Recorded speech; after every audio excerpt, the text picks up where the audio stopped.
We smell sunlight and the wind of Akama. This was your favorite spot, wasn't it, Trianne? Lady Trianne, why did it have to end up like this? Take it easy, Cass. Departure is a part of life. It's just that ours isn't as tumultuous as it is for ordinary folks. When we started our journey, Yanis had already provided their prophecy. Just like how that Titan divided themselves to create the countless passages in the world. It's only natural for us to follow the same path since we inherited their destiny. If you don't mind, Treeby, are you still willing to unveil that past for us? The past regarding the prophecy?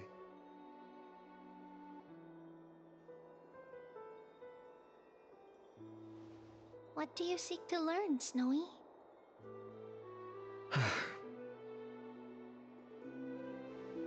Midimos has left the city to face his own fate. That is, the fate of every demigod. We will all eventually let go of our past to follow the same path as his. So, what I want to know is, as Amphoreus' first demigod, what compelled you to take the first step on this journey?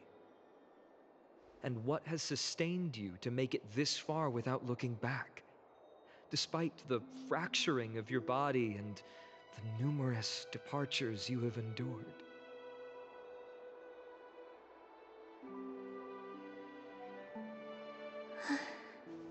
All right. Teacher, are you sure about this?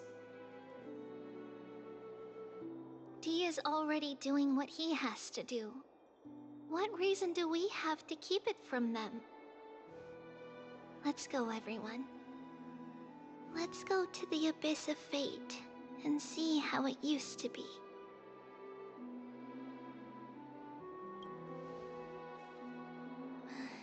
Then we will leave it to you. Trinan, would you mind? Treeby, are you not coming with us? I want to stay here with Trian for a bit longer. I see. We'll be off then. Take care. Since you have made your decision, then let's proceed as you wish. See you later, teacher. Cass, are you not going with them? No. I'd prefer to remain here to accompany Lady Trianne. She hated being alone. What's this? A little gift that I had hoped to deliver to her personally, though fate had other plans. Oh. So you saw us arguing that day? Yes. I figured Lady Trianne would like it a lot, so I bought it. I see. Cass, you know, I recognized it immediately that day.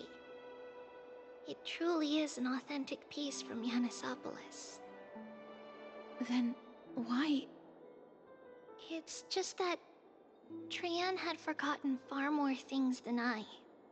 For example, she forgot that this glass object meant something unfortunate according to the traditions of our homeland.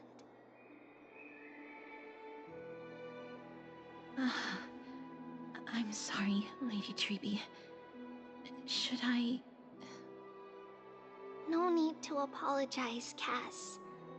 At that time, I simply didn't want her to be trapped by our past, especially considering how much time had passed since we left home. But now... it might just be the perfect gift for Trianne. All shall bid farewell to one, and that person alone will witness the miracle. While you and I have long accepted this absurd fate, they remain fresh and inexperienced. Teacher, don't let the weight of that cruel prophecy crush their spines. But it would be even more cruel if we allow them to ignorantly fall before the gates of the new world. They will eventually need to know the truth. We just need the right opportunity. This, to me, feels like the right opportunity. Huh. So, this is how the Temple of the Three Fates looked back in the day. At this point, Ianisopolis still resides under Aquila's protection, yet it is already fated for decline, and only contains a beautiful facade. Is it because Amphoreus has entered Era Bellica? Yes, strife remains distant from this part of Amphoreus right now. But in 5 years' time, at the same entry hour, this temple will become the source of another war. Then, where are you at this time? Right over there. Why does she look somewhat different? It's because we don't quite recall how we used to look. Oh, my apologies. Please don't. We should be the ones apologizing.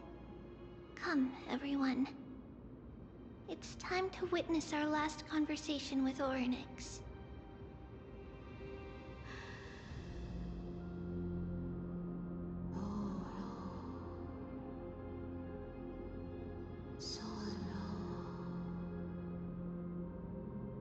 You're here, Orynyx.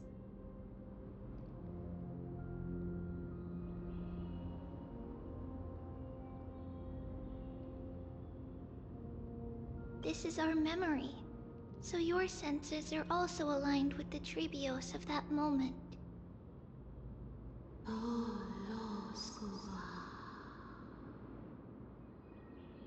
False prophecy, huh? So you still think that way?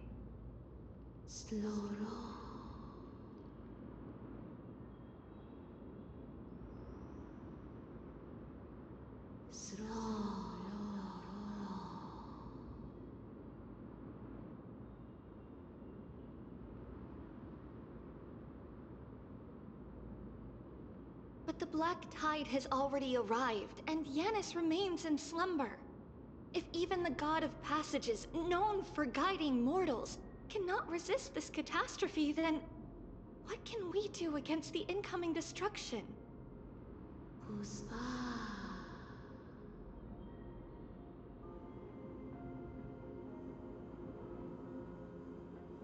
Those chosen by fate would never have their family taken from them. And how can I alone remain safe and secure while watching the entire world crumble before my eyes?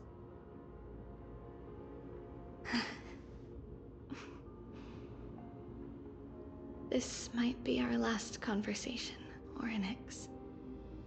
I will do everything I can to protect you from the Black Tide.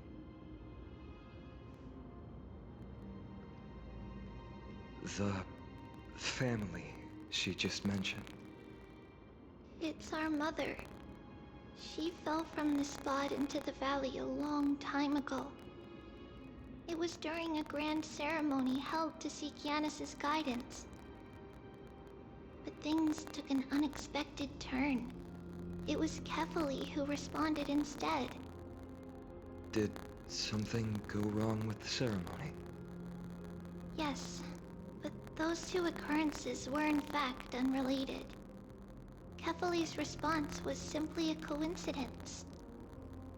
On that frosty night with treachery abound, as the holy maiden of Yanisopolis met her demise, the world-bearing titan also fell in another corner of the world. Let's keep up with her. This story... She should be the one to tell it. That thing ahead. It's the altar of Talantin. But that's not our destination. We're heading to the left. This place used to be passable.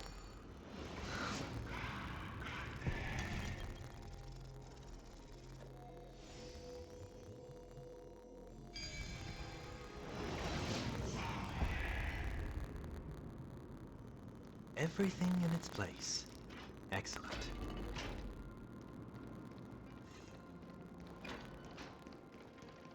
I never thought there would be such a hidden space in the Abyss. This is the archive of Is this Giannis's maze that Trinon used for divination in the past? Not only that, it also serves as a lock. Our childhood abode lies sealed within. This is the largest puzzle I've ever laid eyes on. And it even acts as a door lock. Should have expected something like this in the homeland of puzzles, I suppose. So, how are we going to solve it? Just follow the designated path and let the stone ball fall into the pool twice. Seems pretty straightforward. Even Mighty might be able to complete it in a single try.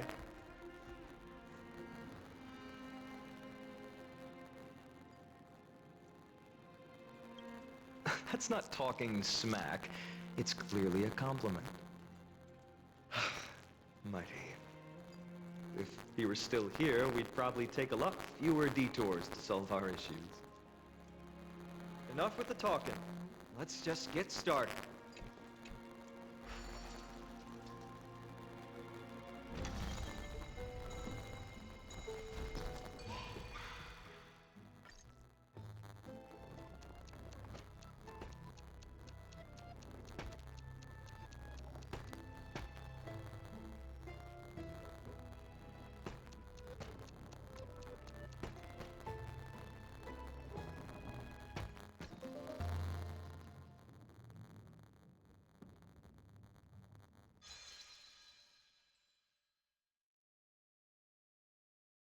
Impressive. You too have the makings of a high priest now.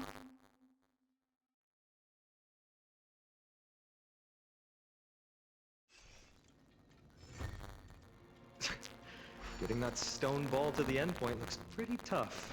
My hands are shaking just from looking at it.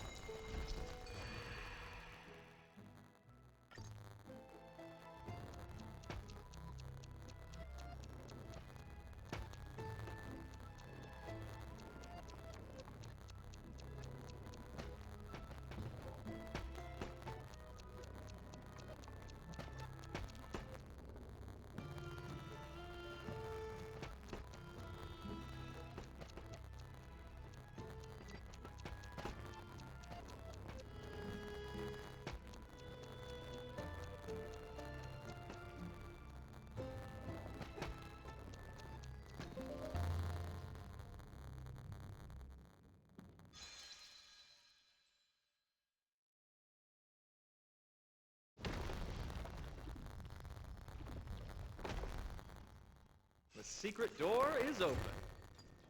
Go inside, and you'll see the place where we grew up. I become a priest. Will only me. Is that all?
raise the law titan to Lantern, scale of justice.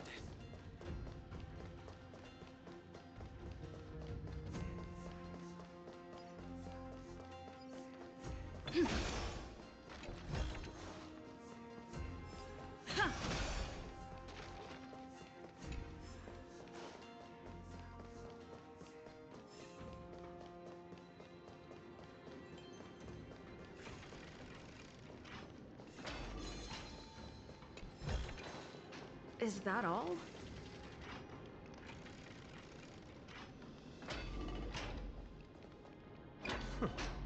You grew up in a place like this? By the time we were born, the role of the Holy Maiden had already diminished to a mere title. Those in tune with the Titan's guidance are bound to become messengers for others. To maintain appearances, those in authority added some embellishments. And with Mother around, our childhood wasn't entirely without joy. Even so, I still find it hard to imagine. 20 years can go by in no time. Trinon, for most people, 20 years is a long period of time. Right. Becoming a demigod sure changes how one lives through time. It's hard to believe it's been so long. Your power is exceptional, Little Gray. This place looks exactly as before. Let's explore the room a bit.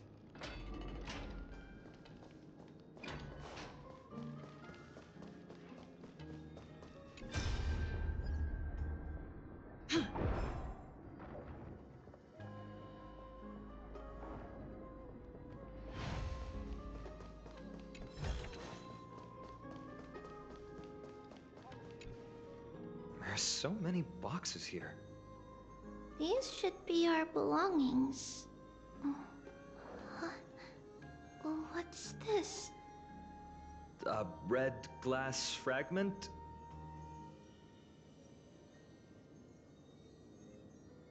We were still very young the first time we saw it. Mother came back with a beautiful glass piece, but her face was streaked with tears. She simply placed it on the table. It looked so sparkly that we couldn't resist playing with it, but we ended up breaking it by accident. Mother didn't get angry. She simply held us quietly for a long time. It wasn't until we were older that we learned in Yanissopolis, if someone gloriously died for destiny, the Holy Maiden must pick a piece of glass from the volcano's quarry and polish it, then give it to the deceased's family. On the day Mother returned with the glass, her friend lost his life on the battlefield. Since he had no family left, Mother had to keep it herself. Later, on the eve of the ritual, Mother also gave us a beautiful piece of glass. Let's move on to the bedroom.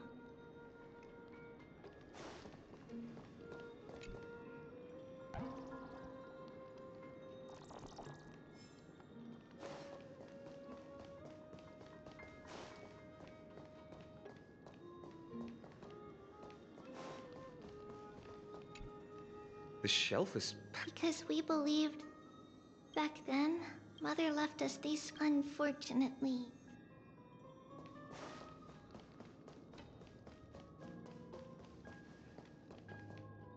It's Trebios.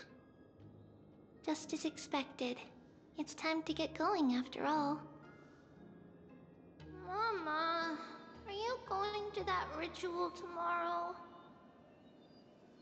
That's right, my sweet girl. What's the matter? I wish I could go too. I have something to ask Yanis.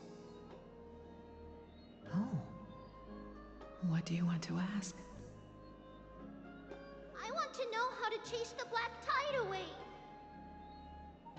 Ah, I see. Unfortunately, it's a secret ritual, and only I can preside over it. If you want me to consult the Titan on your behalf, you'll have to promise me something. What is it? Be a good girl and go to sleep now. And whatever you dream of, don't be afraid. Just sleep through the night until morning comes. Until the next time Aquila opens their eyes. Can you do that for me, sweetie? That's it? Of course I can! Trevios is the most amazing holy maiden of Yanis! Well, little holy maiden. But why, Mama? Because this ritual might take a long time. How long? Tomorrow, my sweet child. I'll be back tomorrow. If not tomorrow, then the next tomorrow. If not, the tomorrow after that. But if I still haven't returned for a very long time, that means the ritual has succeeded. It means I found a way to chase away the black tide and reach the new world on the other side. But for various reasons, I can't return to bring my sweet girl with me. But I'll be waiting for you there. As long as you stay brave and kind, we'll meet again in that new world. It's the end of the West Wind, the black tide's other shore. A radiant sea of flowers, blessed and protected by the gods. In the rosy horizon, you'll see a silver-white shoal. It marks the end of your voyage.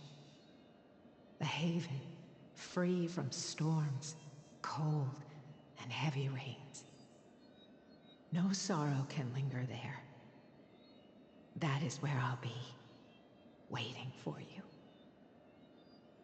Wow, that sounds just like the island from my dream. Oh, I know. I'll turn the moon into a ship and the stars into sails to go find Mama. Pinky promise? Pinky promise. As long as you sail toward tomorrow. As long as the sun will rise for the next day. Our wishes will come true together. If the final murmurs of the Titan are true, if such a place really exists on the shore beyond the black tide at the end of Genesis, then our promise still stands. Please, wait for me, Mother.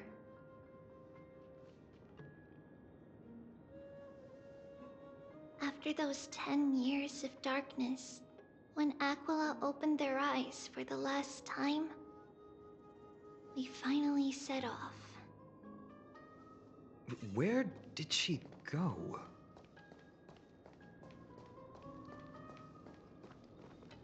This way. Now, we'll go through this shelf. But how? With Yanis's power?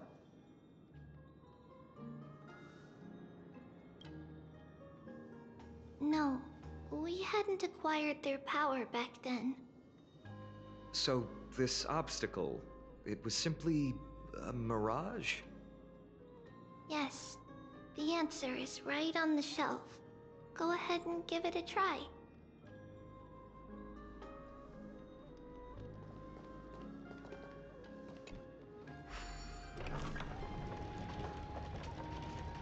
It's a secret passage. It was a secret passage prepared by the Holy Maiden's supporters for Mother and me as a precaution.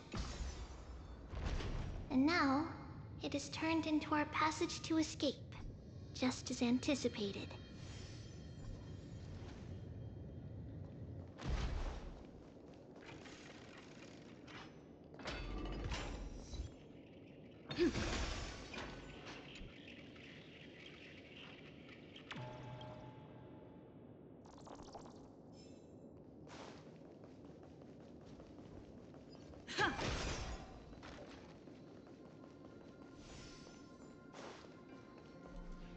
The path to the temple was in quite a state. No surprise at all. Some people caught on to what we were planning and tried to intercept us, while others were willing to clear the way for the Holy Maiden. I can't move it. I can't climb over it either.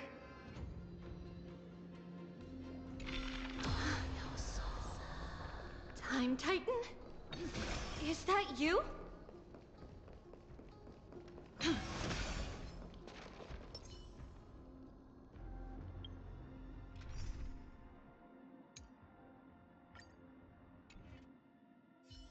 Stream forth the gleam of old blades.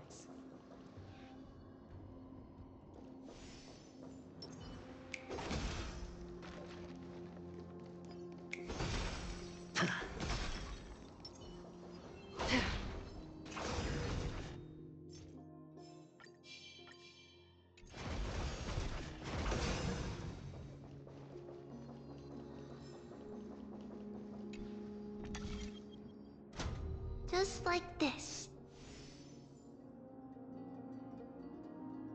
Regardless of our actions, the past will remain unchanged. It was someone else who helped Trebios in the actual events of history. We don't remember the details. As for why memory recreated the past to be like this, it's closer to the answer within our heart. The passage is now cleared.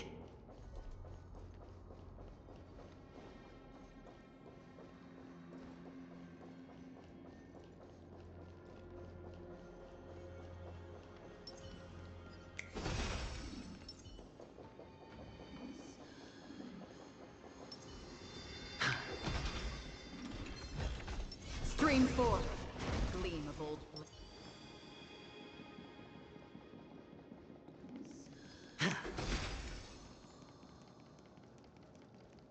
Ornix. Thank you, nameless god.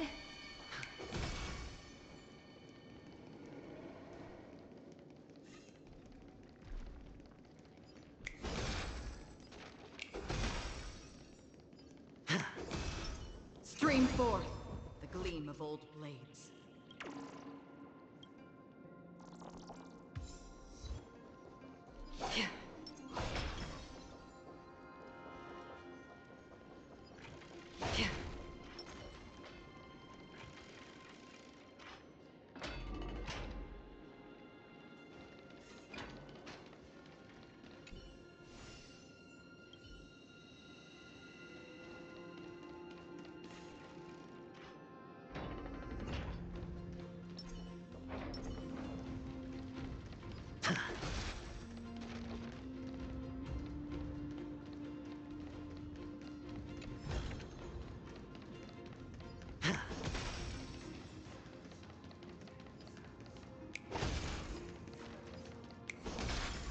Please stay clear.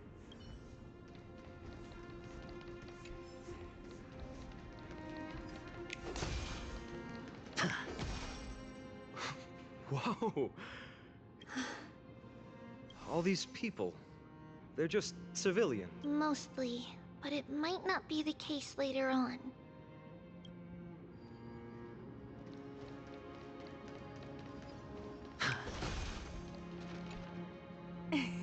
Hey, little ones. How did you sneak in here? Shh! Please keep it down. You have to be really sneaky to get in here. Okay. But what did you sneak in here for? I heard there's a lovely holy maiden living in the temple, and I want to meet her. I couldn't stop her, so I had to think of a way to sneak her in. Oh, really? I was here to meet the Holy Maiden as well, but the guard said she had to go somewhere far away today. Huh? What a bummer. Mommy even asked me to bring her gift to the Holy Maiden. It's getting late. Be good and go home now, okay? Okay then. We'll come back next time. Thank you. By the way they are dressed, the siblings look like civilians living outside the temple. Mother mentioned that when she was a holy maiden, she caught a girl sneaking into the temple to steal the tributes. Stealing from the temple was punishable by death, but that poor girl had no family and just wanted something to eat. So Mother took her outside and even gave her some food. Perhaps these two children are the descendants of that girl from back then.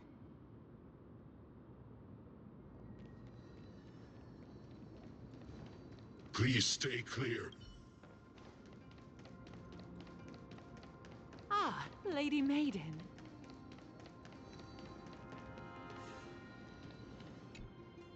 Lady Maiden, you need to dress warmer. It's pretty cold out. Let me get you a blanket. No need to trouble yourself. I'm just going for a quick walk. All right, but please take care of yourself. Your mother made us promise to look after you before she left. It's been a while since I last saw you. I just realized you've grown into such a beauty, just like your mother.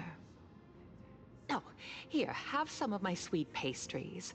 She used to enjoy them, so maybe you'll like them too. What's wrong, Lady Maiden? I'm fine. It tastes really good. This lady is Mother's old friend. When we were little, we sometimes got to eat the sweet pastries she brought back. We've always remembered the familiar taste, and only now do we learn where it came from.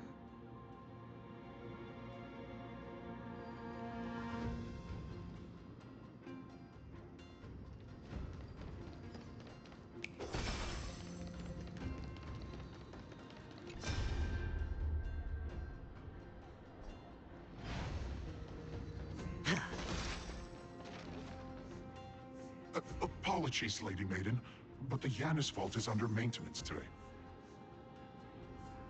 Perfect. That way, no one will disturb me while I'm talking to Mother. All right then. May Yanis guide your path. The Janus Vault? It's where Yanis's heart lies and the core flame is kept. Just enter on the left. It's also the place where Trebios was born.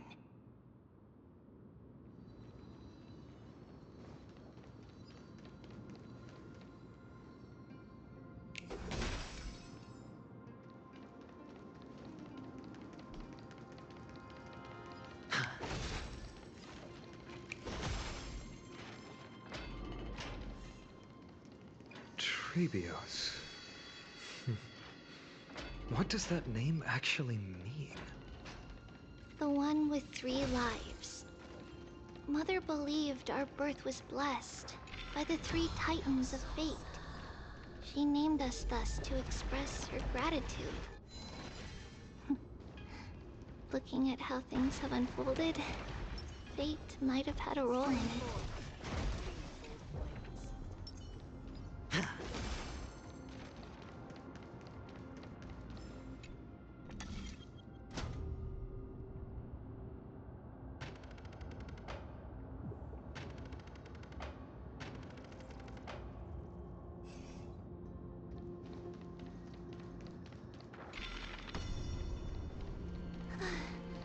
Finally, the Yanis Vault is right ahead.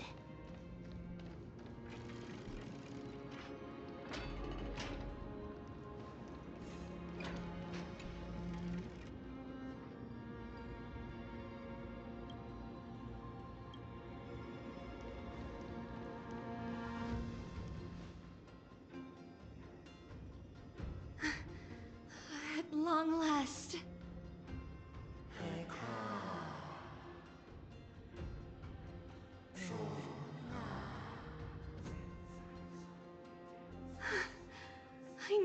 some sanity left in you, Yanis.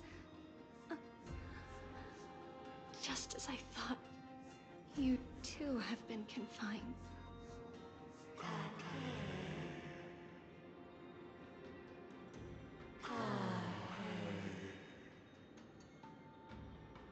No, Yanis. I've come here to take on your fate.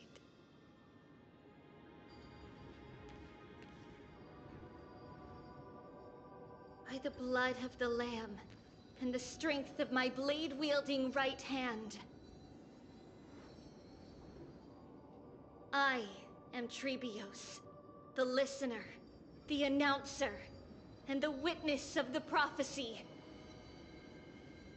I, the Holy Maiden of Yanisopolis, the Walker of the Infinite Paths, have come forth to assume your duty.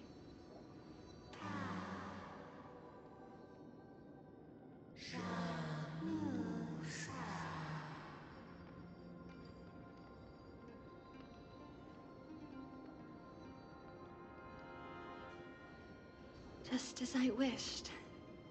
This journey promises to be a long one, with 1,000 selves to accompany me. I'll never be lonely.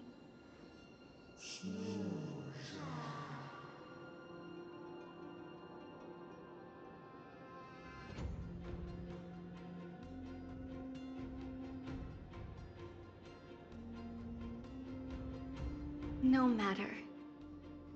My hands are not made for bearing arms. But my feet are destined to embark on a journey for the benefit of all.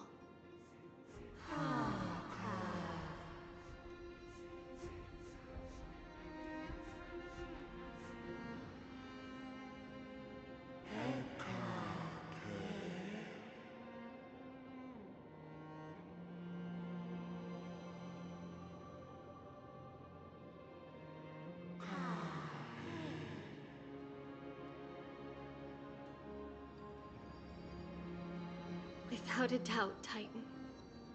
Let the prophecy shatter me, so that I may open a myriad of paths for this imperiled world.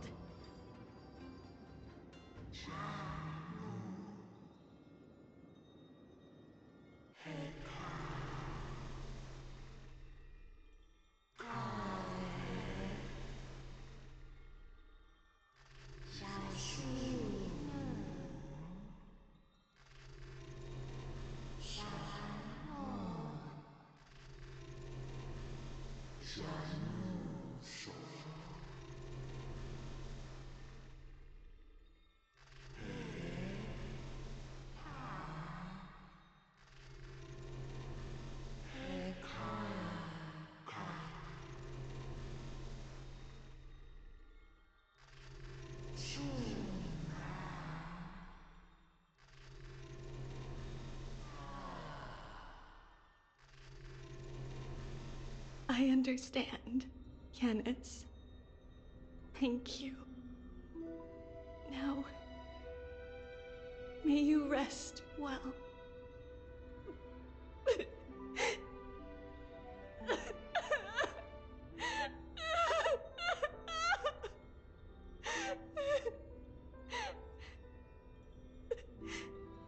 Mother,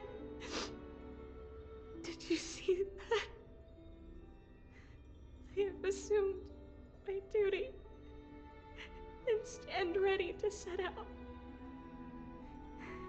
We will step over the gods' corpses and wander among humanity.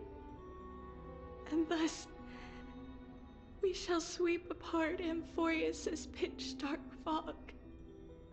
May we... May the world follow the myriad paths trodden and reunite at the end of the west wind, where flowers bloom in spring. Mother, I shall see you tomorrow. Who dares lay hands on the core flame? Drop your weapon and surrender at once! I knew this would come. It's opening up! Move aside and get ready! The Holy Maiden?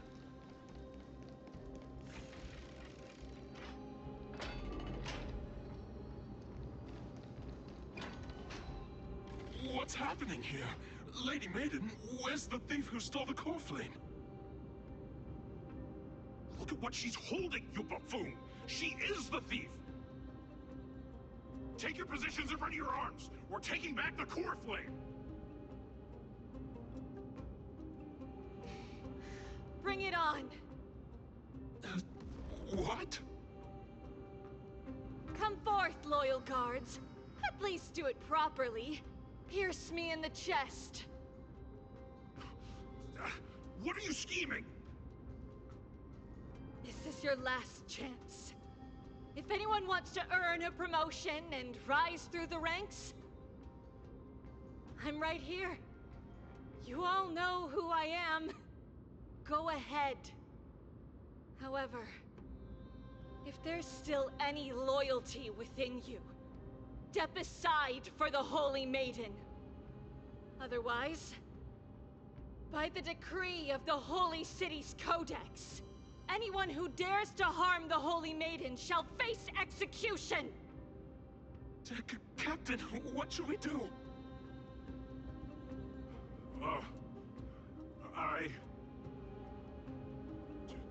Do it. Kill her! If any of you want to get rich, then come with me. Take this traitor's head and wealth will be ours! We can't just stand by and do nothing. Let's move, partner.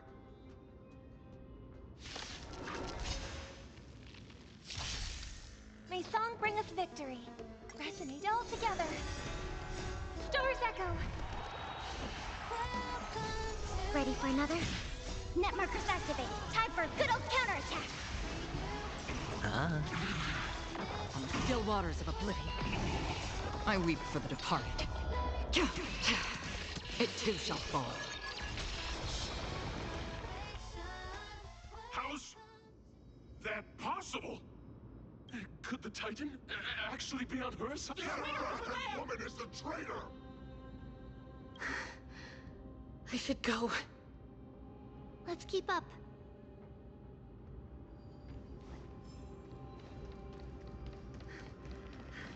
The path is opening up for me.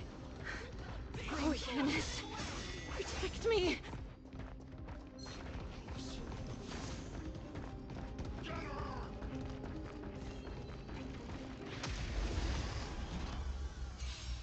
The Titan is on her side! Watch out! Impossible! The gods have long been consumed by madness! Bust. Or maybe I'll take it all! Destined for oblivion. I weep for the departed. It too shall fall. Another blood debt repaid.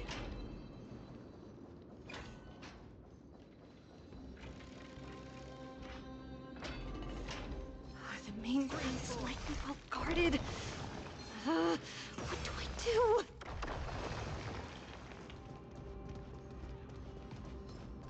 That red woman is the traitor! Just as I thought. Inside!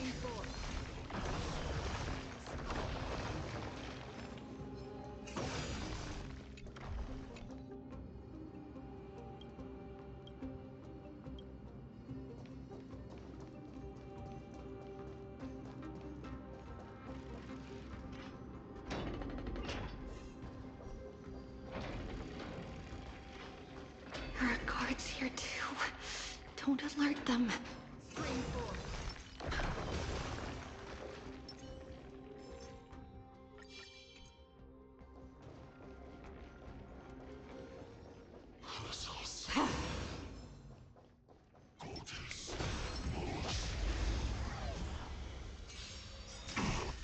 Resonate all together. Net markers activate. Time for good old counterattack.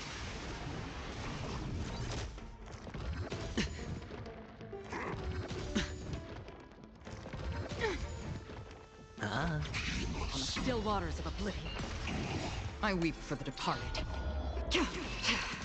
It too shall fall. As if victory were ever in doubt.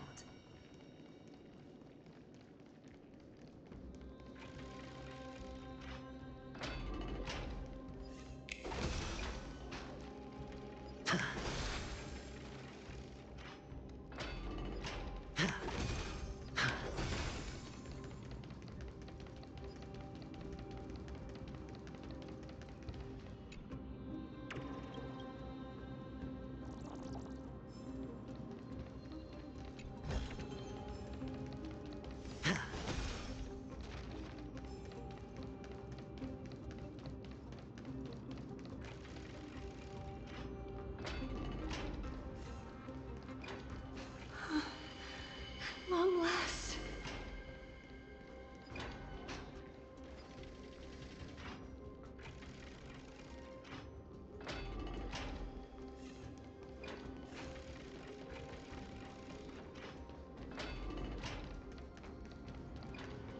A creature of the holy city. This should be the last fight. We have to. But I don't get it. This has been puzzling me for a while now. Who has been aiding Trebios in her escape?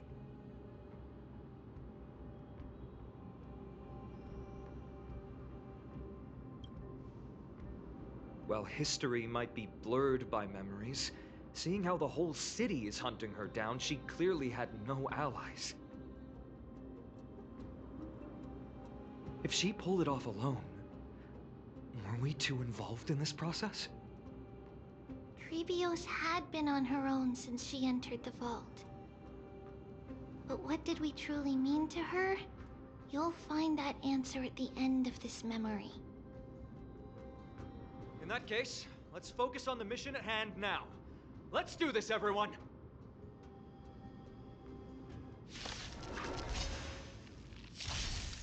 Harmony and unison.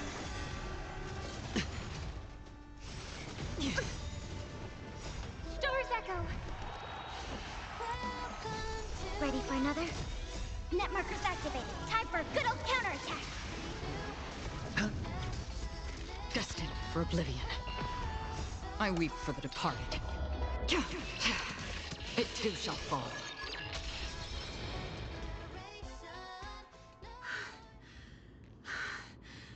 Finally, beyond this gate awaits a boundless world. This is where my journey begins. God of passages, can you see me? I will complete the path that you started. No response after all. Yanis, may you have a good dream. I can't stay here much longer. It's time to leave. Well, looks like this is the end of the memory. Not yet. The question that has been puzzling you. She's about to reveal the answer. But nothing happened. What was making her or you hesitate at this moment? If she had known this flame-chased journey would proceed as the Titan foretold, bringing about great suffering and fatalities, including her own, would she still have chosen to walk through the gate and start her journey? I think the answer is already within you. And you've made your own decision. What? You can hear us? Not really. She can neither see nor hear us. Yet she knew that one day, someone would return to unveil this dust-covered memory. We can never know for sure who helped us back then. But that kindness was forever engraved in our hearts, motivating us to move forward. Time has modified this memory into a special letter, so that we do not forget our original intent. It's a letter written by Trebios of the past and sent to her future self. In this memory, it is Trebios of the future who overcomes all difficulties for her and sends her on a long journey toward the tomorrow where we are.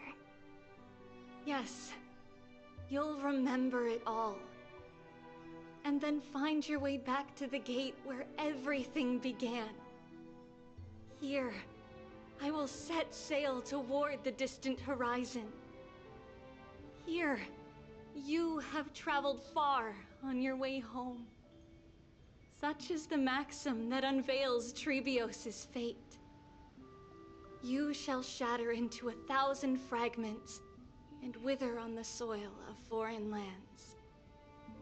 So, if you ever feel lost, return to this place.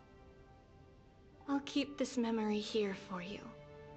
Or for me, to embrace it again. Worry not. Though loss is something we've grown used to, our resolve and our pledge are what Trebios will never forget. Each one of us has never failed to remember. Losses are a constant on the Flame Chase journey, among which even life itself holds little value. The hot blood of the sacrificial lamb will not be spilled in vain, like my mother and I. The libations poured are guaranteed to bear fruit, just as my blade-wielding right hand is not a hollow formality. Surmount the myriad passages of Yanis, and we will once again ride the west wind, and let the wings carry us far away. So, this is your answer? That's right.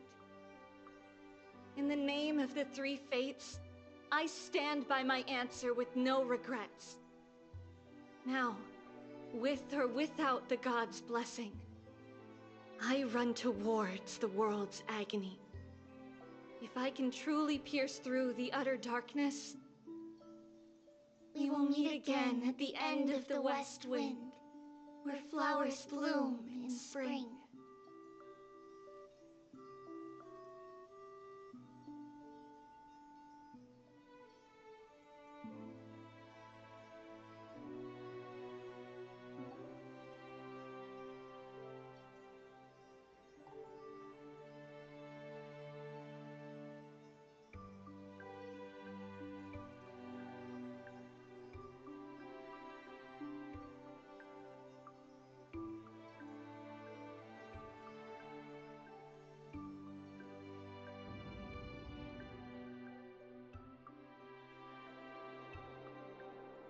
Lady Trebi, do you still think that everything will be fine tomorrow?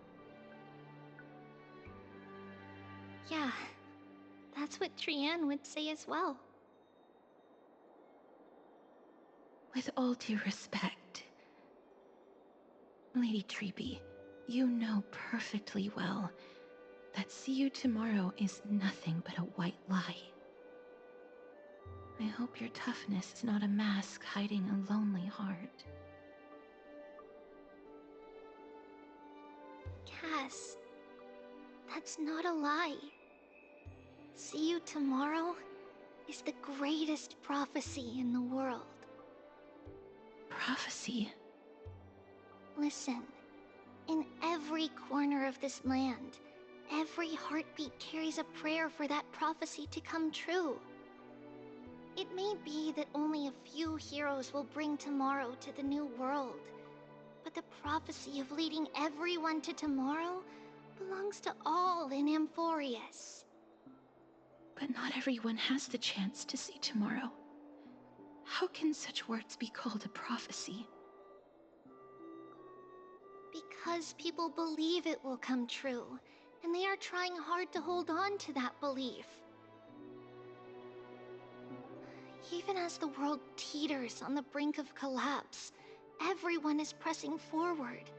longing to reach farther and move toward tomorrow.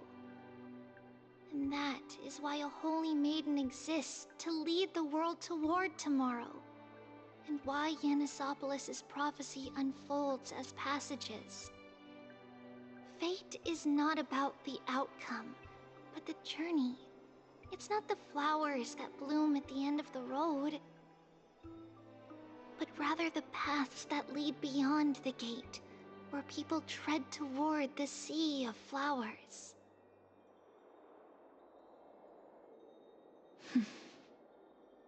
So, Cass, if anything is troubling you, just set it aside for tomorrow.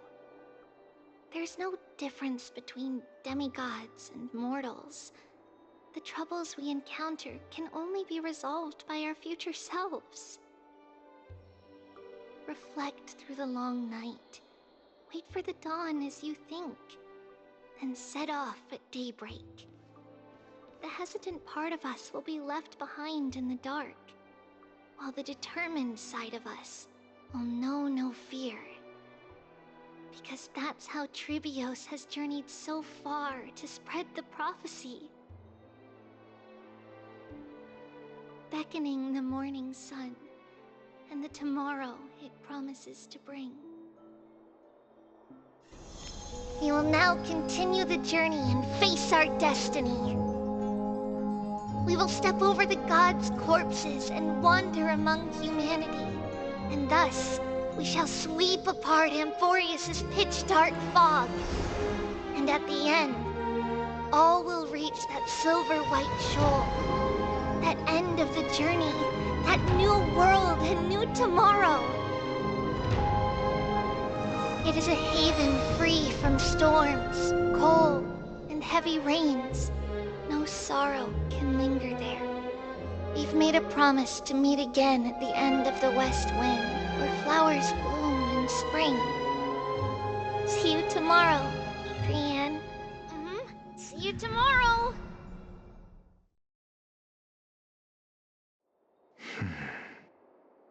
Child of humanity, surely you are not waiting for the arrival of night.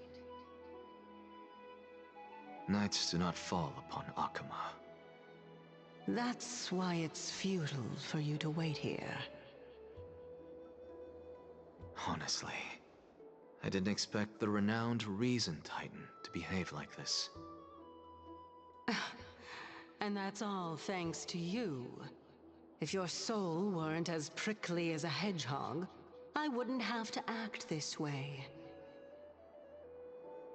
If you were more accommodating, you wouldn't be opposing me all the time, and I could teach you more freely instead. It was you who insisted on implanting the core flame in me. Forget it. Cut the sarcasm and just say what you need to say. Fine, fine. All I want is to remind you. There's not much left in your soul. If you don't do something soon, I will have to take over this body. If I'm not worried, why should you be? I know what you're planning. You just want my help answering the question. What exactly are we? Correct? It's good that you remember. Thus, equivalent exchange. It's only fair. Then rest easy. The answer will soon be revealed, and you'll have to return my body shortly. Is that true? Certainly. I initially thought this extremely frail state would hinder me from getting my body back. But I didn't expect the answer to be right within it. That saved me a lot of trouble. I don't even need the black-robed swordmaster's ceremonial blade. That's certainly worth celebrating. Regrettably, I can't carry out the upcoming experiment alone. The girl who's walking with death, is she fully prepared? Be patient, Titan. If we're always so guarded, how can death reach us easily? Unfortunately, on behalf of Okima, I must ask you to slow your pace. I forgot about you. My apologies. A child's words are always carefree. I'll just dismiss these words as nonsense from a cheeky child. Come now, conceited performer. It's time to address your relationship with that Titan. What if I refuse? Provocation will only tip Talantan's scales further toward your demise. There's no need to go to such lengths. Oh, monster neither human nor divine. Don't forget that you won't dare kill me. If you snuff out the core flame of reason, what else can you use to stand against the Council? Do you two mind if I cut in? I warned you. Do not interrupt me. I just have been meaning to ask. Does death really matter to you? What do you mean? What I mean is, before I implanted the core flame into your heart, you were already a silent, cold corpse.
And so, this moment some people arrived, we have long been prepared. No one back then could foresee death. Its arrival would always be so sudden and so momentous. Even little Gray, coming from beyond the sky, could not escape the Reaper's two hands. And what people gained and lost in that trial of death was far heavier than life itself. Just like the destiny that the prophecy revealed for Cass.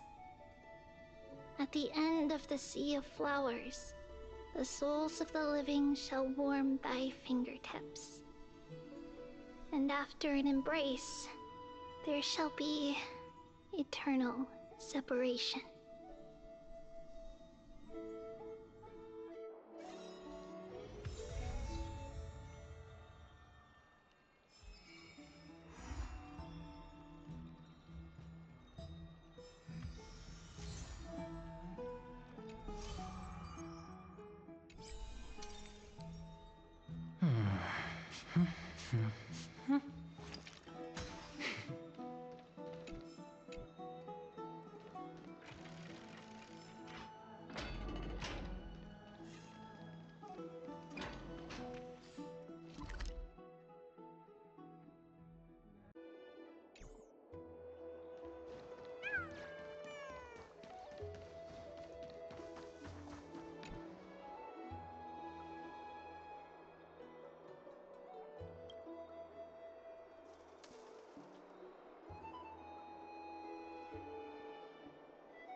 Ah, it's you, Cass. I finished the anthology of poems you lent me. Here it is. I thought you'd be too preoccupied to find time for reading. Precisely because of these obligations, I felt compelled to read it swiftly. Wouldn't all these preoccupations slow your pace?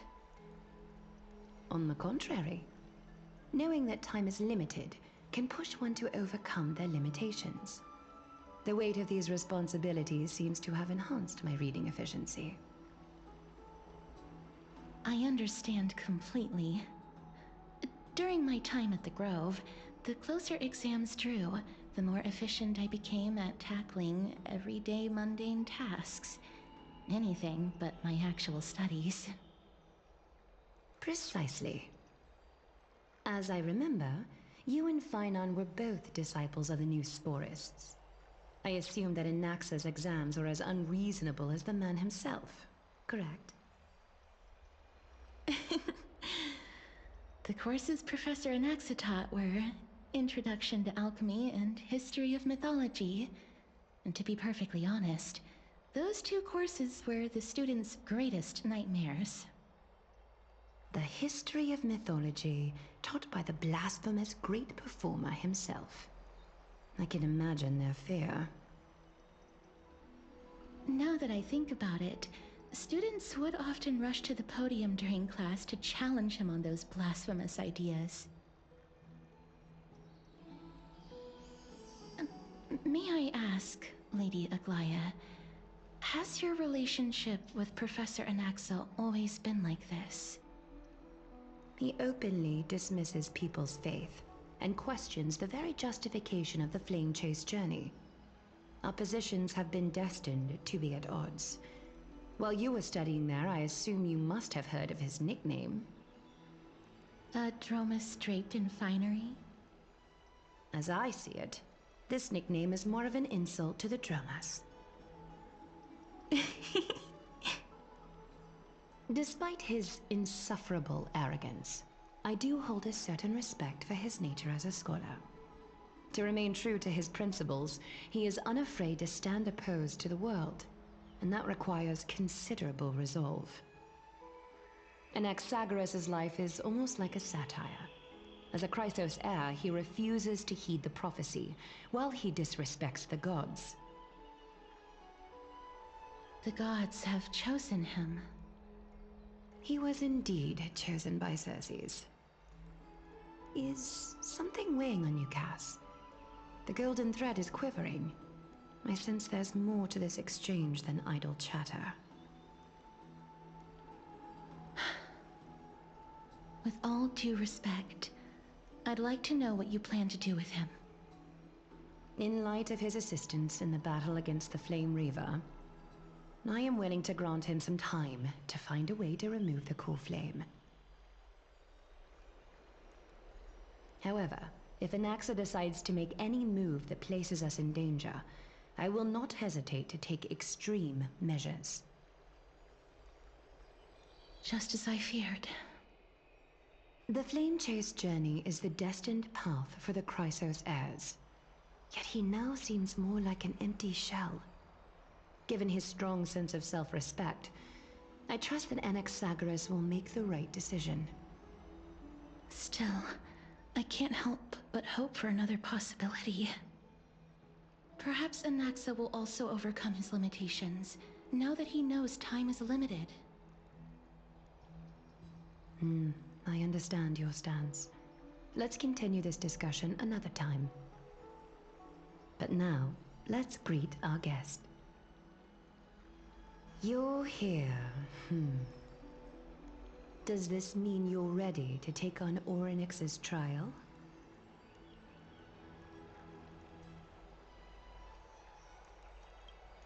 I understand. It was the sacred beast's idea, after all. However, it warrants careful consideration, given their intricate ties to the Titan. Memmy mem, memmy mem mem mem mem, memmy mem memmy mem. Surrendering the core flame is a Chrysos heir's duty. Your selfless assistance is deeply appreciated. However, I urge you to carefully consider the risks of accepting the trial. Becoming a demigod means forsaking your humanity. You will inherit Orynyx's divinity and bear the time of Amphoreus, all on your own. From that point onward, your fate will be forever intertwined with ours, never to be separated again, until the end of Genesis.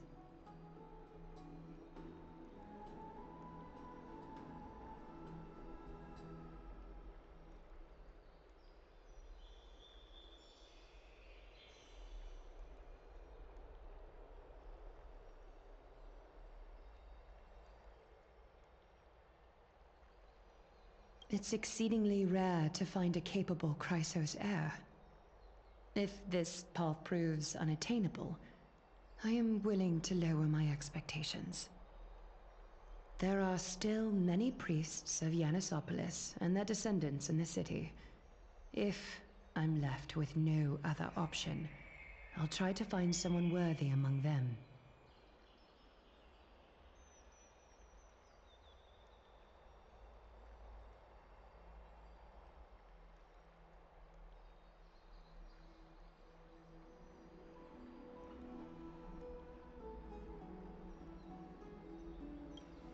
Memmy mem mem.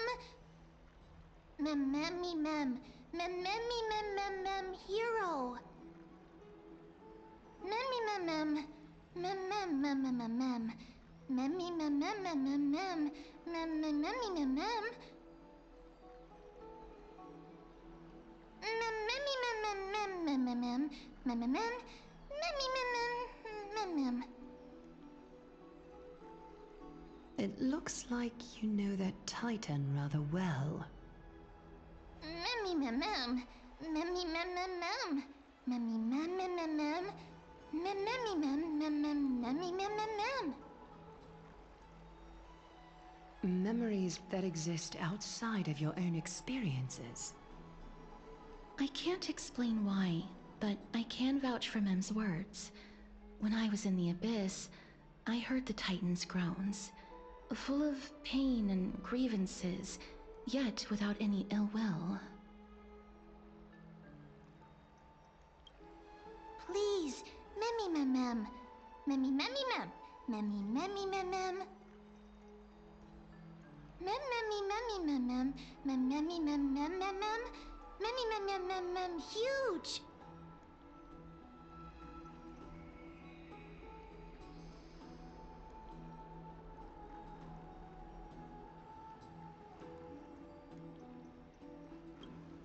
Since you've made your decision, go back to the bath chamber and get some rest. Trinen will call for you when the ceremony is ready. It is difficult for me, as the guide, to absolve myself from blame for things to have progressed to this point. Time and again, you have risen to the occasion for Akima. Nearly rewarding you with some honeydew is no longer able to express the extent of our gratitude. When the dust settles, I hope that we'll have the chance to have a long chat regarding your return journey and the curse of the sky. It's about time that we lift the taboo and discuss things openly.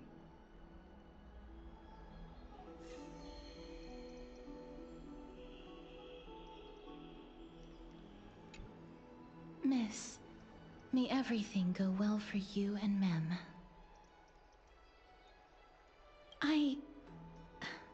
It's nothing. I only came to discuss some matters with Lady Aglaya. Previously, I lent her an anthology of poems that Lady Trianne had gifted to me. Tracing back, this anthology was something left for Lady Trianne by a bard before their passing. Although personal properties should be cleared out once their owner has passed on, Lady Trianne gave this book to me since she knew how much I like to read.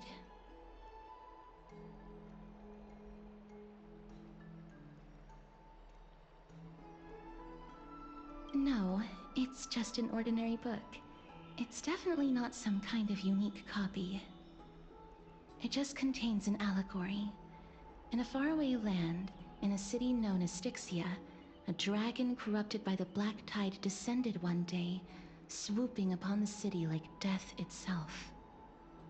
It swallowed the princess of the city whole before it was suppressed. After taking down the evil dragon, the warriors discovered that the princess's life had already met its end. Overwhelmed by grief, the queen hired an alchemist to resurrect the princess using the dragon's flesh and blood. However, having lost memories of her previous life, the resurrected princess turned into an evil dragon herself and wreaked havoc on the city. As a result, the prosperous Styxia met its demise.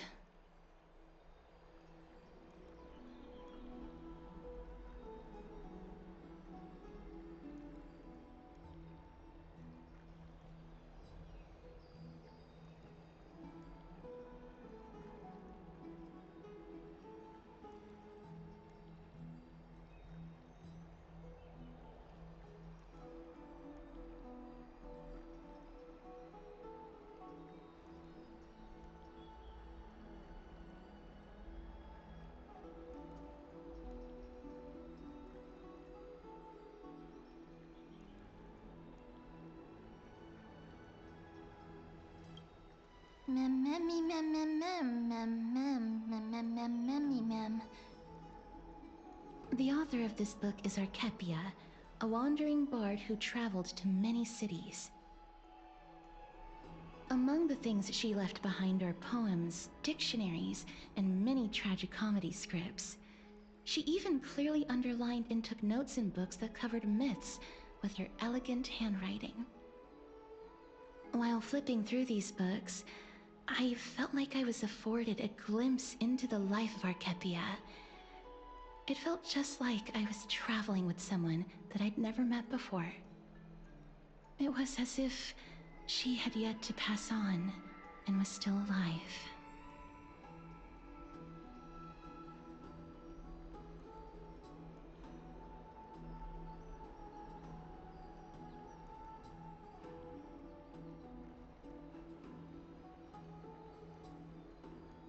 That's right. Writing, drawing, and taking photographs. It seems like human nature to try and leave records of things. Speaking of taking photographs, when I was helping you to take the photo previously, I did not look through the photos in your photo stone out of courtesy. But I'm also very curious about the story of the Rosy Celestial Maiden. Despite having visited many cities in Amphoreus, I still understand nothing about the world beyond the sky. If there is an opportunity... Forget it. Let's talk about this in the future. For now, I only hope that you'll be able to complete the trial safely and obtain Orynyx's blessing.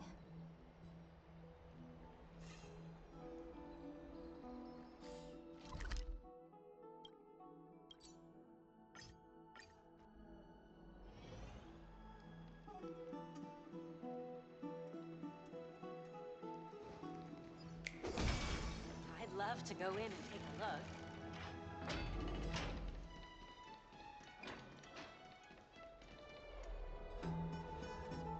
That's right. Oh, partner, you're back just in time. This is something that the both of you should probably know. I wouldn't call it trouble. I just think it will be favorable if the both of you understand the situation in Akima better.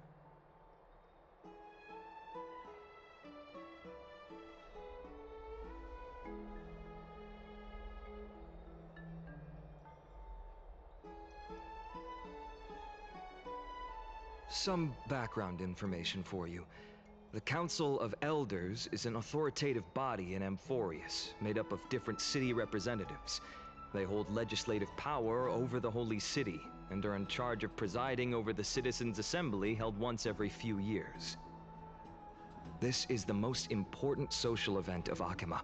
It is highly influential, and can even affect what happens to the Flame Chase journey.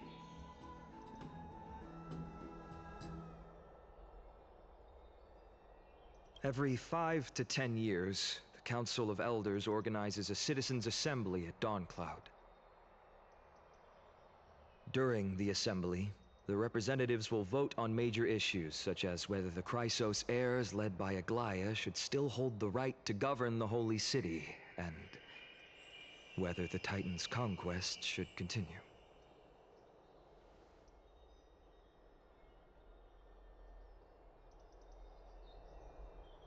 That is correct. However, the problem lies in the fact that there are ill-intentioned extremists in the Council of Elders. They view the Citizens' Assembly as a way to restrain the Chrysos heirs, and hope to take complete control over the Flame Chase journey. We can refer to them as the Opposition. During the assemblies held in the past 100 years, the voices supporting the Opposition have been growing stronger in the shadows. It's only thanks to Aglaya that the Flame Chase journey has been able to continue to this day. The Citizens' Assembly is just around the corner, but this time, there seems to be a new variable to the situation.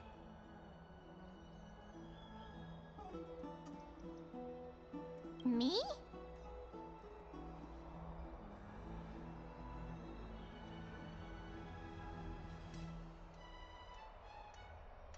I'm afraid that the Council of Elders might want to take advantage of Professor Anaxa. Aglaya will surely take back Circe's core flame, but with Anaxa's current condition, it's so unique that nobody knows how taking the core flame away from him will affect him. He has always been someone that is only concerned about his own research. I'm certain that he must want to escape from the monitoring of the Golden Thread and protect himself. If the Opposition were to offer an olive branch at this time...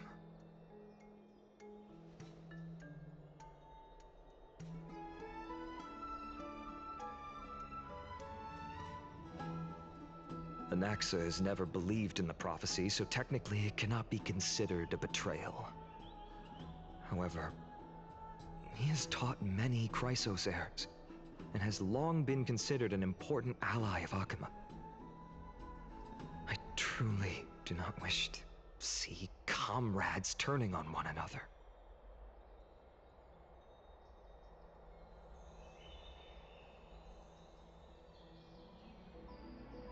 As I believe in his character, I plan to plead with Aglaya and try to buy more time for him. Then, the greatest way in which you can help is for you to know what I am fighting for.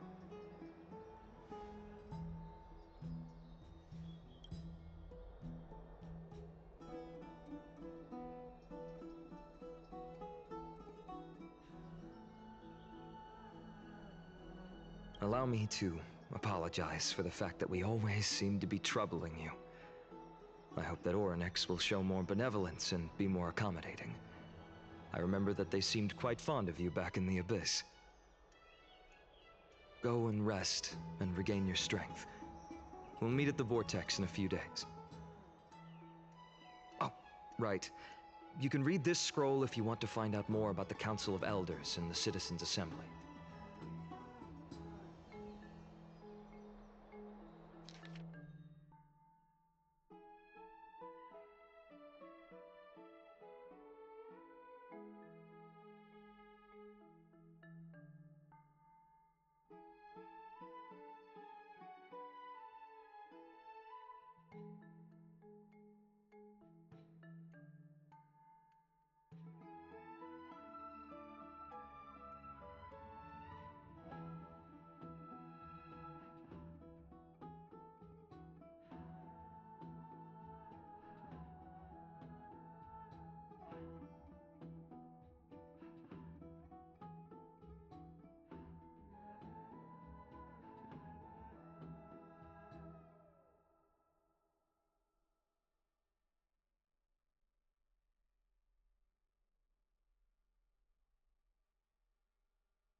Nervous.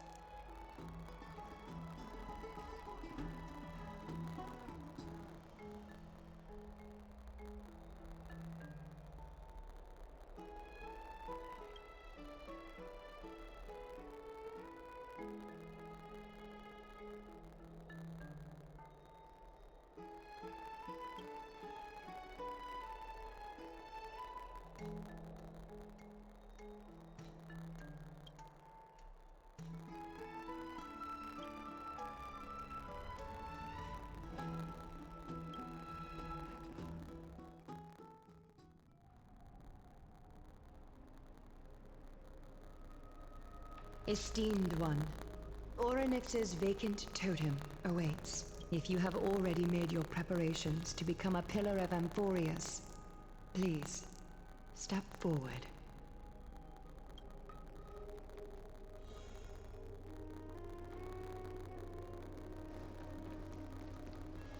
Little Gray and Mem, thank you. Your resolves cannot be questioned. We praise your pure selflessness and courage. May Kefali light your path forward. Get ready to assume Orynyx's divinity, Trailblazer.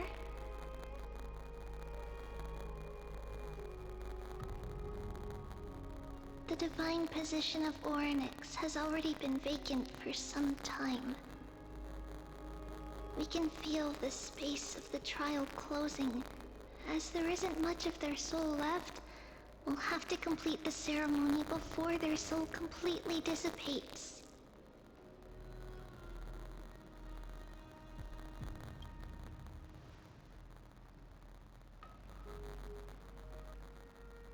The eighth core flame coveted by the miracle, that once belonged to the great Veil of Evernight, Orynyx. It shall now be returned by the two elected heroes of the Chrysosairs. A traveler who is upright and courageous, and a sacred beast that invokes miracles. Mem-mem-mem-hoo! Mem-mem-mem-mem. Both of you, please, come forward.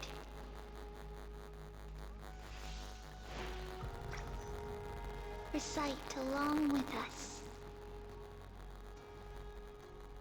O Majesty of the 12 Titans, pillars of the world, we seek your divinity to mend the rifts of the world. Fill our bodies with blood of gold, till we wither in willing service to the prophecy.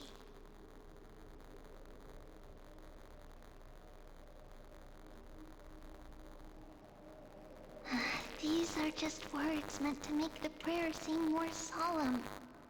Please, focus.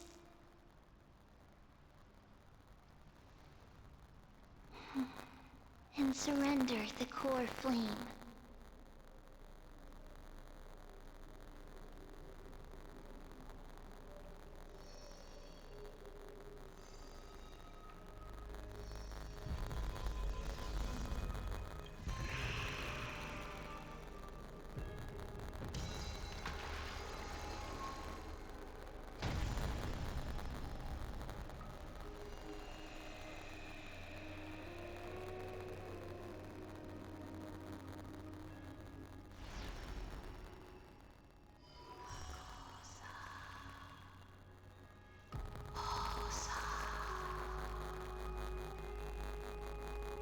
Orynyx.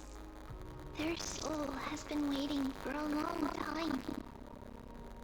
Perhaps they're also quietly waiting for the arrival of their successor.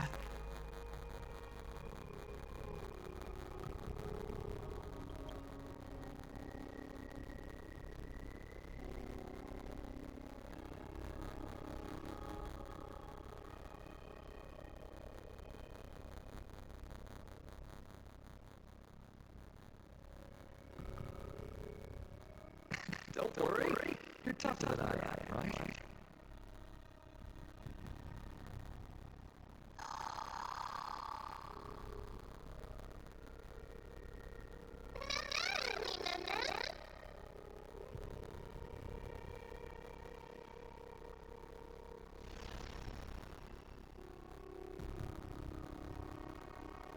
Traveler from beyond the sky, let us pray that the Titan acknowledges your worthiness. Although she loves cracking jokes at inopportune times, her determination is as strong as the Chrysosairs. She will definitely succeed.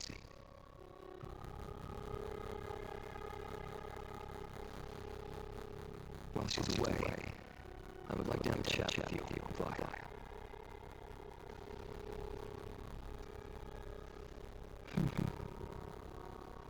Speaking. I'm listening.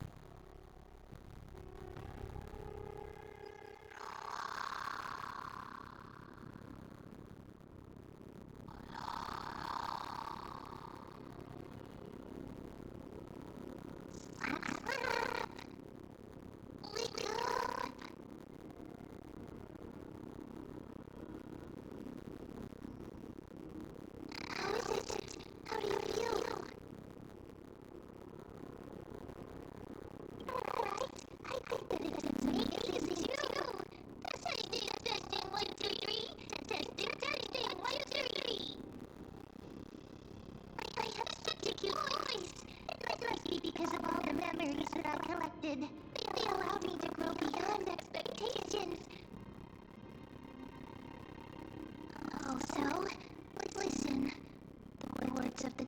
pain are becoming clearer.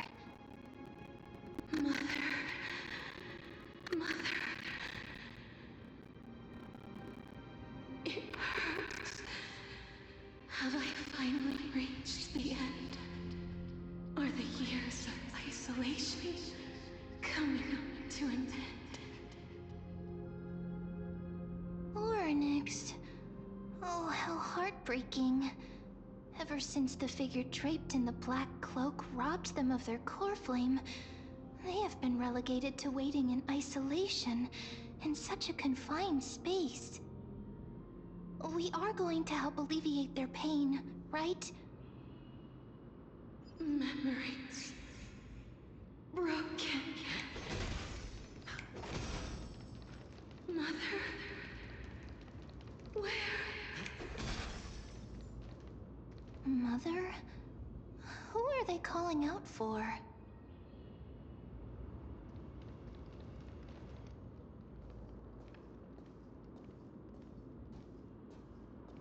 You. It's you. I remember you. Skyfather has gazed upon you. Mother is calling for you.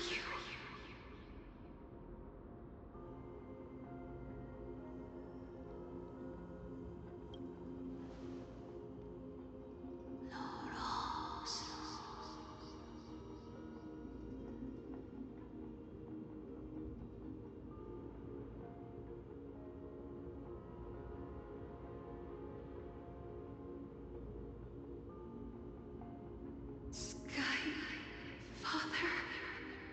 has chosen you.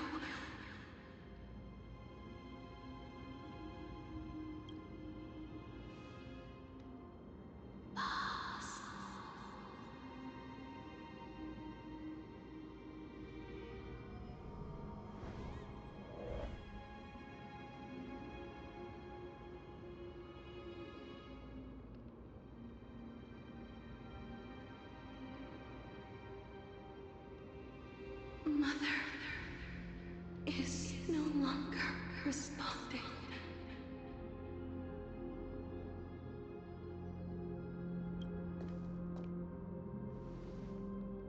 Something important.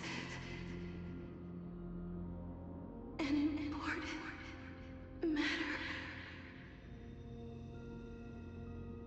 Oryx, listen to me. Aren't you tired? Throughout the long years, you have always been protecting the fate of Amphoreus. Each time people draw strength from within their memories, every single ripple falls onto your shoulders. There's no need for you to bear this any longer, Oryx. From today onwards, someone else will bear time on your behalf. This is why we have come. Freedom. Freedom. I want freedom. Oh, poor child. Everything will be fine. Let us help you. You can have a good rest now.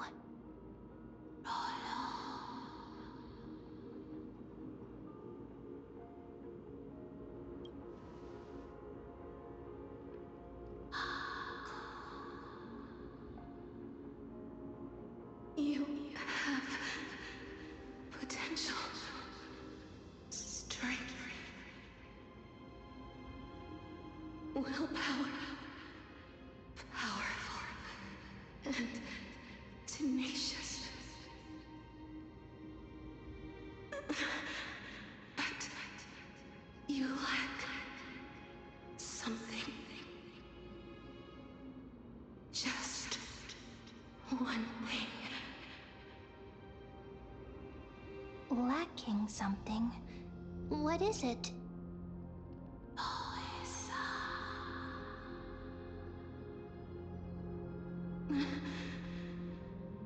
What you lack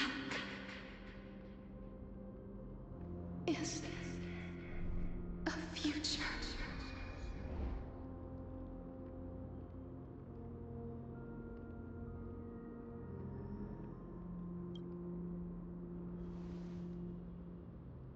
Future?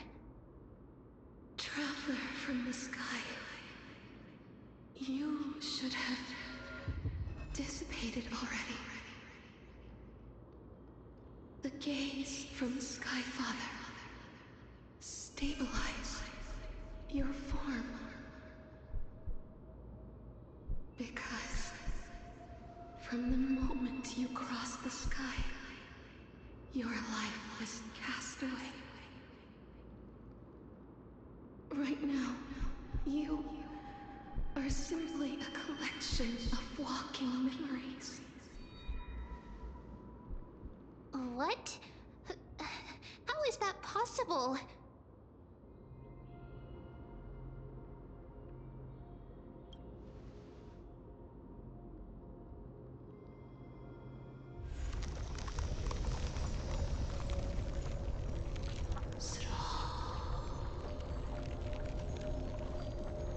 The space is collapsing. Someone must inherit the authority of time. If the pillar is lost, the laws of time will collapse. Amphoreus will succumb to eternal disorder.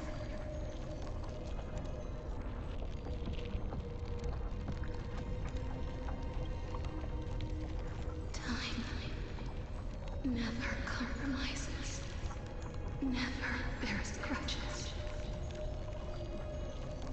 never forgives, never makes a choice. Child of humanity, Titans, Mother, Sky Father. Time restrains everything that exists in this world. Orynyx's divinity is dissipating? Is the trial coming to an end? Pathstrider of remembrance, my strength, I shall entrust it to you.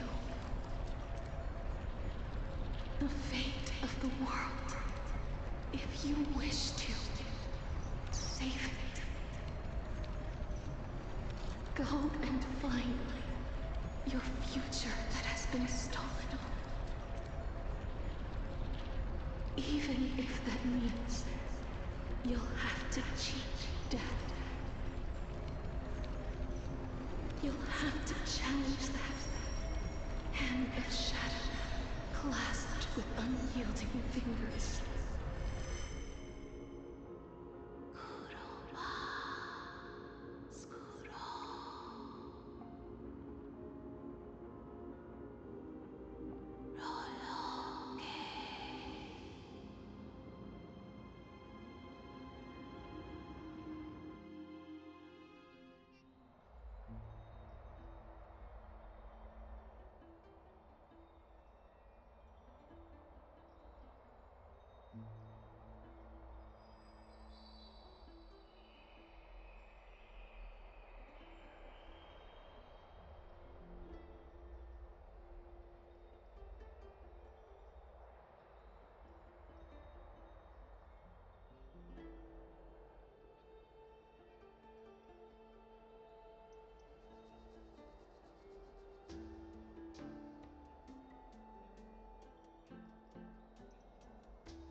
All right. I heard you two talking about Thanatos. Cass is also very concerned about the warning. She has left the vortex and returned to the garden. Shall we go and look for her? Thanatos is the Titan that Cass has always been looking for. Regardless of whether there are any clues, there's probably no one else that understands death better than her. Oh, right. There's something that I have to tell you. The Chrysosairs already know everything that has happened to you. I was too worried, so I told them everything.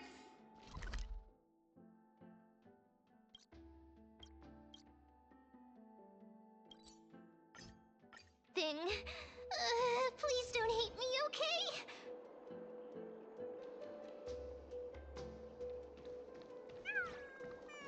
Feeling lucky. Miss, I'm right here.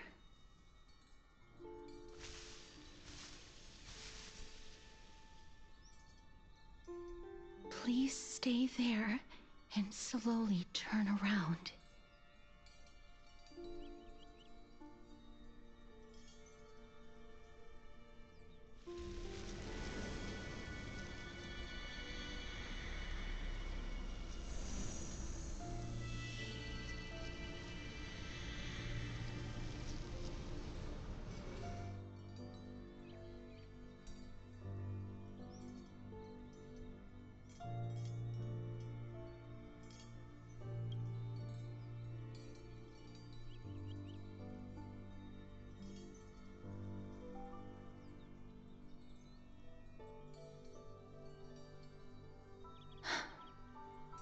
Please pardon me.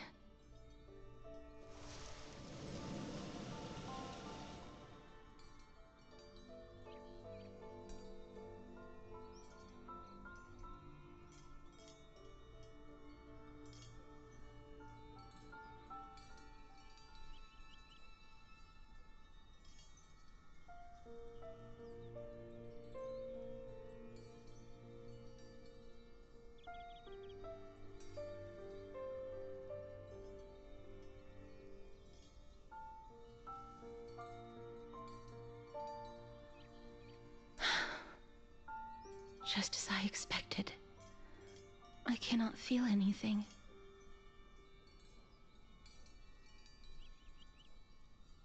I'm sorry. I just wanted to verify once again. Back at the Grove, I was puzzled as to why you were not affected by my curse. I thought that it might have been the special ability of a traveler from beyond the sky. Never did I expect that this would be the true reason. I'm sorry. I should have noticed that something was amiss earlier. Miss, if my abrupt behavior just now offended you, I hope that you can forgive me. I'm just thinking, if your soul has really left your body, as a mortician, I might be able to trace where it has gone to. Cass, did you find anything? My apologies. Not as of yet. Perhaps I have overestimated my capabilities. But, Miss, would you be willing to let me try again? This time, I'll increase the area of contact slightly. Perhaps the result might be different this time.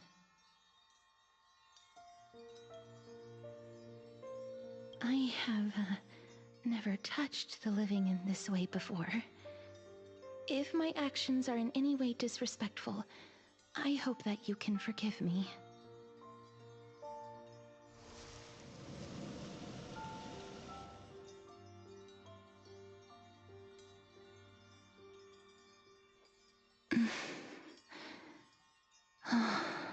Yes.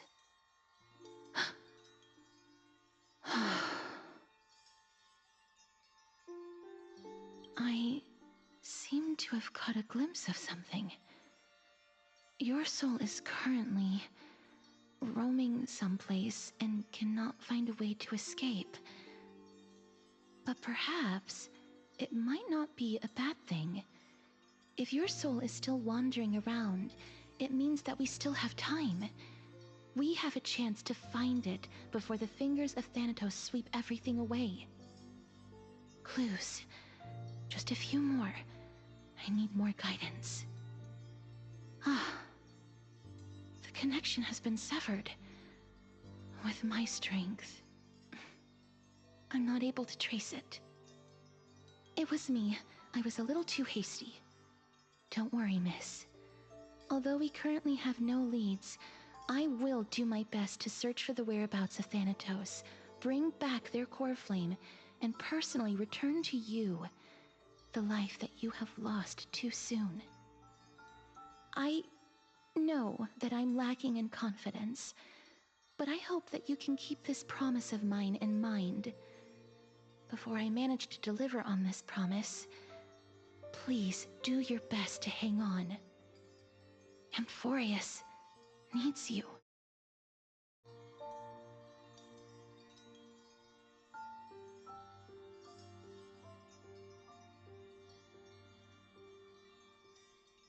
Lady Aglaia and Lord Finon are currently discussing some matters in the paths. They're worried about you too. If possible, please go there and let them know that you're well. Although, I don't actually know whether your current situation can be described as well. Also, please accept this Styxian fable. Reading can help one to focus and relax.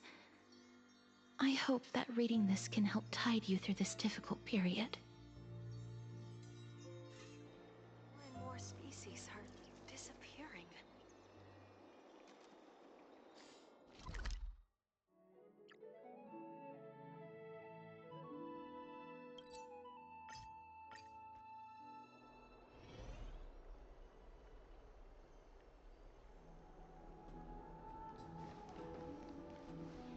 They're here. Partner! Hyacinth said you definitely wake up. How do you feel?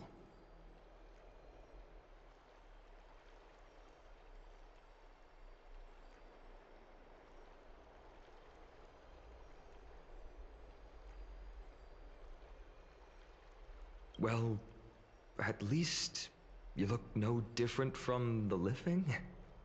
I think that most living people don't even look as good as you do.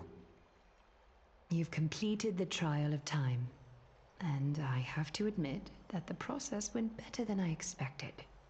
Even in the end, that Titan's heart still showed a soft spot for humankind. However, I never expected that. Two people who have cheated death would appear in Akima at the same time. That's what we have been talking about. Mighty has been in Akima for such a long time, but has no one thought to study his indestructible body? If there were even any minor breakthroughs, we wouldn't be as clueless as we are right now. Many have had this idea, but so far, there have been no results. If it were successful, Thanatos wouldn't have disappeared without a trace. Nevertheless, now is not the time for us to give up. At the very least, we can still see a glimmer of hope. Cypher. If anyone in this world knows the whereabouts of death, it would be her. I'll try and get her to return to Akima, but do be prepared for a less than ideal outcome. Please understand that throughout the history of Amphoreus, no one has ever managed to escape the clutches of death. At the end of time, Thanatos silently awaits all.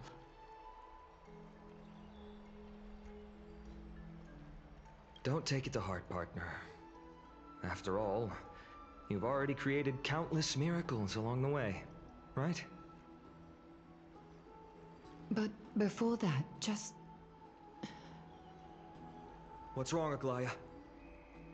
Omens always come in pairs. A tiny air current will eventually brew into a storm that tears the sky apart. It's Anaxagoras. He has initiated contact with the Council of Elders. In the end, it has still come down to this. I earnestly hope that your assessment of him is accurate, Finan. Otherwise, the efforts of my teacher and I over the past millennium might be reduced to dust because of that great performer.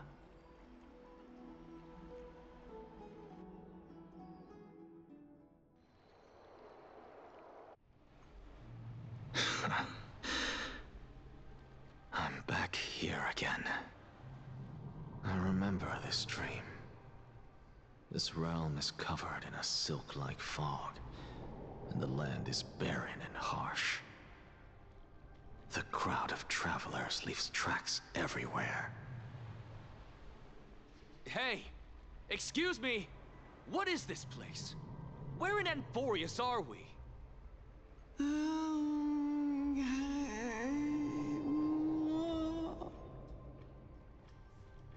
The mutters of the traveler are in a language I'm unable to comprehend. Or perhaps they're just distracted and ignored my question. Tell me, which Titan reigns over this land? And how do I find them?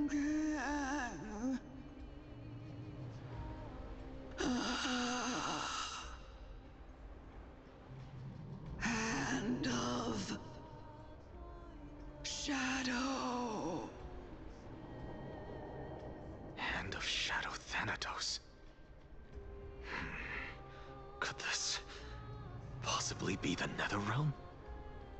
Not Netherrealm. Then where is this? River of Souls? The outskirts of the Netherrealm? Are you heading downstream toward the Netherrealm? The Netherrealm. Nothing but an illusion.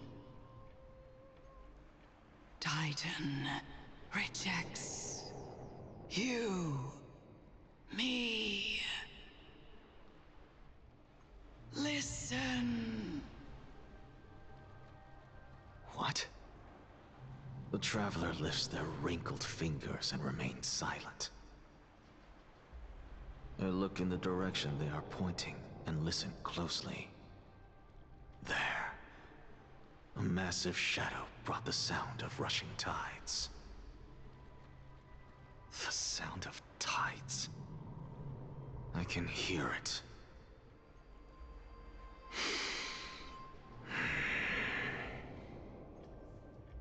I hear it, deep within the tides, beyond the closed gates of the Void World. A voice, about to recount something. Child of humanity, is it death's embrace you yearn for with such urgency? Oh, you have awoken. Welcome back to the mortal realm. Your consciousness is dissipating much faster than I expected. Ultimately, it seems like the Titan's core flame is incompatible with a mortal body. How much longer can my consciousness remain in the mortal realm? In my estimation, at best, you'll see 15 more entry hours. 15 days and nights. What is it? Are you finally starting to become attached to the mortal world now? On the contrary, 15 days feels a little too long for solving a singular problem.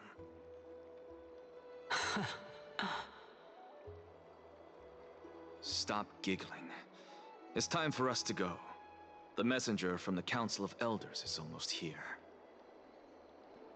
Let me ask you one more question. Are you really planning to betray Aglaya's will? What betrayal is there to speak of when I was never loyal to her to begin with? What about that white-haired student of yours? Acting so recklessly, do you not care about what might happen to him? There will be a price to pay for blind faith. This is also a lesson for Finan.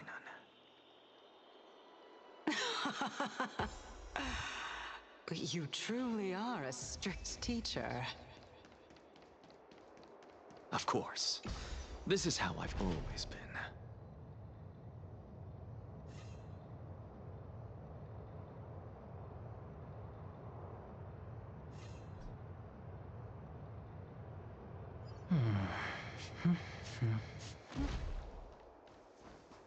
Sorry to keep you waiting. Look, it's been a while, Lord Anaxagoras.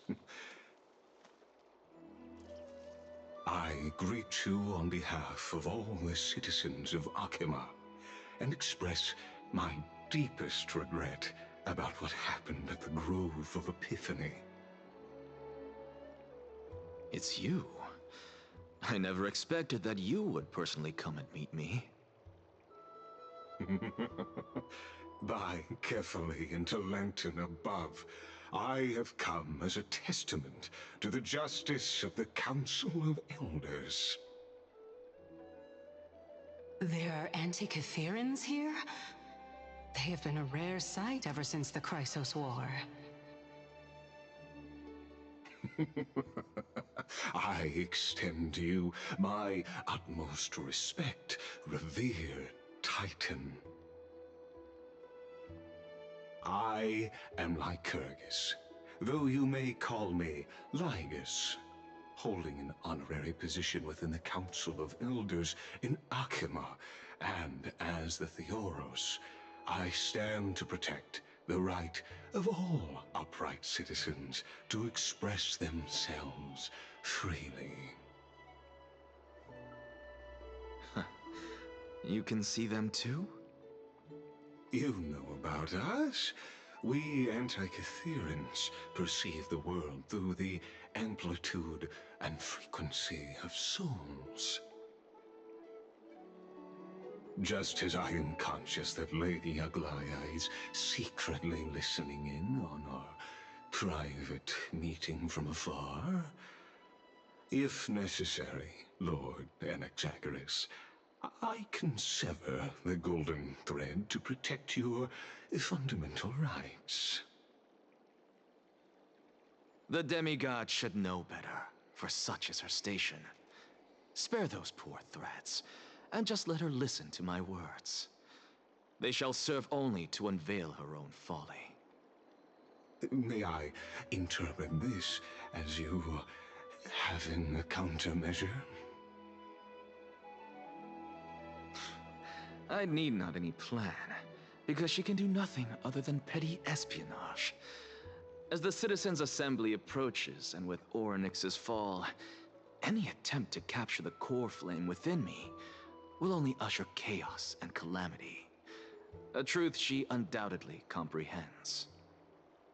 While I, Anaxagoras, serving as the Grove's special envoy to Akima's Citizens' Assembly, have long known the extent of your abilities.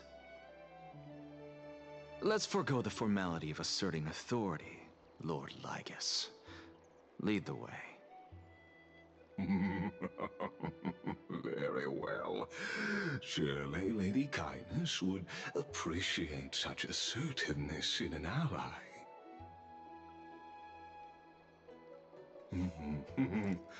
She's been waiting.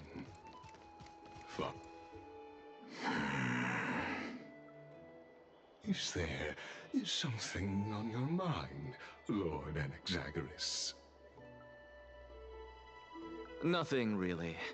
It's just a question that I contemplate every time before I ascend to Dawncloud. For the Titans, does the falling equate to death? Ah, a pondering truly deep. Time is on our side. Do you mind sharing your reflections with me? While all living beings must ultimately face their demise, Kefali has yet to meet theirs. Their journey continues unhurriedly along this long path. Are you suggesting that Kefali may not have truly passed? Yes. For dying implies an ongoing process, an action, whereas death signifies a static state, a definitive termination. In contrast to mortals, Titans exist on a grander scale of space and time, thus elongating their passage into death. The notion of their fall is but a misinterpretation born of mortal ignorance. Ah, an intriguing concept, albeit challenging to substantiate. After all, Kefali has maintained a profound silence ever since the era Arasa, while scholars and priests alike have conveyed the message of the gods' imminent fall. Perhaps the gods, in their arrogance, deemed it beneath them to reveal their perspectives to mortals. Could you elaborate on your statement? Circes, the kin of the Sky Father as recounted in myths, now resides within my brain. Were I to inquire, Kefali would have no cause to refuse. Oh. That very well could be true. But what if the world-bearing Titan still chooses to remain silent? In that case, the myths crafted by the people of Amphoreus are nothing more than pitiful jests. It's worth a try. I believe, and I'd love to witness the fruits of your theory and the change it may bring to this imperiled world. Because I completely concur with you on this aspect. If the Titan has indeed met their end, any response from them would be impossible.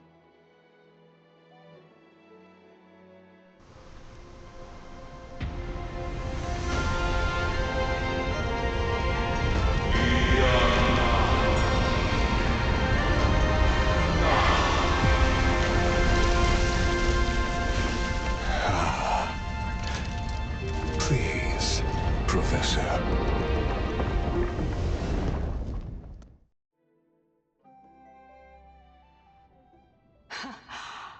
The children of humanity have indeed created a spectacle. Welcome to Dawn Cloud. The atmosphere here carries a greater sense of solemnity than the mundane clamor of the Marmorial Palace, with entry permitted only to the invited. Only esteemed beings grace this place, and among them I've received priests, scholars, warriors, and now we even have the honor to be in the presence of a Titan. Oh, what a joyous occasion. Once deemed a blasphemer, now a surrogate for revered divinity. The honor should rightfully be mine, shouldn't it? I'll notify Kindness and the others of your arrival. Kindly wait for a moment. A soldier will be here to guide you shortly.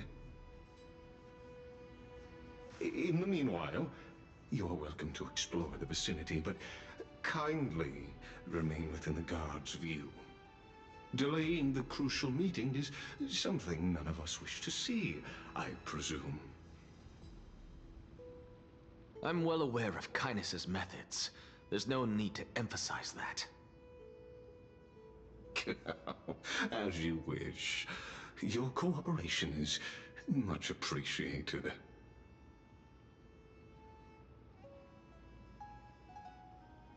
Alas, I had hoped for a brilliant plan from you, but it turns out you just left one cage to enter another.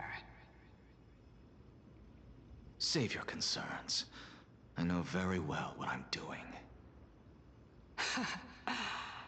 I shall depart to explore the surroundings then.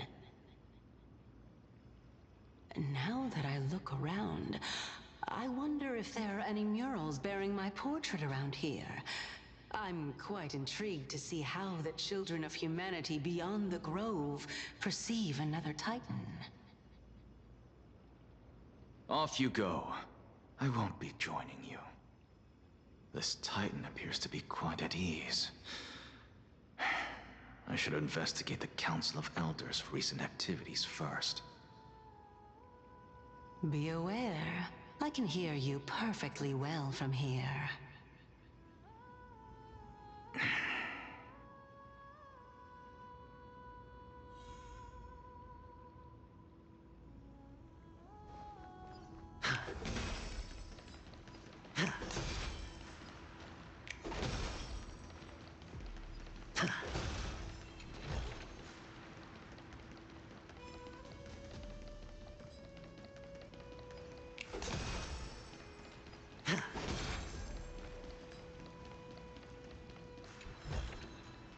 A reward with no risk? I'll take it.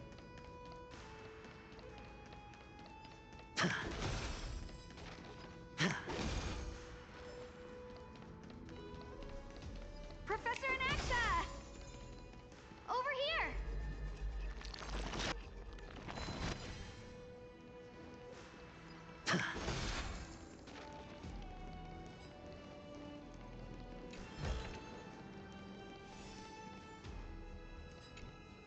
Professor Anaxa? Word has it that the scholars of the Grove valiantly perished resisting the Black Tide. To find you here safe and sound, thank the Fates. You could say it's the Fates toying with us.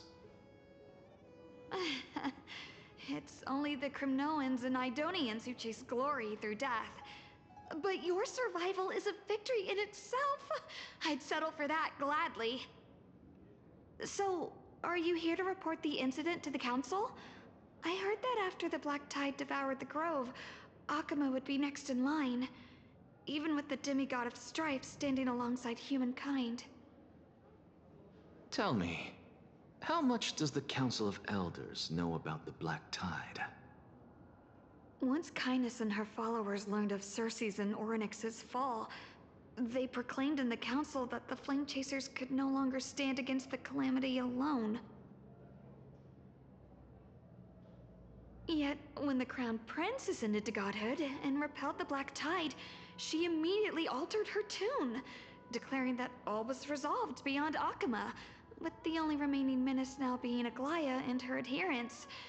They might well make their move at the upcoming Citizens' Assembly. No surprises there. Opportunists. Thank you for your honesty, virtuous student. Being an opportunist could very well be a facet of wisdom. Shouldn't you be searching for murals of yourself? I've had enough of your prattling. I was really curious to see how you would find the middle ground between both factions, so I came to listen in. But it seems as though this Kindness is much more ruthless than Aglaya. If so, why do you want to work with her? Could it be that perhaps you've decided to readily surrender this hollow shell of yours, just because you feel like death is fast approaching? I'm afraid you'll be sorely disappointed if that's what you truly think.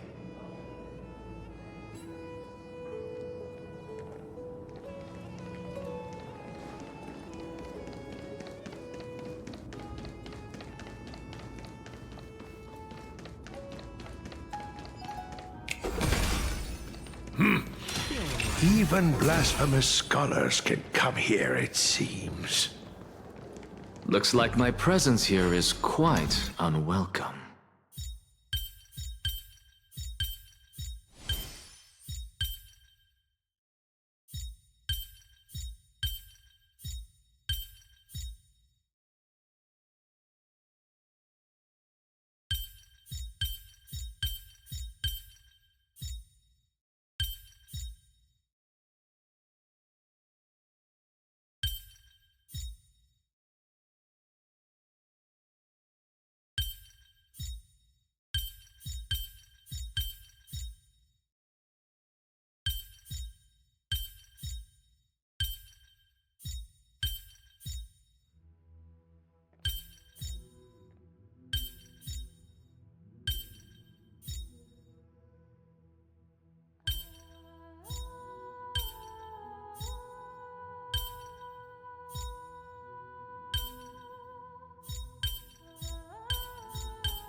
A reward with no risk? I'll take it. Anaxagoras, I thought that you had died to the Black Tide, just like the other scholars. As Kephales's priest, are you not aware of the decorum of respecting the dead? Surely you jest. You blasphemous heretics are not worthy of respect from the Supreme Being. Let me remind you that you're currently in Dawncloud, so you'd better keep your deranged language to yourself. I am no longer that altar servant from years ago, who could only acquiesce to the commands of others. Now, I have plenty of ways to deal with people like you. I'm not sure whether I should laugh or cry right now. I can't believe that a follower such as you could have been made by a creation titan. As I see it, a dead titan can't provide you with this level of confidence, right? Then who is it exactly? Could it be kindness? You. Seeing how fond of you Elder Kindness is, I shall let that slide for now. Leave immediately, and don't impede us from receiving the Supreme Being's blessings. Seeing as we were able to hear of this matter from the mouths of others, it seems that kindness is indeed quite sincere toward us. Perhaps this affair will proceed smoother than I had anticipated. Oh my, what a thrilling confrontation. As expected of one of Kephales's followers. Are you praising or insulting him? Praising him, of course. As a believer of the God of Deliverance, it is only natural that he detests evil. Didn't you hear me? I asked you to leave. Go as far away from here as possible. Don't mutter to yourself like some sort of madman and disturb my meditation. I've had enough of this. Could the 15th entry hour arrive any faster?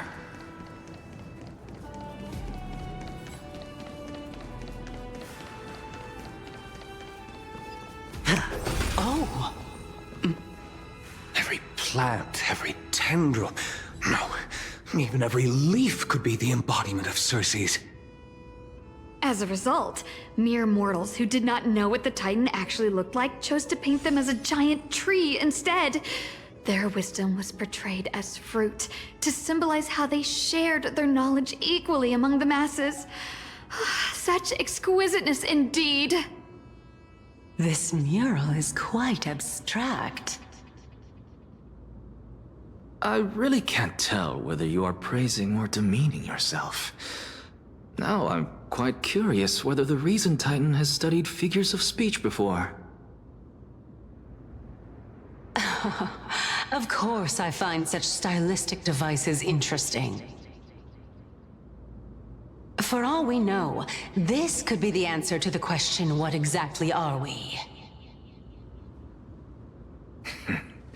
I, for one, am not willing to admit that I could look this ugly. Was this the reason why you failed in your attempt to refine my soul when you were ambushed at the Grove? Since you are aware of this, why did you save me back then? From my perspective, this point alone was enough to separate you from the average person. How do two lunatics coexist in the same brain? Therefore, it seems that your journey to Dawncloud this time is not just to seek protection.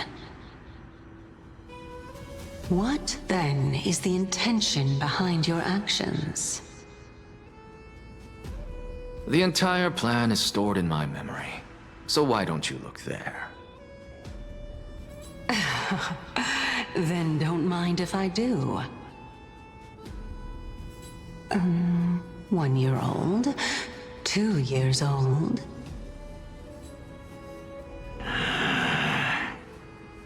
Oh my! Even a member of the preeminent Seven Sages must hug his droma stall to sleep? How interesting. That's enough. How unusual. Your soul is actually trembling. This must mean that behind this toy hides a secret that nobody knows, right? Since our days are both numbered, I don't mind telling you more about it. This is a present that my sister gave to me. It's a doll that was made to look like our family pet. So there are other members in your family, eh? Are they also living in Akama? Don't you just love to pick through my brain? Go on, continue flipping through my memories. It won't take long. You'll discover the answer when you reach the memories of when I was 5. Oh, the black tide is everywhere. I can't bear to look. When I was young, I couldn't accept this outcome either. Georios, Aquila, Kefali, and you, of course. Although I prayed to every titan that I could think of for help, my efforts were ultimately futile. This...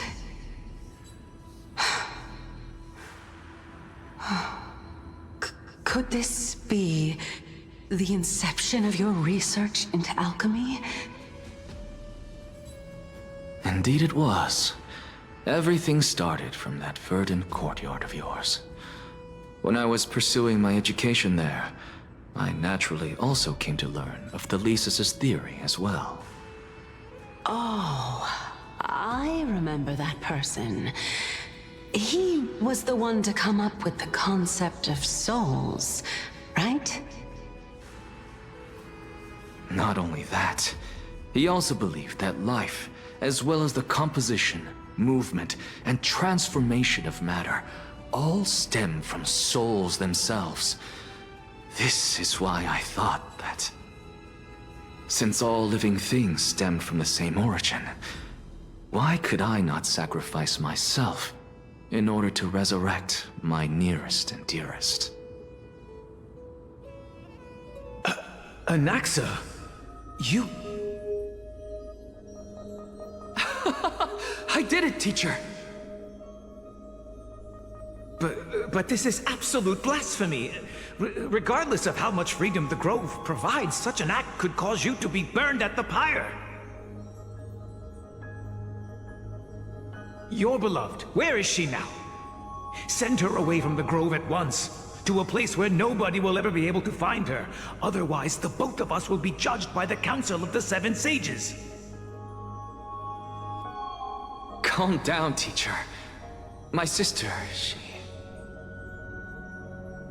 she's still not in the mortal realm, even to this day. What do you mean?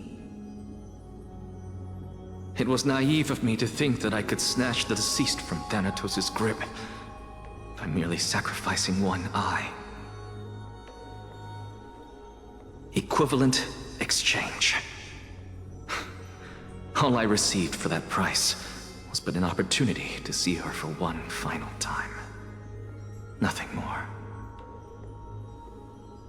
Oh. Let it go, Anaxa. As one of my best students, I cannot watch you go down the wrong path without doing anything to stop it. Never do something taboo ever again. Don't disappoint the deceased, and never harm yourself. If you can do that, this classroom will still be yours, and you'll have a chance to live out your own life.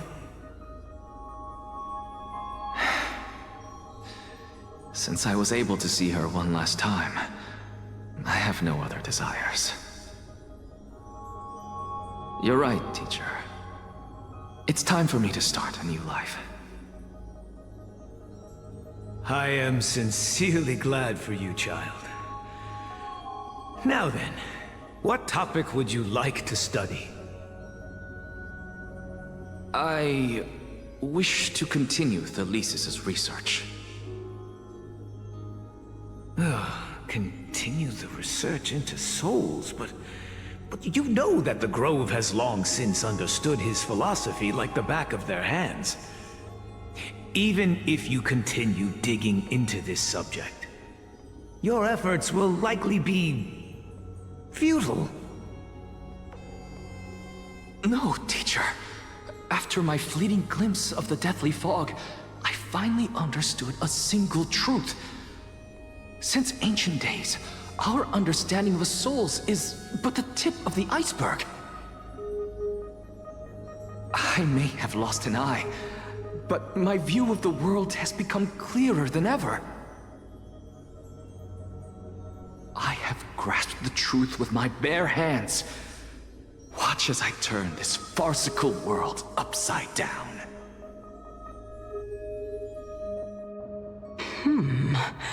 Who would have thought such a secret lay concealed beneath that hefty eye patch of yours?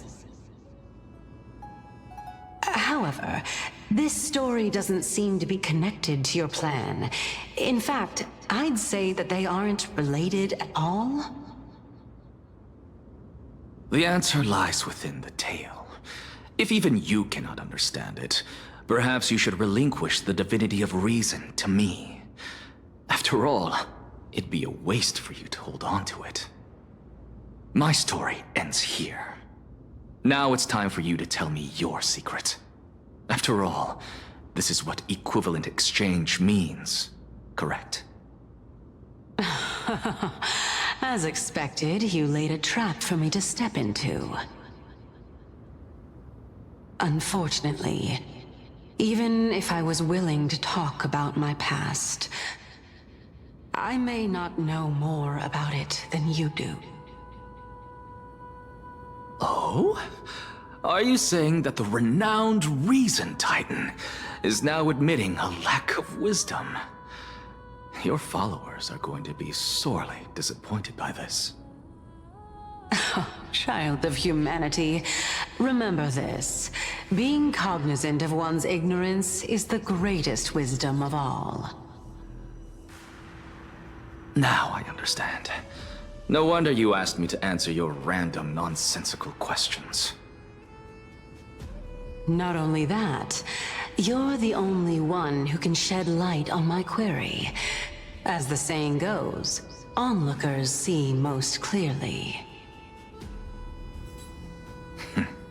Is that so? Lord Anaxa. I saw you muttering to yourself and was wondering whether you were caught in a delirium of reflective thought. I'm sorry to interrupt you, but time is of the essence. I have a message from Lord Lygus. Lady Kindness has met up with the Council of Elders and is awaiting your arrival, so please depart forthwith.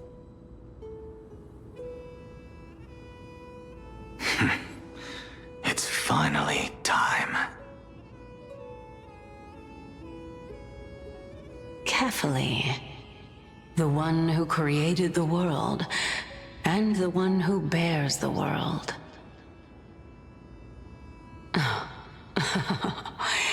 If you truly have not met your end, how will you answer the challenges of those who defy you? I didn't expect you to agree to Lady Kindness's invitation. What a wonderful turn of events. To tell you the truth, there are many people who hold grudges against that Lady Gold. Isn't that the dromas draped in finery? Avoid his gaze. I don't acquaint myself with blasphemers. Don't worry. He's too full of pride to pay us any attention. Your nickname is Dromus as well? You must really like those creatures.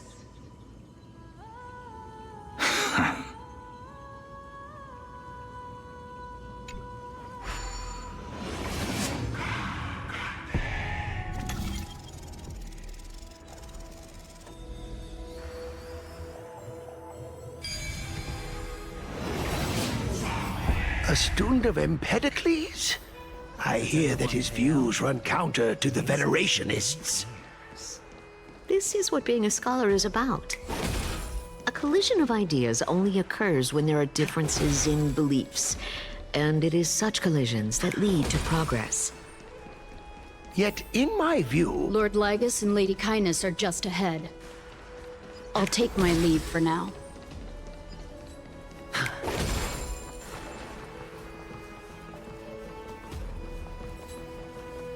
Welcome to the Demigod Council, esteemed guests.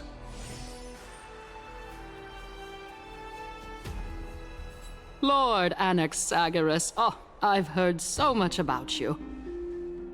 Head of the Nusporists of the Grove of Epiphany, notorious blasphemer, a Chrysos heir who bears Circe's core flame, a survivor of the Grove calamity. Did I miss anything? Well, if so, please be so kind as to enlighten me. Since Lady Kindness is already well acquainted with me, I won't waste any effort introducing myself again. But then again, perhaps the customs are different here. Back in my hometown, there is a form of etiquette known as honoring guests. The host will welcome their guest with warm hospitality by treating them to fine wine and a cozy bed. And yet, ever since I arrived, I have not been welcomed with warm courtesy or ceremonial gifts. Instead, I am met with intense scrutiny. Even more absurd, the host has sharpened their blade and instructed their servants to lie in wait in the shadows. Perhaps you intend to cut open my heart, retrieve the core flame, and then hold a grand feast for all of the guests. Everyone, stand down. Thank you for understanding. I am but a feeble scholar who is not used to the stench of avarice and blood. No need to be humble, my lord. From my perspective, your courage and gumption are worthy of the reputation of the Seven Sages.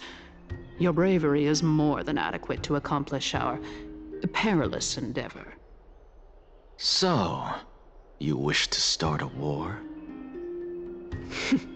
Well, since the Chrysos heirs are calling for war, we will respond in kind. Conflict is inevitable. Since Aglaya endeavors to suppress the virtuous commoners with blood of gold, we will not hesitate to display the rights and mettle the citizens of Akama are so entitled to. As to your question of whether peace is still a viable option, well, to that I can only say this. Everything hinges on the next citizens' assembly and whether they have a sudden epiphany amid the clamor of the masses. And since you, as a Chrysos heir, accepted our invitation, you have indeed given us a glimmer of hope. What brazen arrogance. What you're saying right now is worlds apart from what you were saying before you retired your cleaners. I don't deny it. After all, they're responsible for cleaning up any threats, and just a moment ago, you were on the side of the Chrysos heirs. But now that you're an ally of ours, we can continue talking somewhere else. As you know, these walls have ears.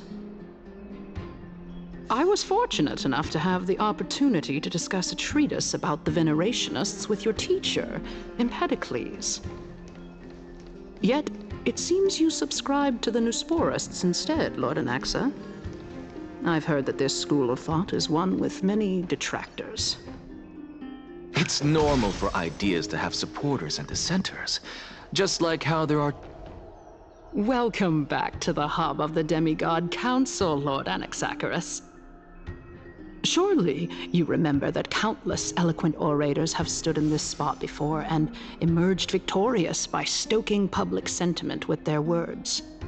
And yet there have also been innumerable blasphemous philosophers who set themselves up for failure because they refused to defend their actions. This tiny stage is the most profound embodiment of Akama in centuries.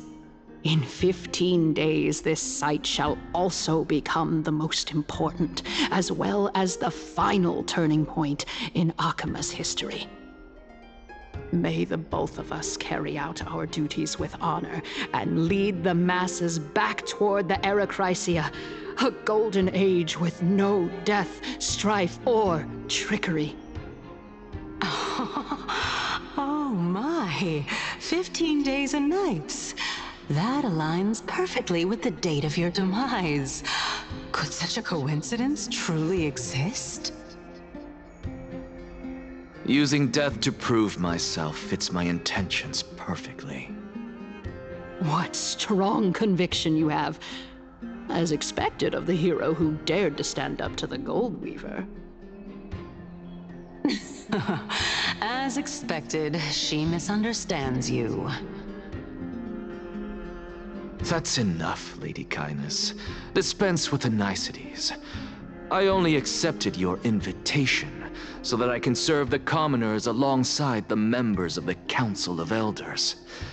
Don't test my patience with such superfluous formalities. Well, you say that now, but surely you also require my aid as well, so that you can stay alive even when being pursued by the Golden Thread? You worry too much.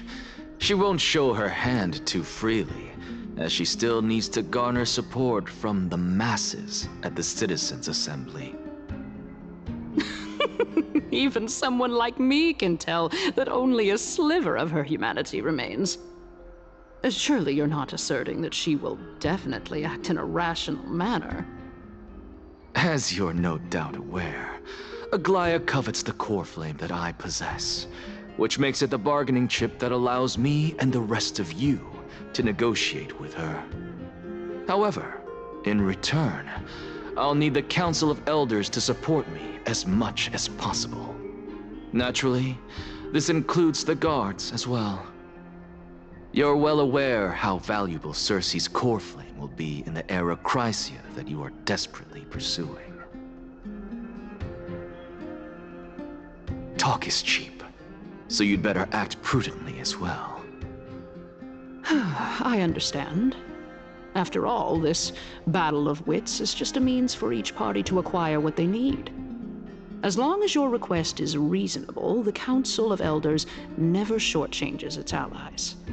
Since we're both intent on mutual cooperation, let's not mince words and just speak plainly to each other. Let us decide how much we can secure for ourselves and how much we're willing to sacrifice, like true philosophers, with our words and wisdom.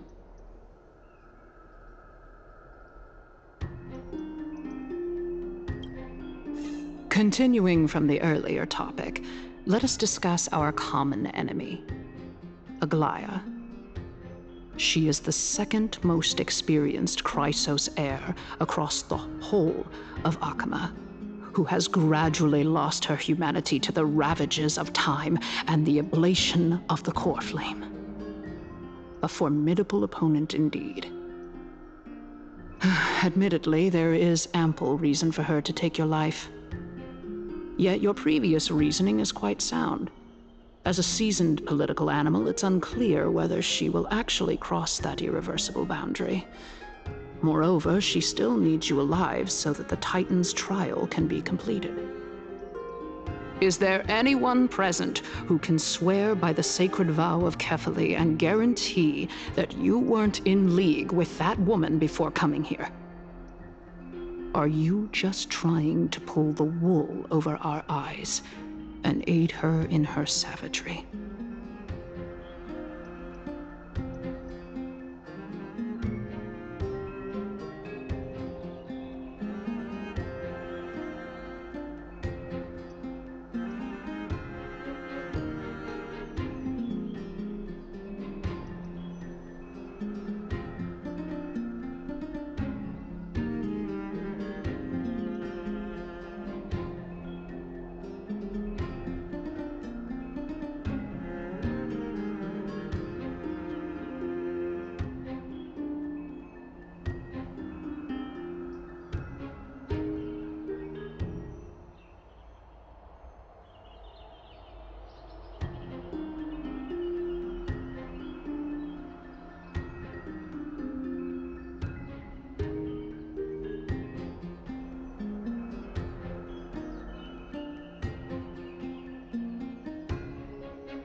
I believe you're aware of Castorus the Executioner.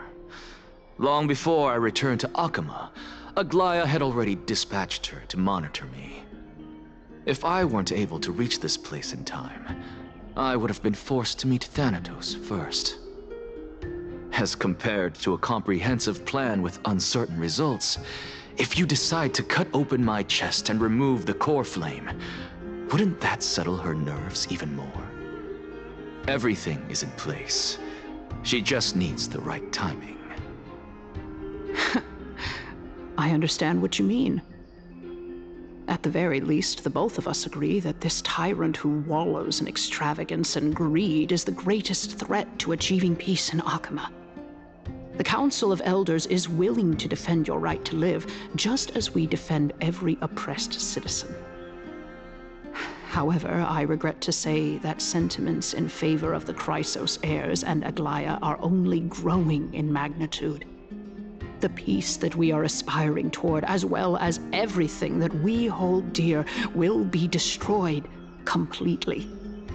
The city will be burned to ashes, and the citizens' blood will be shed. Tell me, what are you willing to do for our esteemed citizens so that they can vanquish the enemies of our fine city?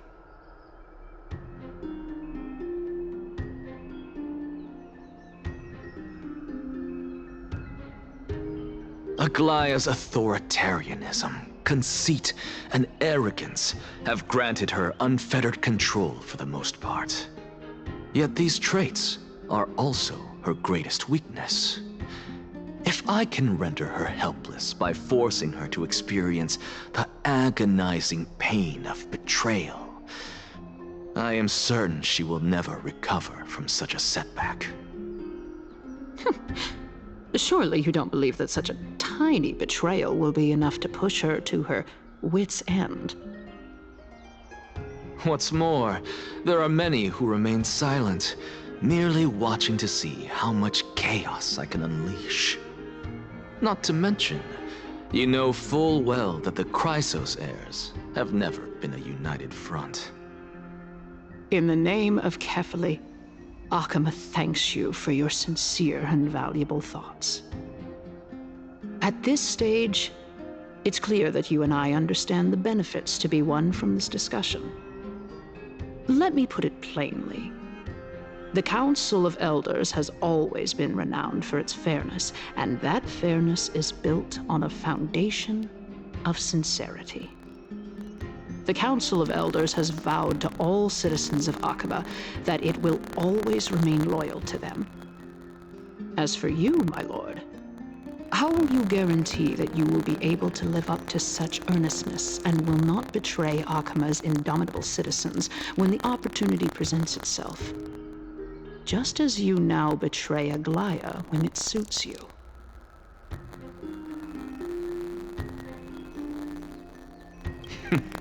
Surely you jest. My loyalty does not need to be proven.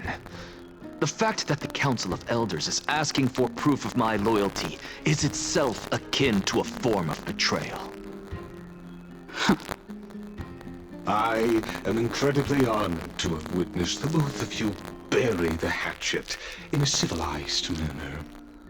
However, I am afraid that I must interrupt for a brief moment. As the Theoros, I have observed the following. Lady Aglaya, the Gold Weaver, is currently on her way to Dawncloud. Oh. Well, I do believe that we might have a slight overabundance of guests today. Feeling dissatisfied, Lady Kindness? Despite the Council of Elders' lofty residence on Dawncloud, it must still tolerate the whims of the Chrysos heirs. So you were holding back just now. Seems like you are better at playing this game than I. In any case, I'm glad that she's arriving here. So tell me, Anaxagoras, now that you're an ally of mine, if Aglaya were to demand that I hand you over, what should I do? You can do as she says. Tell her that the Council of Elders merely wished to chat with me and had no intention of offending her. However, by doing so, the authority of the Council of Elders will be as thin as papyrus that has been soaked in blood. Not only can it be destroyed at the slightest touch, but the Council will also lose possession of a valuable core flame. No, more like 2 core flames. After all, at the next Citizens' Assembly, that young lady who is synonymous with death will also be standing on our side. Oh? How can you be sure of that? Is that of importance to you? All you need to know is that I have a plan. In my opinion, you should be more worried about the impending threat. If Aglaya can seize me in full view of the masses today, she could also dismiss the entire Council of Elders in one fell swoop tomorrow. If that happens, the discussion that we've just had will turn into an utter joke instead. Is this the outcome that you wish to see, Lady Kindness? Fine. I will handle this matter appropriately. But you do best to remember this. Fool the people and karma will be on your tail. I'll overlook it this time, but don't count on there being a next time. Unless, of course, you crave cruel punishment and consider suffering the perfect state to ponder the true nature of souls.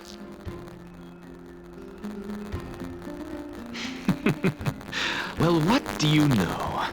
That happens to be one of my rare talents. We shall see, then.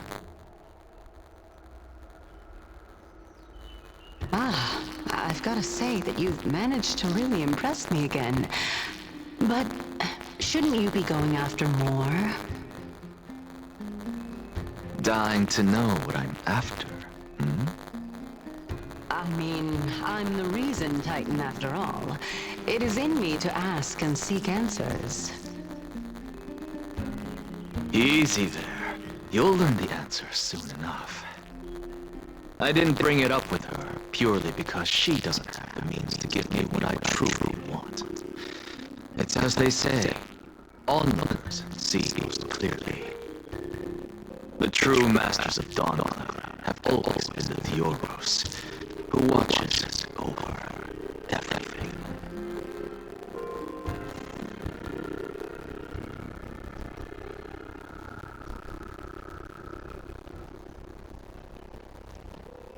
Unexpected visitor.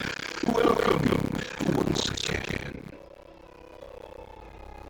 You know, you could have skipped all the listed debate to come to me to synchronize carefully. I have no reason to refuse you, do I? You may not, but kindness has. Whoever gets hold of Kefali's core flame will get to rule over Akama. She is wary of me, so naturally I had to gain her trust.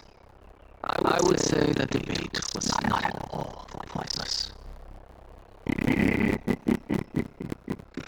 Very true. In my view, this individual has gone to great lengths to get close to Kefali. He might very well be plotting something nefarious against the Titan. Are you still willing to let him pass, knowing this? Yes, very much so. All living creations are always treated as Kefali's transcendent vessel. This comes with being a world bearer. How convenient it is to be able to hear what they say. It is truly my honor to speak to a venerated Titan in person. Please, go ahead. Let me join you both on this journey.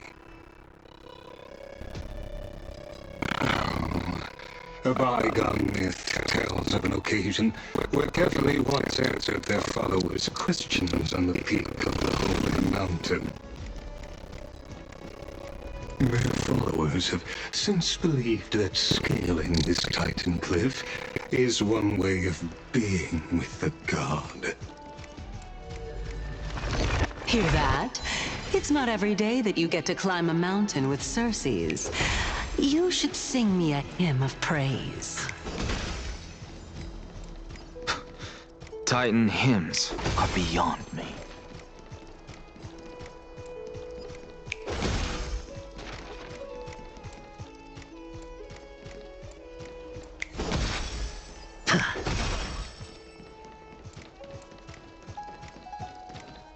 Go on ahead. Take this Yanis shortcut, and the long pilgrimage stairway will be waiting for you at its end. I have to admit, I never expected you to not ask me anything. Not even my motive. Because I know very well what it is you are after. As the saying goes, a gentleman helps others achieve their goals.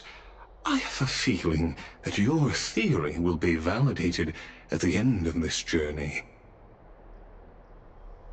I believe Kefali will not deprive you of your right to ask your question, especially now that you're on the brink of death.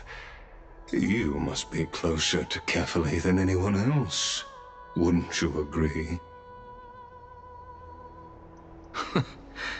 I hope things go as you say, then. Putting a child of justice into a farcical world is bound to turn it upside down. It is my hope that you bring a much-needed change to this world which is on the brink of destruction.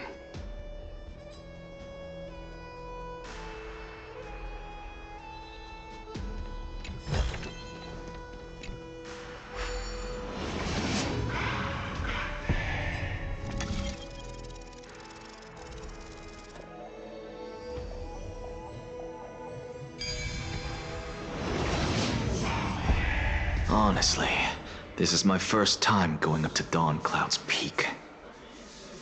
What a splendid view. Isn't it about time you recognize the magnificence of us Titans? Well, I don't see how this place is different from those temples in the city. All they have are magnificent facades. And even though I've come this far, I'm still doubtful about getting useful clues from him. I must be getting ahead of myself to be expecting to hear something nice from you. Oh? Haven't you been in my head for some time now? It's high time you get used to how I feel about things. All right, we're just a short hike away from Kefali. No time to waste here. So the intellectual debate from earlier was too draining for you, huh? If Amphoreus gets a new lease on life, you should focus on strengthening your body and stop shirking social interactions. Save your concern. The Titan is in sight. Can you make it? Why? Are you going to carry me up if I were to fall now? I know how far I can go, so just hold your tongue and come along. Fine then. I guess I won't say any more. I'll just wait till your soul dissipates completely to gain control over your body. Wait. Who is that? Circes? Hey, look at that. Huh? What should I be looking at? Am I hallucinating? Or do we even get to see souls when we're close to dying.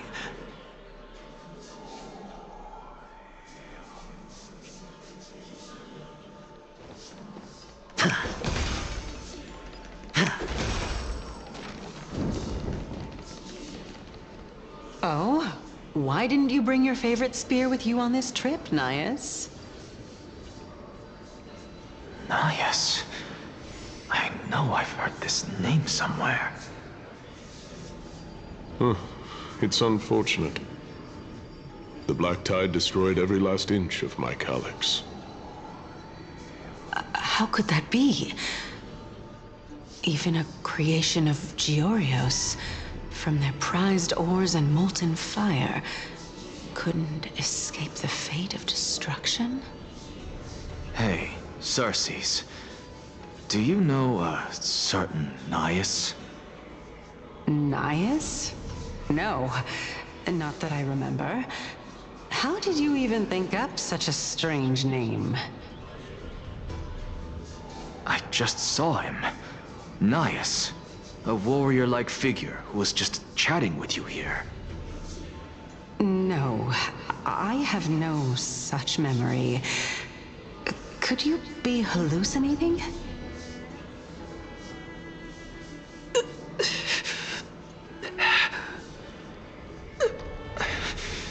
This is a departed spirit?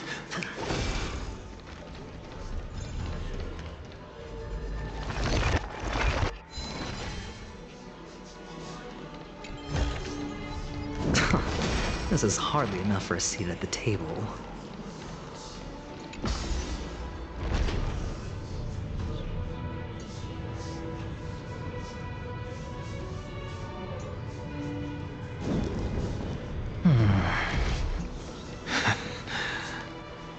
Enough about me.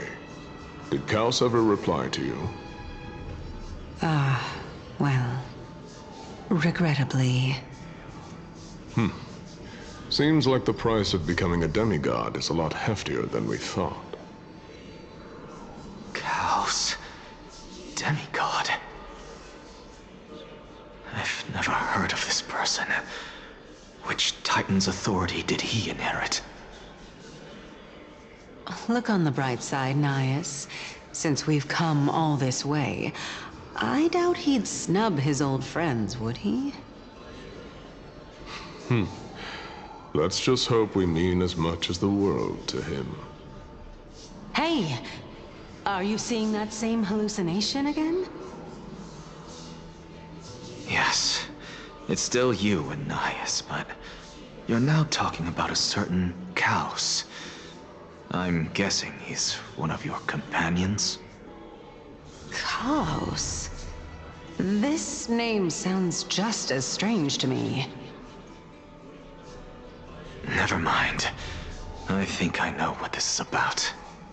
If things are as I thought, then they aren't hallucinations, but the souls of people. What? But if those are the souls of the dead, then what am I?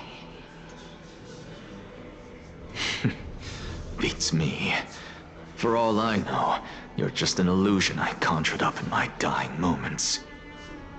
Let's just keep going. As long as I take in more sights and hear more stories. Know your limits. Wander too far among the dead, and even I might not be able to save you.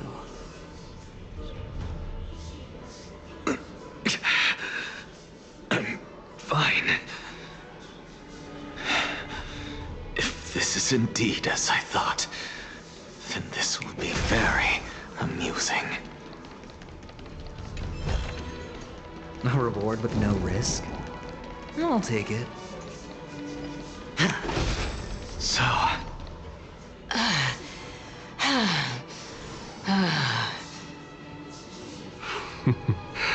Can you keep going? Of course. I'm just... If I knew we had to climb a mountain, I wouldn't have come along with you. I guess this also counts as one aspect of the world-bearing burden. If Amphoreus does have a next life, you may want to get your body in shape. Keep your sarcasm to yourself. I'm not getting anything of value from them. I would sooner throw myself off this cliff and hit rock bottom than exercise even a little. I am Calypso of the eminent Seven Sages, after all. Training would make me no different from those Helcalithist barbarians. Calypso. She's one of the Seven Sages. A member of the Grove? No, she can't be. I would know her name if she really were one of the Seven Sages. Hey, Circes. Does the name Calypso ring a bell? Circes? Daggone. Doesn't matter. I can do this myself. Oh, beautiful old world. Where are you now? Oh, legendary era Chrysia, return to the mortal realm. Splendid gods once...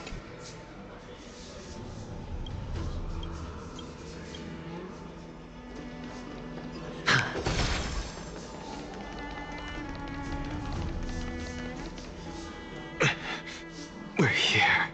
Finally. So... I don't get to ask the Titan my question. But all of you make for a pleasant surprise, nonetheless. Very well then. Let me uncover the truth for myself. Did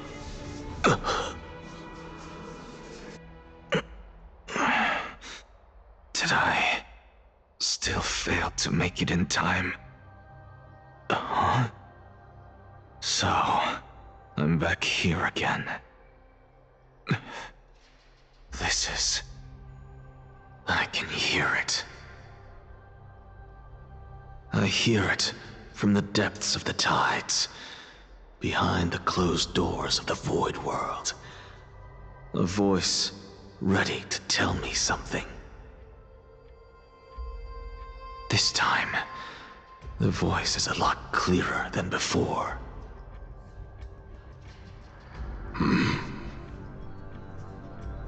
Since we've come this far, let's just wait.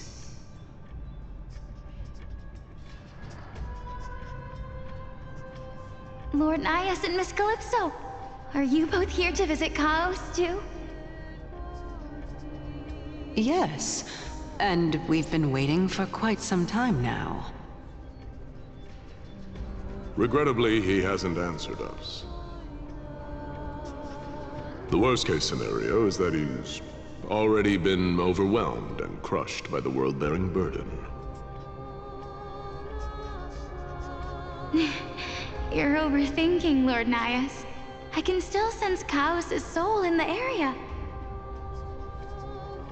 And besides, we both know Chaos' nature.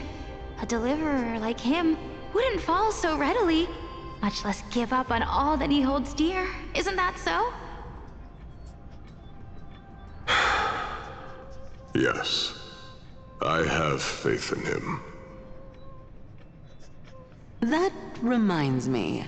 Why are you making this trip alone, Polixia?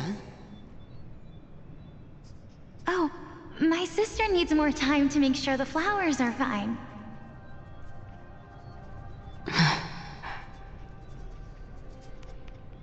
Such a pity. Both of you have hearts kinder than anyone else. Yet you are born only to take over Thanatos' divinity.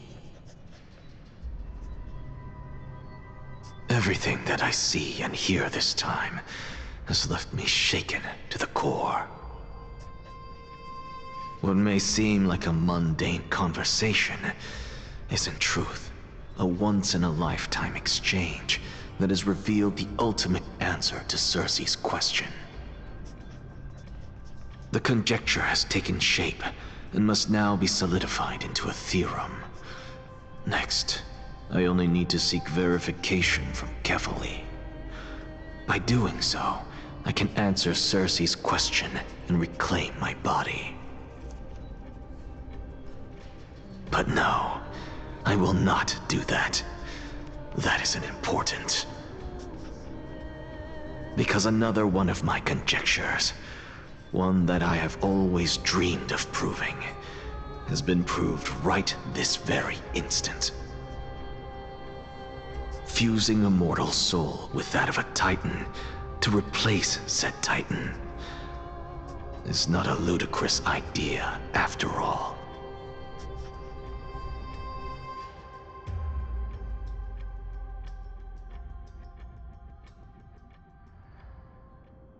What are you thinking about?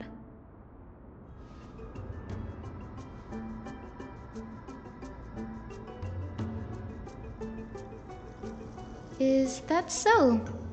You don't look the slightest bit amazed, though. Plus, you seem to be strangely familiar with the city around the Great Tree.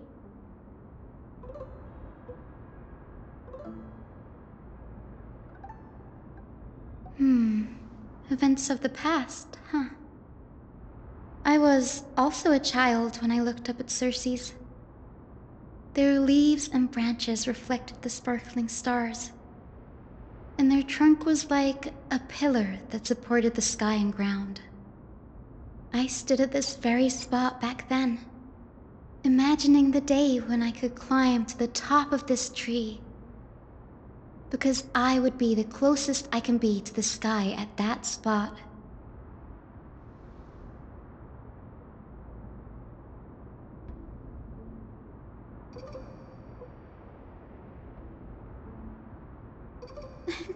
Don't read too much into it. I mean, can mortals even hope to reach Aquila's realm? They're a strict and draconian god, nothing like Cersei's. Reason is willing to share what is theirs with others, but Sky only expects people to revere them. You get what I'm saying, right, Denny? After all, the Titan that imprisoned you and Grey here in Amphoreus is none other than Aquila themselves.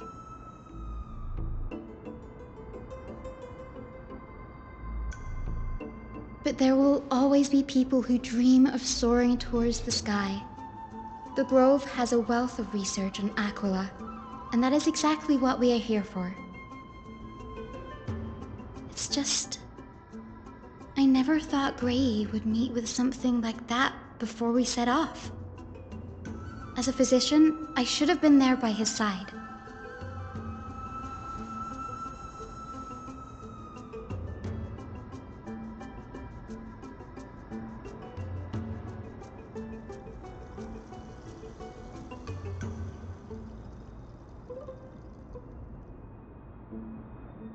Yeah, there's no rest for the weary, huh?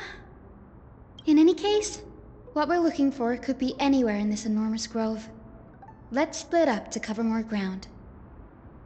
Danny, with your skills, I'm sure those monsters born of the Black Tide will pose no threat to you anyway. Have you forgotten that you're talking to the chief physician of the Twilight Courtyard? Have more faith in me. I'll be just fine.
This...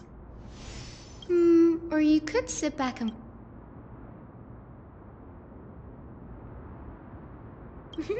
I'm kidding, Danny. Lend me a hand, pretty please. Resonate all together. Again? Bust? Or maybe I'll take it off! All in! It's okay, it's okay. Watch your head. Net markers activated. Time for a good old counterattack. I weep for the departed. It too shall fall.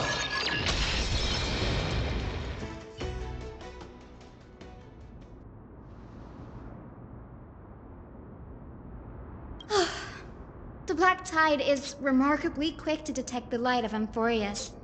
So or rather, the blessings of the Sky Priest in me, might have unknowingly called them to me. Anyway, never mind that for now. Here, you might want to have a look at this. I found it around here and thought it might be of interest to you.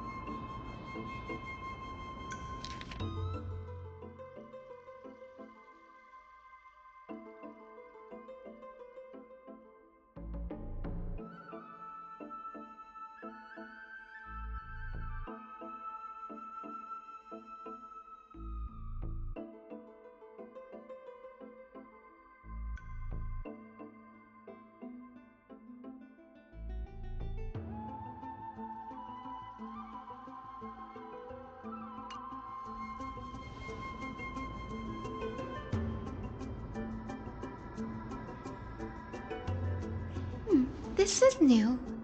I didn't know Professor Anaxa was researching the sky. He's never mentioned anything about it.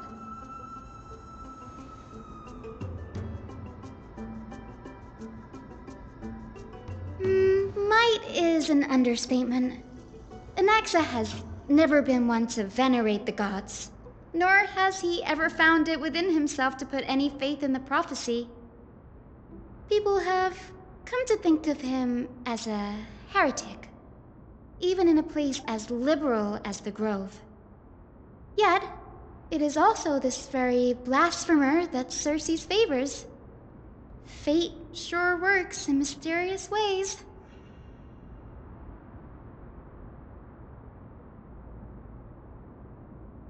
Oh, let me have a look.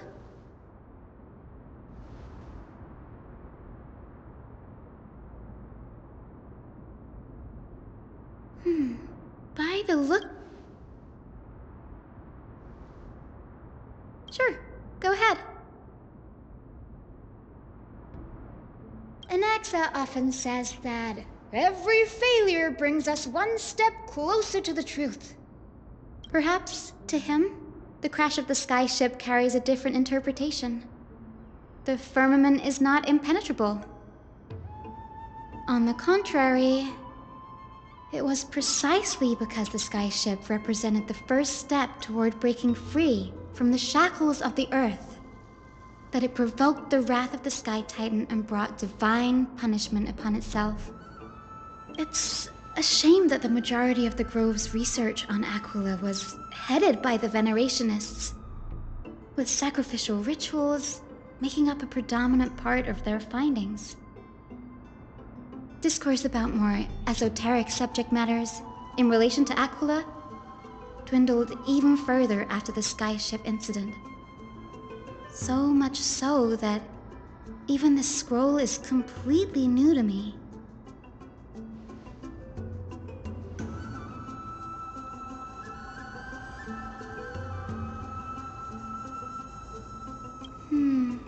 That's what I'd like to know.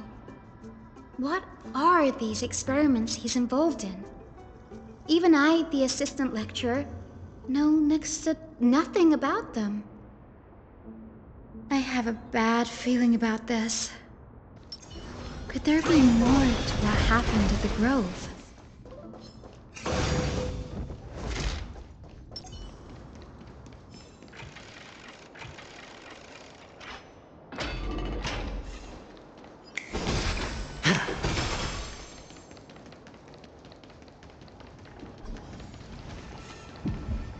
This is the Library of Philia, a place where the Grove stores its collection of tomes.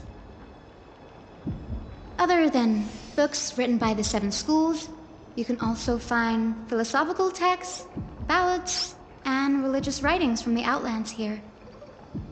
Cities that desire to learn from the Grove were apparently expected to contribute knowledge of equal value to what they sought. We've had more than our fair share of hilarious episodes over the years. For instance, it's said that the Erythrocaramists once borrowed a manuscript from a certain author, but ended up returning a copy instead of the original. What's more, the original manuscript was supposedly then hidden here.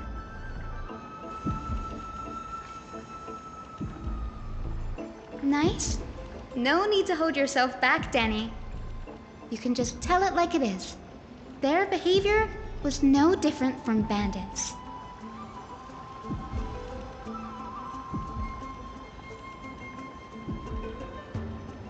Whew, you've got me there. Some said you couldn't even find a dictionary in Castrum Kremnos, so I guess they were spared. There are too many books in the Library of Philia. Flipping through them all will take too long. Why don't we use the Biblioslate to search for the texts we need? We can bring them back to Akama for reading after that.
Ugh, it's so dusty in here. Whoa, are these all complaints about him?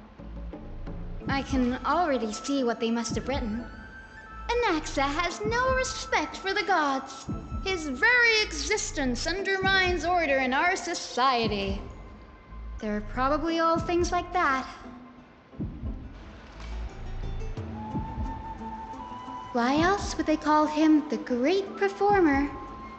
When Anaxer established his school of thought, the first thing he apparently did was read his own work to everyone. Are the Titans truly an accurate reflection of what humans think gods should be? Worlds created by gods are indubitably perfect, but what of Amphoreus? Only foolishness and insensitivity everywhere you turn.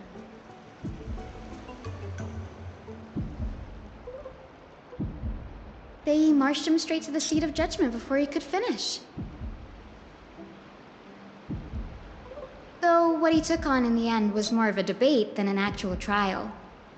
He had to address every one of the scholar's allegations, or face expulsion from the Grove. The first allegation was... Do you agree that since the Titans created the heavens and earth, so the mountains, rivers, and seas must likewise be their creations?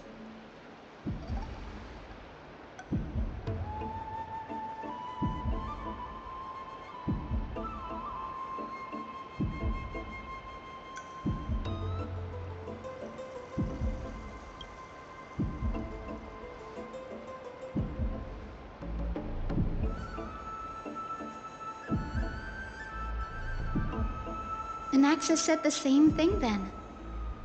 Needless to say, his critics didn't take kindly to his answer, so they followed up with a second allegation. You claim to be studying souls, yet you are, in fact, defiling them and committing acts condemned by the gods. Do you admit it?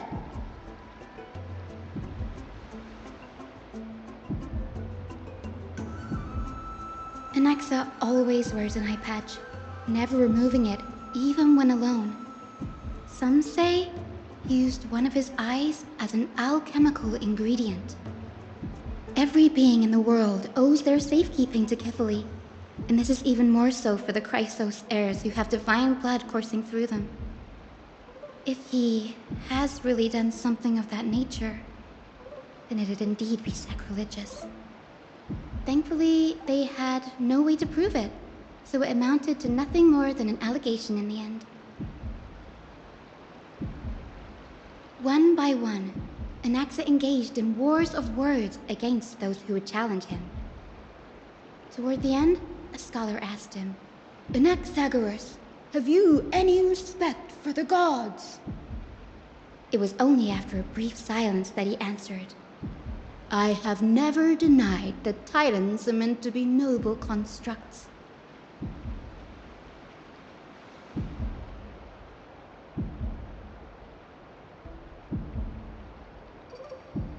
Yes, I'm not sure how that controversy was eventually resolved, but what's for certain at least is that Anaxa was allowed to stay in the grove where he continued his research, despite being regarded as a heretic. By the way, this stack of complaint letters has reminded me of a place in the grove. We may find clues there that aren't on the teleslate. I'm talking about Anaxa's alchemy lab, hidden between the cornerstones.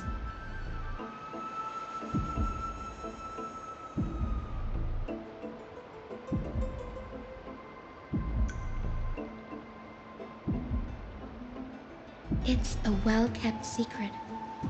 Among the 7 sages, excluding the nominal chief sage, each has a private sanctuary where they can conduct research undisturbed in their free time. Even the administrators of the Library of Philia are restricted from accessing those places and documenting the sages' research. But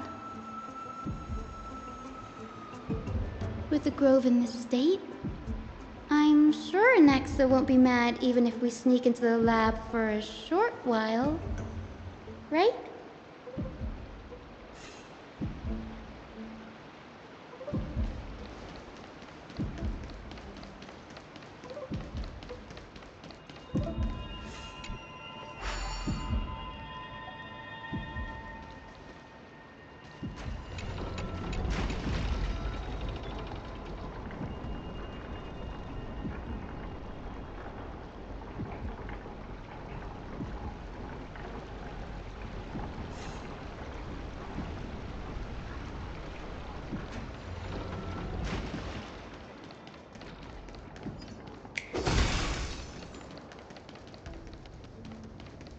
Feeling lucky.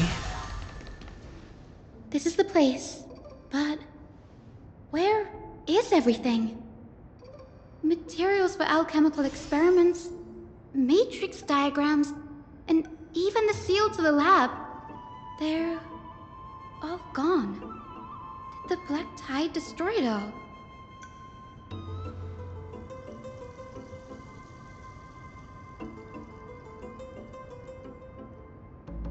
No, not even close. Not only are alchemy experiments high-risk activities, but Professor Anaxa also has a penchant for using bizarre materials. Students often saw him walk in looking right as rain, but come out covered in soot with his hair singed. Naturally, no one dared to come near this place. Huh? That bookshelf over there seems to be the only thing still intact.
What's going on? Anaxa is conducting research on our friends in Alchema and... me?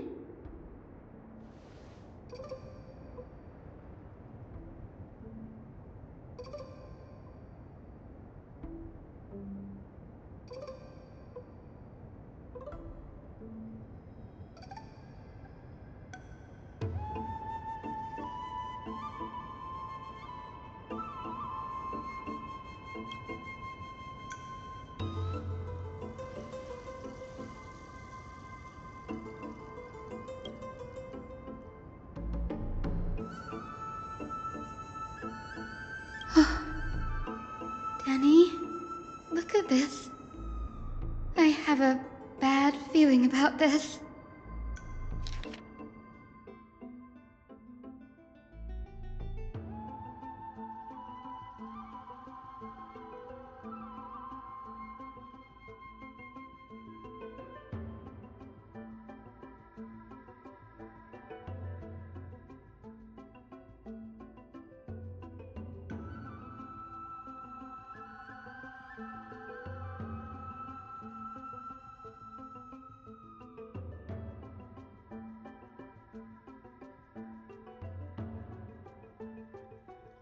My biggest fear.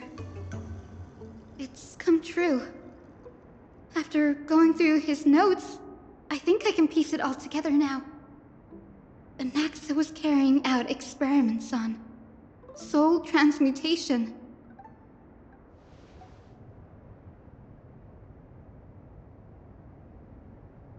Yes, this is what he was secretly conducting research on. Something he had to keep hidden from others. Compared to his public speeches, this is the real blasphemy. Oh, I just thought of something. Do you remember when the Black Tide was approaching?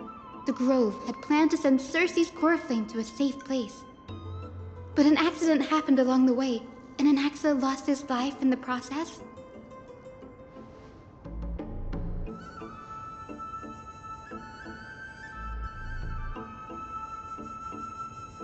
That's right. But what if Professor Anaxa's fusion with the core flame of reason wasn't an accident? Put yourself in his shoes. Knowing that the Black Tide was closing in and your time was running out, what would you have done?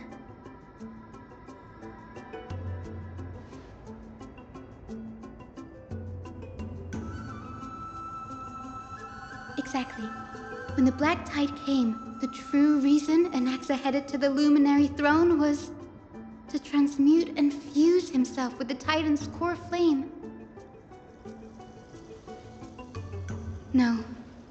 Judging from how he reacted after the event, the results came as a surprise. Maybe he failed to consider the possibility that Cersei's would make a similar decision. The manuscripts detailing all the alchemical formulae have been taken away. His research is still ongoing.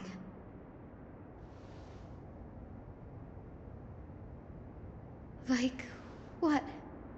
There's only one Titan left in the world now. No. No way.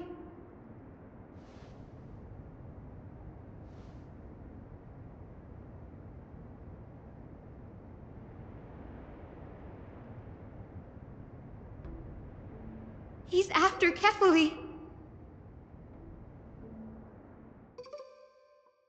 Sir, this sky above us, it's not real, is it? Of course not. This is just an image from a projection device used for educational purposes. A simple trick. The day-night cycle has been lost to this world. So that students like you may still learn about the night sky, astronomers have harnessed the Titan's miraculous power to manipulate the light, projecting the nights of the past here for you. Much like how the sky above the holy city is also illuminated by Kefali's dawn device. So, the skies of Akama are fake too. You mustn't conclude that, Inoxa. You should know that only a child would expose a trick and be proud of it. Often people know more than they let on. They simply choose to feign ignorance because they have no other choice. Then they're just deluding themselves. People believe in Kefali's tale of Genesis, accepting wholesale whatever the priests preach. But we're different. We've already walked out of the firelit cave of ignorance. We have already realized that we live in a world where titans make the rules. Even when we look at the sky, we're only seeing what they allow us to see. Rather than gazing at this mockery of a night sky fabricated by them for the rest of my life, why shouldn't I be the one to take control of the projection device instead? So much time has passed since you sowed the seeds of doubt in my heart, child. Many a night, I find myself penning down all my theories and wild ideas, only to burn them to ashes when I open my eyes in the day. Why? Because we'll face death by burning if word gets out? As a sage of the Venerationists, my soul has already become inextricably linked to the great tree. Every word I say and every move I make is certain to influence every leaf, every branch, even the tree itself. But above all else, my days are numbered.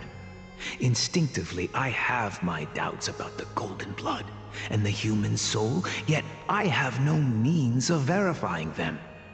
The golden blood in my veins is woefully thin, and I am loath to waste what little time I have left obsessing over a hypothesis that cannot even be proven in the first place. But I can, sir. I can do it for us. The time is right. Give me all that I need, and I shall accomplish this grand feat on your behalf.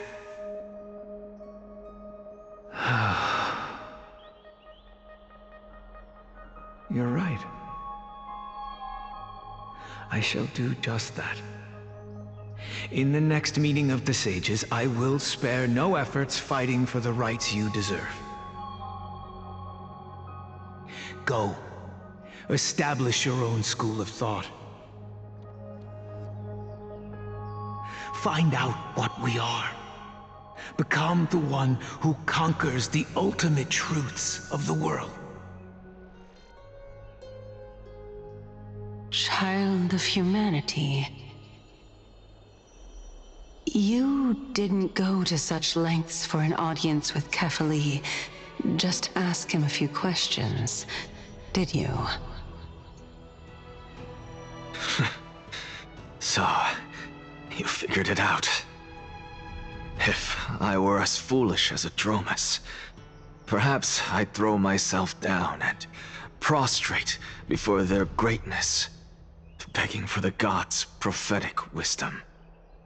Well, sorry to disappoint, but I'm no Dromus. Alas, I am a human, standing tall on 2 feet, possessing both intellect and pride. Before such power, does it make any difference whether you're a human or a Dromus?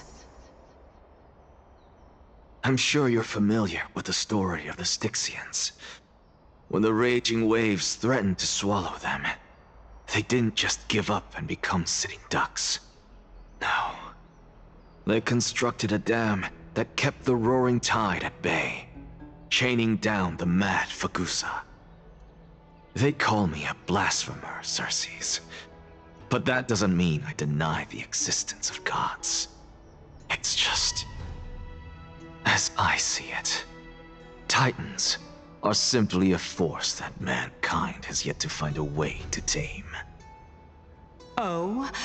If power that rivals the Titans is what you crave, why not conform to the prophecy and brave the trial? Why stop at harnessing the power of the Titans when I can do so much more? The source of life is what I wish to grasp, to understand what makes up the soul, and to learn what we really are. Thanks to you, I've had the chance to personally verify, in more ways than one, that the soul indeed ceases to exist in death. But where there is death, there is life. And where there is an end, there must also be a beginning. How then is a soul born? That was the only unknown variable left in my calculations. And by the sound of it, you have already formed a conjecture. No, I have already drawn a conclusion. In my journey unto death just now, I finally saw the answer with my own eyes. Professor Anaxa, I'm here. Her life hangs by a thread. I must ask you to refrain from taking any unnecessary steps. Of course. I'll bring this to a conclusive end, and give you the answer you so desire. However, in accordance with the principle of equivalent exchange, I must also demand from you what I need. As you wish. Don't you care to know what the price might be? It's a matter of uncovering the truth about the Death Titan and her survival. This may be the only time I can ever save someone's life. There is no need for me to think twice. I see. In that case, let the show begin. Indulge me. Am I correct to say that you intend to prove Thanatos' whereabouts and prove the nature of our existence now? Before I begin, I must confess I had been stuck in a cognitive trap all this time. As unrelated as these two propositions may seem at first glance, they are in fact logical equivalents. They are merely two different ways of telling us about what the soul is at its core. The reason I say this is as I've mentioned earlier. The answer was hidden in my journey unto death. Anaxa, you were in the Netherrealm? Yes, I am but a living dead man now, but that's not important. What truly matters is, I overheard a conversation between heroes. That's not all. Remember how I said you were a part of that conversation too, Circes? And I've told you that I have no recollection of such an event. That was likely just an illusion conjured up by the mind of a dying man. Of course you would remember. Because that wasn't you. That was Calypso, one of the 7 sages of the Grove. Calypso? Huh? Oh, that's the name I made up on a whim when speaking to this girl. How do you know of it? And surely you jest. Don't you think I, of all people, would know if that were the name of one of the 7 sages under the shade of my tree? Don't you claim to know the Grove's past like the back of your hand? It seems you've lost even the memories seared into your soul. Use your head, Circes. Since all of this took place in the realm of the dead, it stands to reason their likenesses are of souls from the past. The living cannot step foot into that world, so who could they be? Think about Calypso. Why does she share your likeness, yet you have no idea who she is? The answer is evident, is it not? Those fallen heroes are the mortal incarnations of the Titans before their ascensions to godhood. The gods aren't master creators born out of thin air, and they are no different from humans, because they all evolved from one.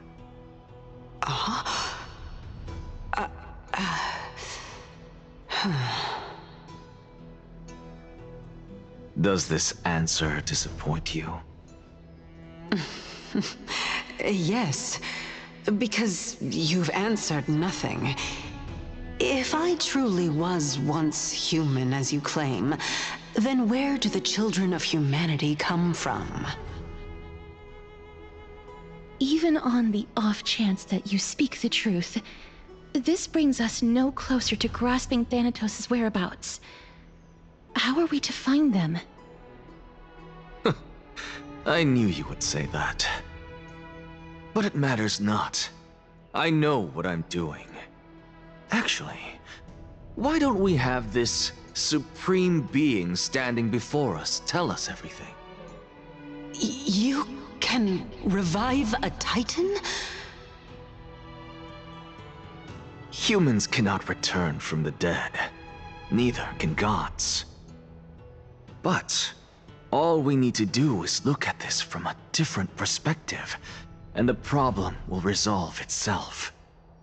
The solution is simple. Just like what you did to me. If I'm reborn as Kefali, I can rebuild the world and all within it as they once did. Simple, is it not?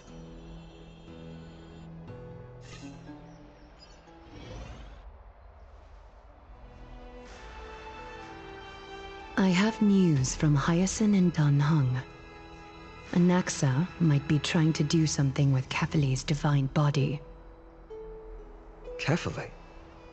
But what could Anaxa want? Is the Council of Elders going to sit around and let such a sacrilegious act unfold?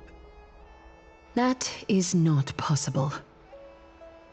He is indeed the great performer, capable of fooling anyone and everyone with his tricks. I'm sorry. No need for guilt, for this is good news to us. The Council of Elders has found themselves a traitorous ally. Anaxa's ambitious desires will be something we can exploit. What we should be doing now is to keep our eyes peeled for whichever trickery Kynus is up to, and react accordingly to thwart her plans. Being Akima's political center, the Demigod Council holds just as much significance as the Vortex of Genesis. Someday, after my duty is over, this site will take the place of the battlefield where you hunt gods, become the next challenge you ought to overcome. Till then, it's best to get used to this place as soon as possible.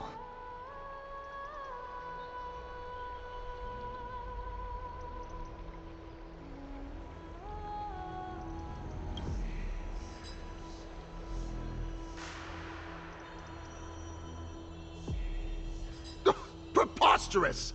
The Christos heirs only have their standing because of the Council of Elders! How dare they trample over it!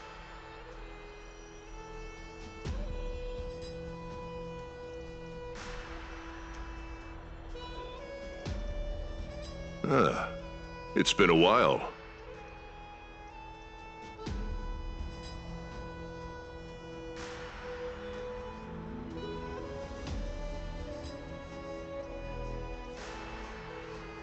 That's fine. I recognize you. The young lord has nothing but good words about your courage. It has indeed been some time, Lord Krateros. What brings you here in such haste? Shh, keep it down. Be more vigilant. See those duplicitous dogs over there? They do the dirty work for kindness. I've already ordered my people to hold them back, but we should still lay low. Unless you're itching for a bloody fight to get a workout in. My bad. So, did something happen? Did you hear thunderclaps last night?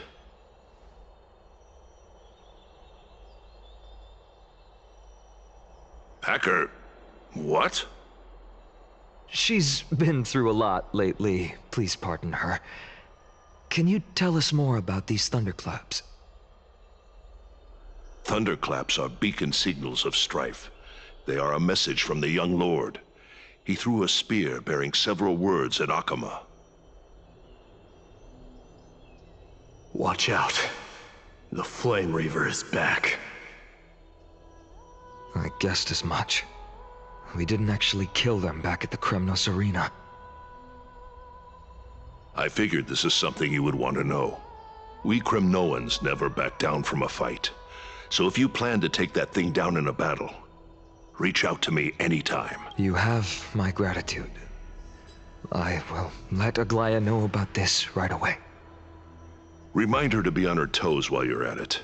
That vicious kindness has been unusually active lately. Those lackeys she keeps undercover have been going in and out of the city a lot more frequently these days. Some even seem to be getting Kremnoans to defect to the Council.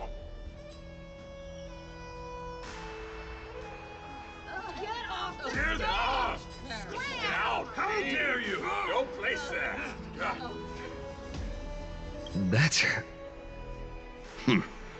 Looks like you can see it for yourself. We should get back. Thank you for the intel, Lord Krateros.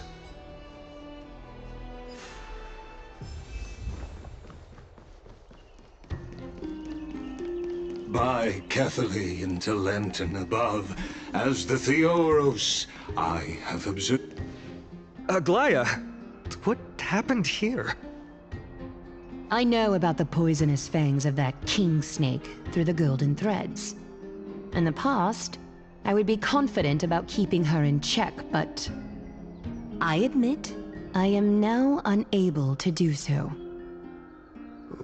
What do you mean? It is no longer about eloquence or arguments. I have been a demigod for far too long that I hardly have any humanity left. Before I realized it, I have become no different from these hypocrites, no longer capable of relating to the people. This has come a lot sooner than I expected. But perhaps it is time. I need you to step up. Yes, this is my duty, but... It is far easier for the Council of Elders to fool many than just fool one person. Their so-called more support is no more than a ruse to distribute power using words instead of lances. There is no glory in winning this debate, but that makes having respect for humans so much more priceless. Finan, you are a Chrysos heir without flaw, capable of I appreciate what you've taught me, Aglaya. I hope we'll live up to your expectations.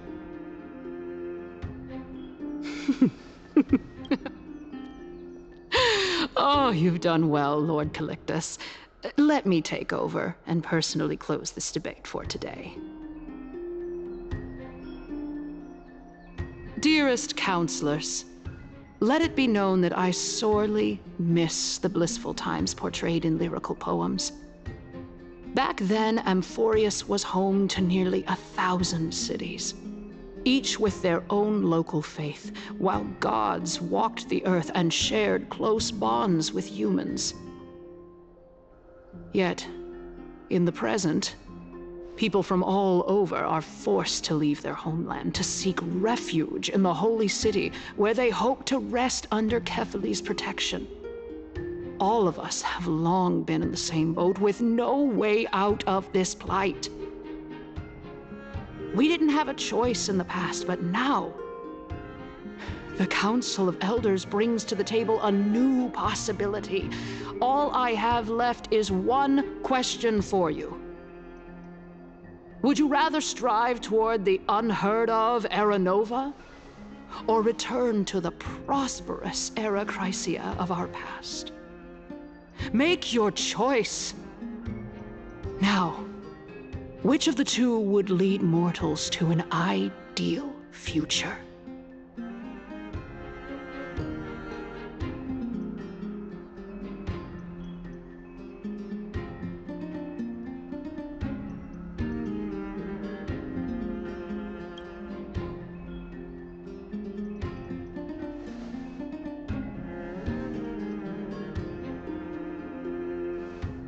We all know that Era Chrysia is a thing of the past, Lady Kynus.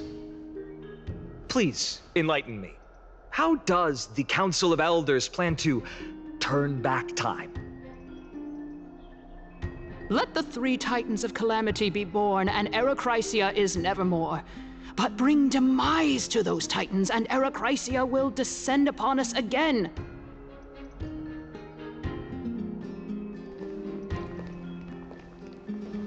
Know that the Council of Elders is never one to make empty promises.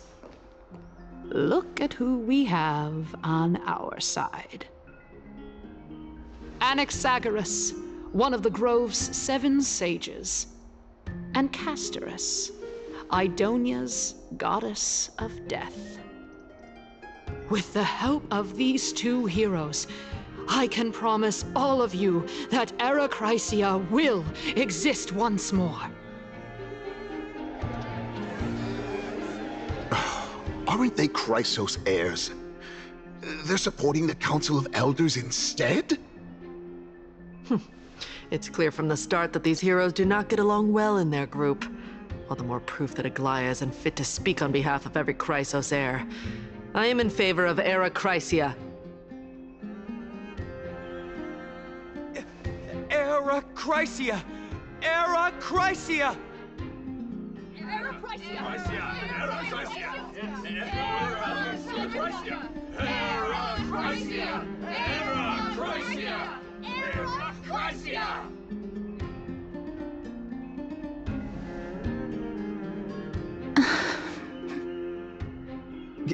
Castorus? Why are you standing over there? You've finally arrived, Naxa. So have you, Cass. Don't worry, Aglaya. Well, I know that you have many queries. Could you continue to converse like how the citizens normally do? Tell me, dear citizens, if we successfully retrieve and return Thanatos' core flame without anyone passing the Death Titan's trial, what would happen next? The answer is simple. We will have a chance to rid the world of death and bring Amphoreus back to an era when all beings live forever. We'll usher in a new future that will be entirely different from the flame chase journey. He's one of the 7 sages. 7 sages. That's impossible. I really don't believe this. Your proposal is much too idealistic. As long as the Black Tide still exists, how can we go back to the old days? Remember what I previously said? Kephale's core flame is guarded by the secret power of the Council of Elders. Plus, Fagusa's water curtain will be able to block out any external perceptions. Tell me, dear citizens, have any of you ever seen even a glimpse of the threat that this person is talking about anywhere within the walls of this majestic holy city?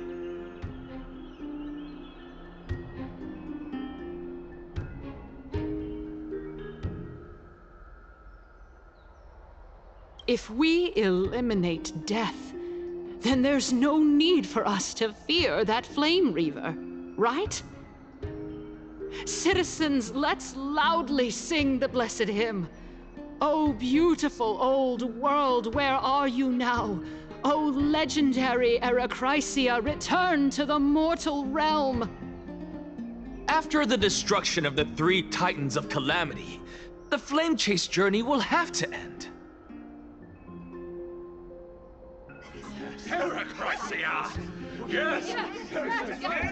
Yes! It has to end! It has to end! It has to end! It has to end! This is bad. The masses are now totally riled up. Anaxa, pray tell. Everything that you've mentioned hinges on the premise that we can find Thanatos' existence, right? Thank you, Lady Aglaya, for still caring about this city. However, dear citizens, we are truly fortunate and blessed. For Castorus, Idonia's goddess of death, will surely find Thanatos under my guidance. What? With that, I solemnly promise that the core flame Lady Castorus brings back will be personally managed by the Council of Elders.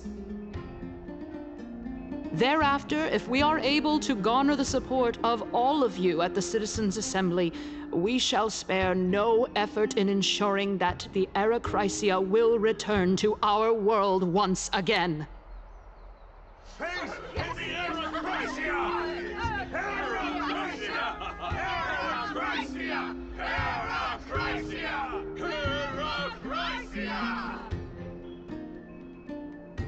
With the balance shattered, the result is clear. Buy carefully into Lent and above, as the Theoros I have observed. Akama has chosen her destiny. The issue up for discussion at this Citizens' Assembly shall be modified to the suspension of the Flame Chase journey. This resolution shall be put up on the Wall of Heroes, such that all citizens are aware of the city's way forward.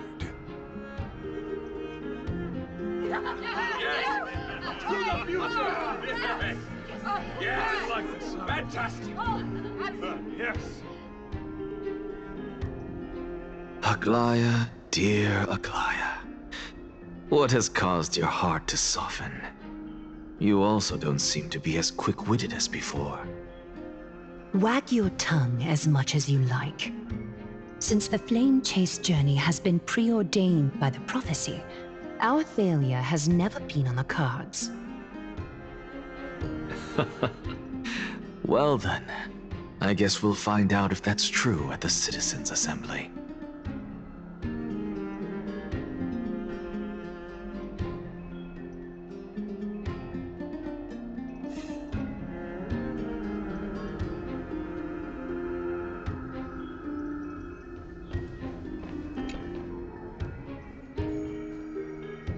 Well, it seems that when I sent you to look for Anaxa, I unintentionally facilitated your partnership with him instead. My apologies, everyone. I know that you have many questions to ask me. I will answer them to the best of my knowledge. In that case, please tell us as much as you can. In actuality, he showed me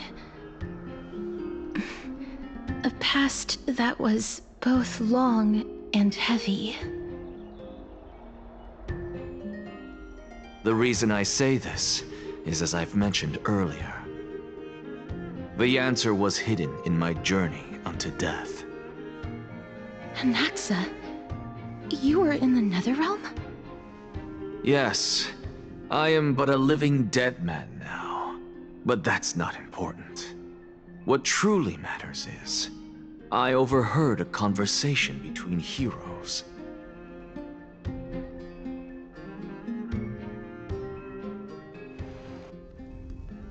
Have you heard of this tale? A tale about the ocean god's treasured pearl, our hometown. It was a seaside town which enjoyed the ocean breeze and glorious, peaceful times, thanks to the wisdom of its ruling queen. Until one day, an evil dragon descended upon the town. Its wings were large enough to blot out the sun, while its claws were sharp enough to rip the waves apart. It barged into the tall tower and devoured the queen's beloved daughter. It even settled itself in her bedroom, like a tyrant king. The queen assembled 300 warriors who managed to subdue the evil dragon by chaining it up. However, when the queen slit open the dragon's belly, she realized that the princess had long since been digested, and all that was left of her was a pile of bones. Devastated, the queen wept for several days. It was then that a devious, smooth-talking scholar arrived at the palace and suggested that the princess could be revived through the use of dragon bone and dragon blood. That liar called this process the secret art of alchemy. The princess was reborn!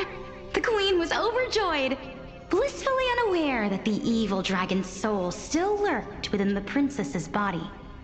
As revenge, the evil dragon swallowed the poor queen, the glib liar, the courageous warriors, and all of the town's innocent civilians in a single gulp. Worse still, the souls of the deceased refused entry to the Netherrealm because they were filled with regret. Forced to roam the mortal realm, these resentful souls ultimately converged into a river of souls that would not retreat for a long time. The terrifying death had consumed all.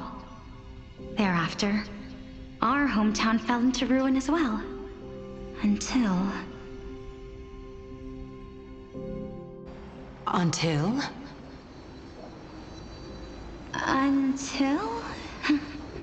Actually, I don't know what happened next either. Oh, my... It seems that you still like to whet people's appetites even after all this time, Pelixia. So, according to your story, this is how I used to look? It's practically a mirror image. And yet, what exactly is this? A miracle that I created with alchemy. As for what it is and how I was able to accomplish it, I'll keep the answers to myself for now. Oh, my goodness. Is this cliffhanger really necessary?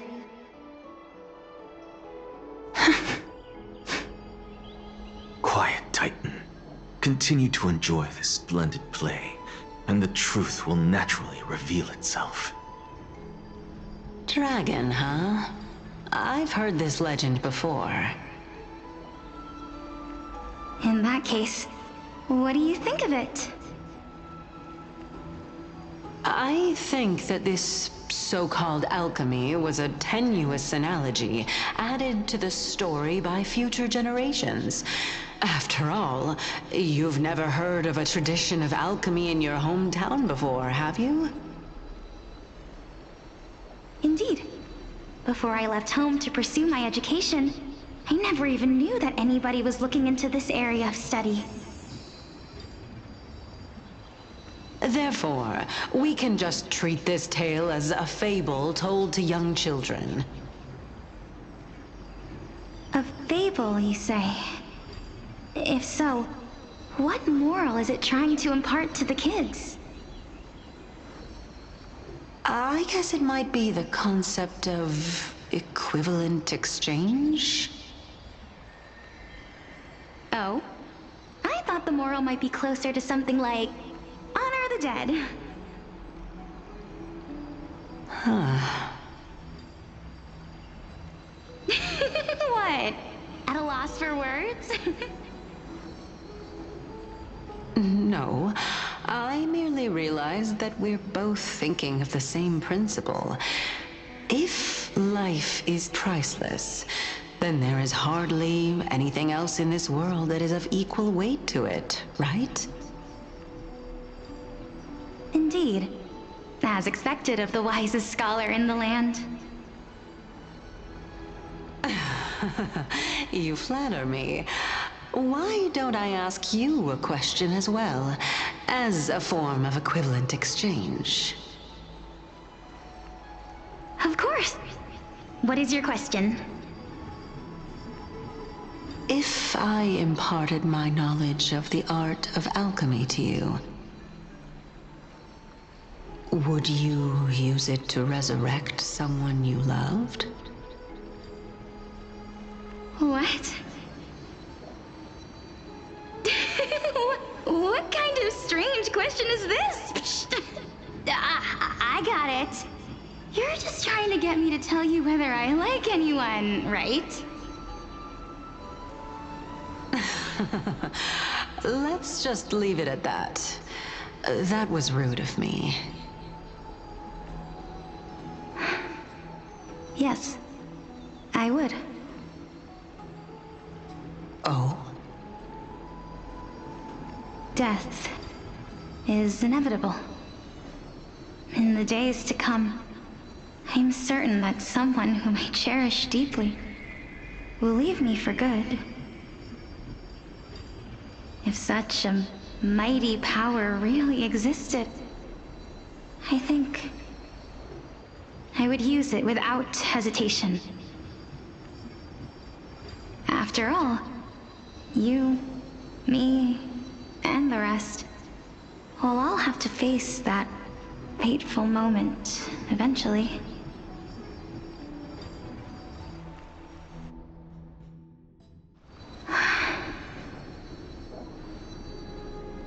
My time is finally here.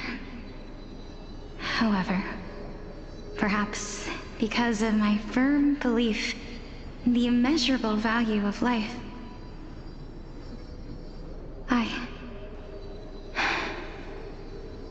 I am unable to complete the trial. You shall wither, and through that, the dead will sprout again from the remains, and be reborn with the dead flame. It is a pity that fate is such a cruel mistress. Is there no other way of interpreting those words? I'm afraid that the meaning is clear. Between my sister and me, one must pay the price. Our trial can only be completed when the one chosen sacrifices her life.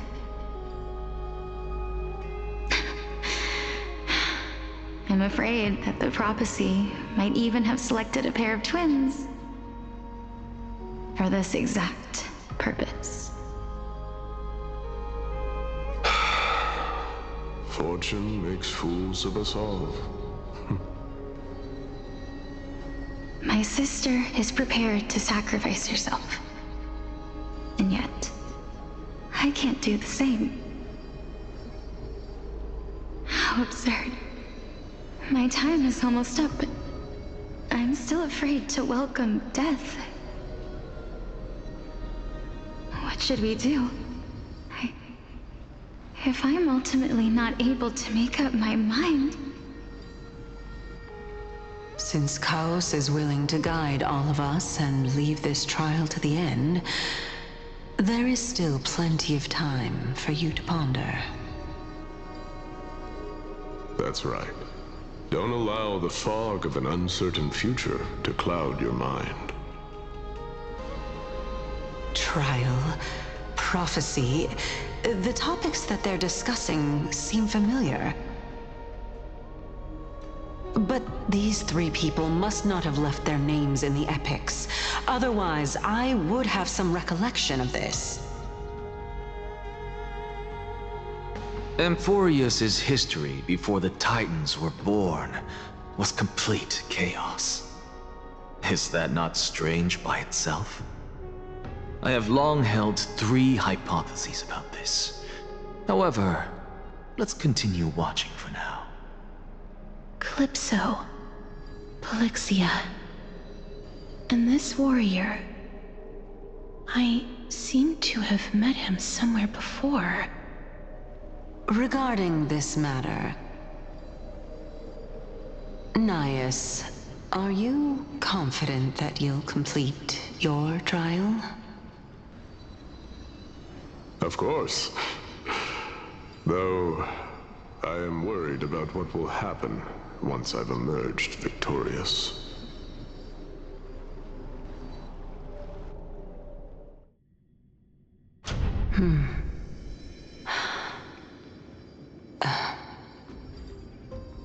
Looks like you have made up your mind. Yes, this is the safest course of action. Completely separating courage, honor, tenacity, sacrifice. You really know how to make things difficult.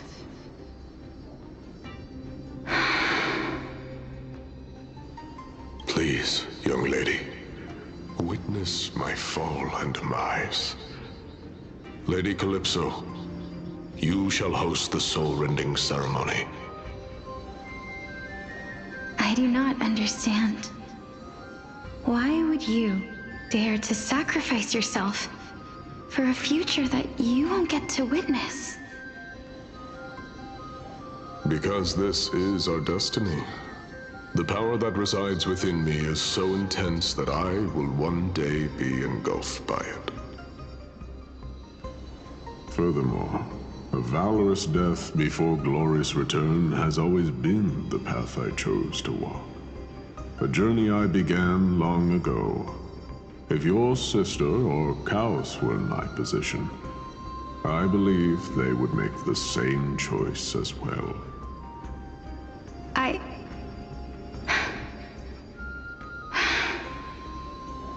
I'm not that brave.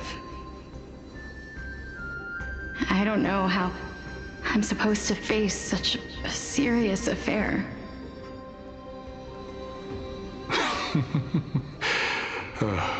Despite being Death's chosen one, it seems you still don't know how to face it. Let's chat, young lady. Perhaps I shouldn't end my journey so hastily. Since there's still time, I'm not worried about letting fate wait a little longer. Of course. This warrior is Lord Nias. As the embodiment of Nikador's divinity, he entrusted his life to us and allowed humankind to end his madness. That means that what I'm currently seeing before my eyes is, in fact... Looks like one hypothesis of mine has already been proven true. These heroes are the true forms of the Titans, before they attained their divinity. If so, the chosen one of death that he speaks of is actually... Polixia? Is the previous form of Thanatos? But her appearance... If this is true, as long as we can find out where she went, we'll naturally be able to figure out the location of the Death Titan.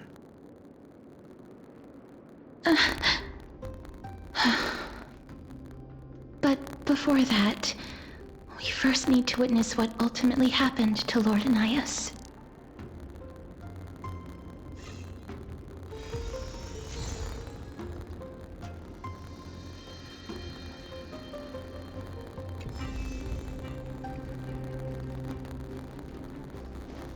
Nikador's courage is a testament that they have never once retreated from a battle.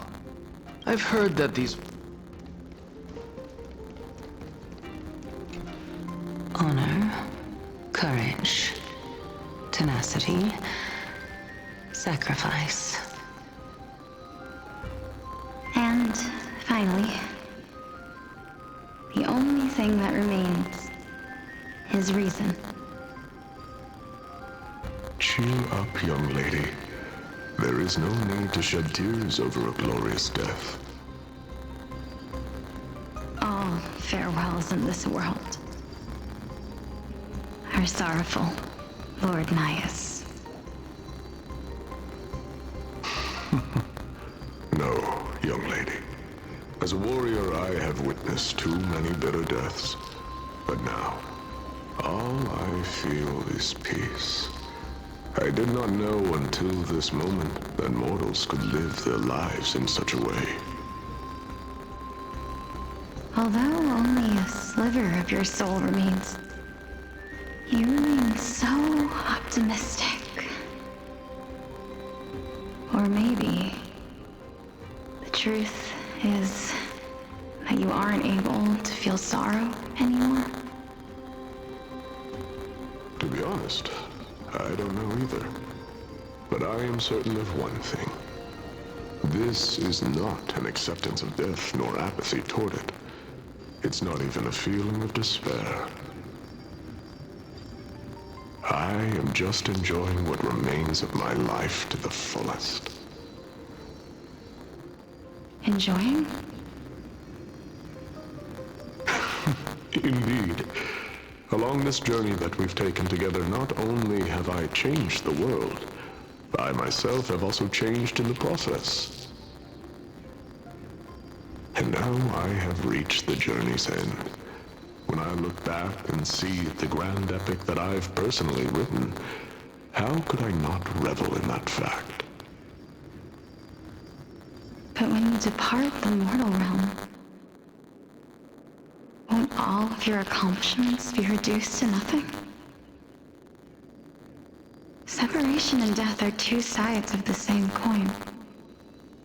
Reconciling this doesn't come easily for a mortal.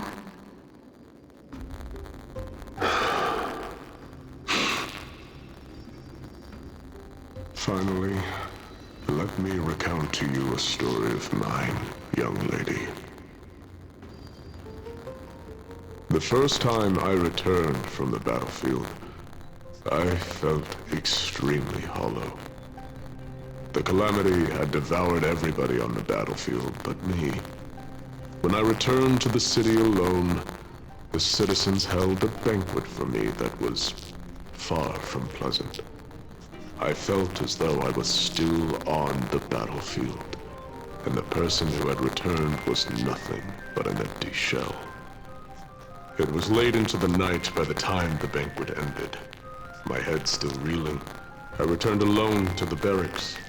On the way back, I encountered someone. It was a crazed scholar looking at the night sky and muttering to himself by the side of the road. Although I tripped over him and fell, I wasn't angry in the slightest. And maybe because I saw myself in him, I inexplicably asked him a question. Do you think that it'd be better if we just died on the roadside like a couple of stray dogs? To my surprise, he shrugged his shoulders and sighed. As someone who is currently experiencing death, dying in the same bliss. Now please go away and don't block my starlight. Are you trying to say that there is no difference between living and dying? For there are both journeys that lead toward death? That's exactly what life is, and death is. But a scale to measure how valuable the journey was. Journeys and epics are only glorious and magnificent because all things eventually fade to dust. Therefore, young lady, don't detest your fate. Instead, willingly and respectfully embrace it. The embodiment of strife telling me about the majesty of the world. Indeed. I believe that when the fated moment eventually arrives, you will be able to understand my words. It is time for me to knock on death's door. I will set up a long table at the end of the road and humbly await your arrival.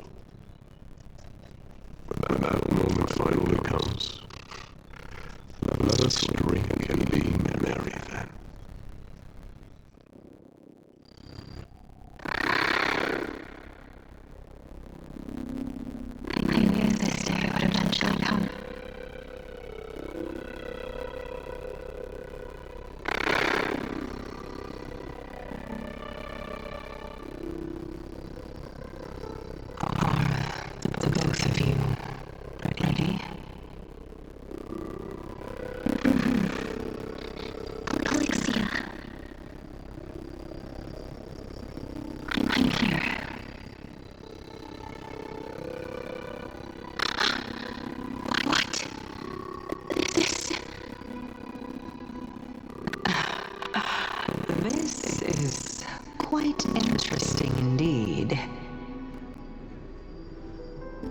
Is this Alexia's sister? Is it me? Now, it's time for us to fulfill our promises.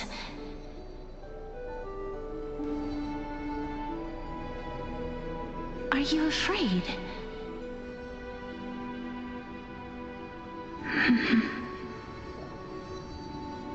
What are you afraid of? That I won't be able to do it.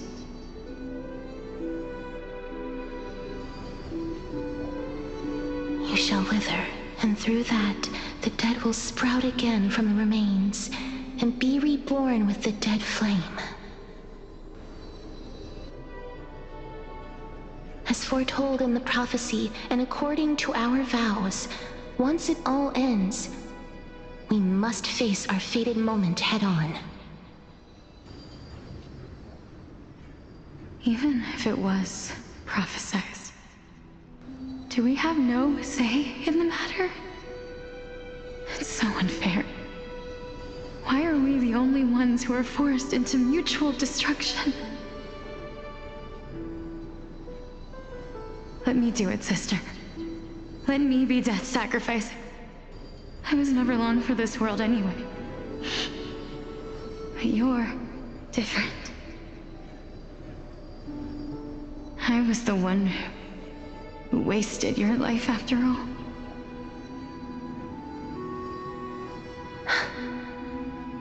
You're wrong, Polixia.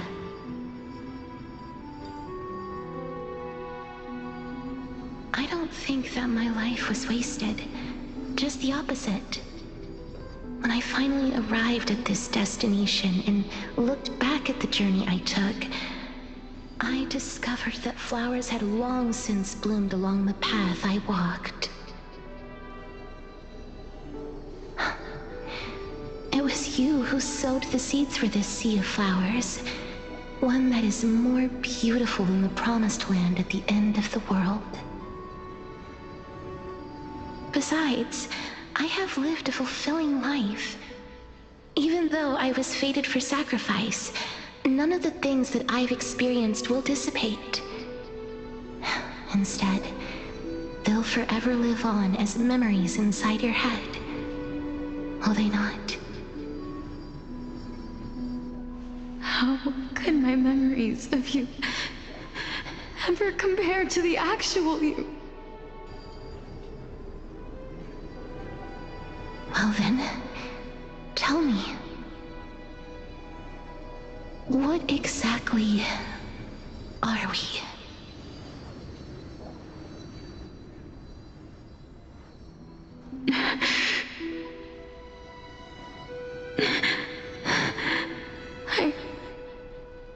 I don't know. I don't know either. But regardless of what the answer is, regardless of how we're shaped by others, or even by this world, ever since we were born, the fact that we existed was predestined, and nothing could erase it. This is why I will always, always be by your side. We're twins, after all.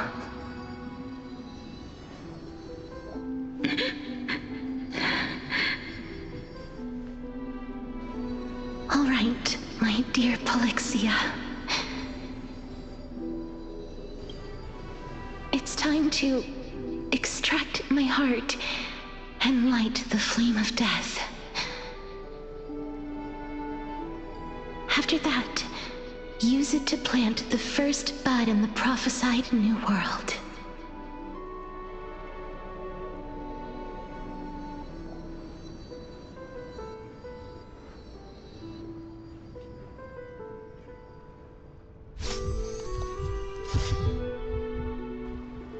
If I imparted my knowledge of the art of alchemy to you, Would you use it to resurrect someone you loved?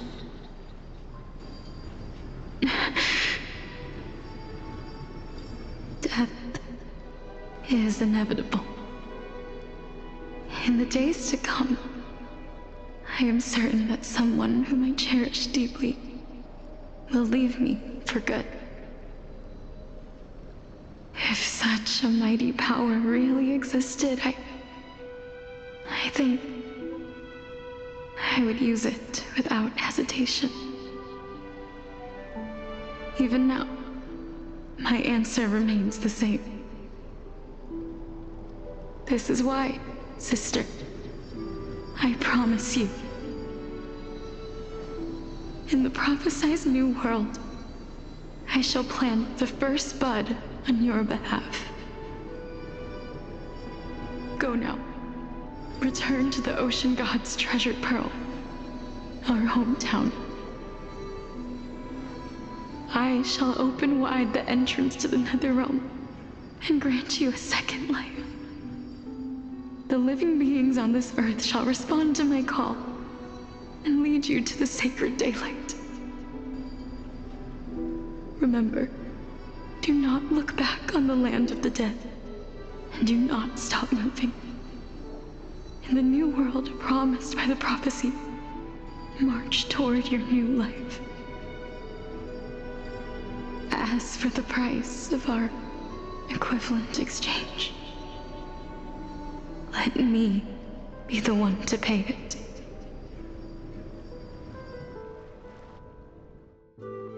Everybody, we've come to the end. Unfortunately, I am not compatible with the Supreme Being, so I was unable to completely fuse their soul into my own body.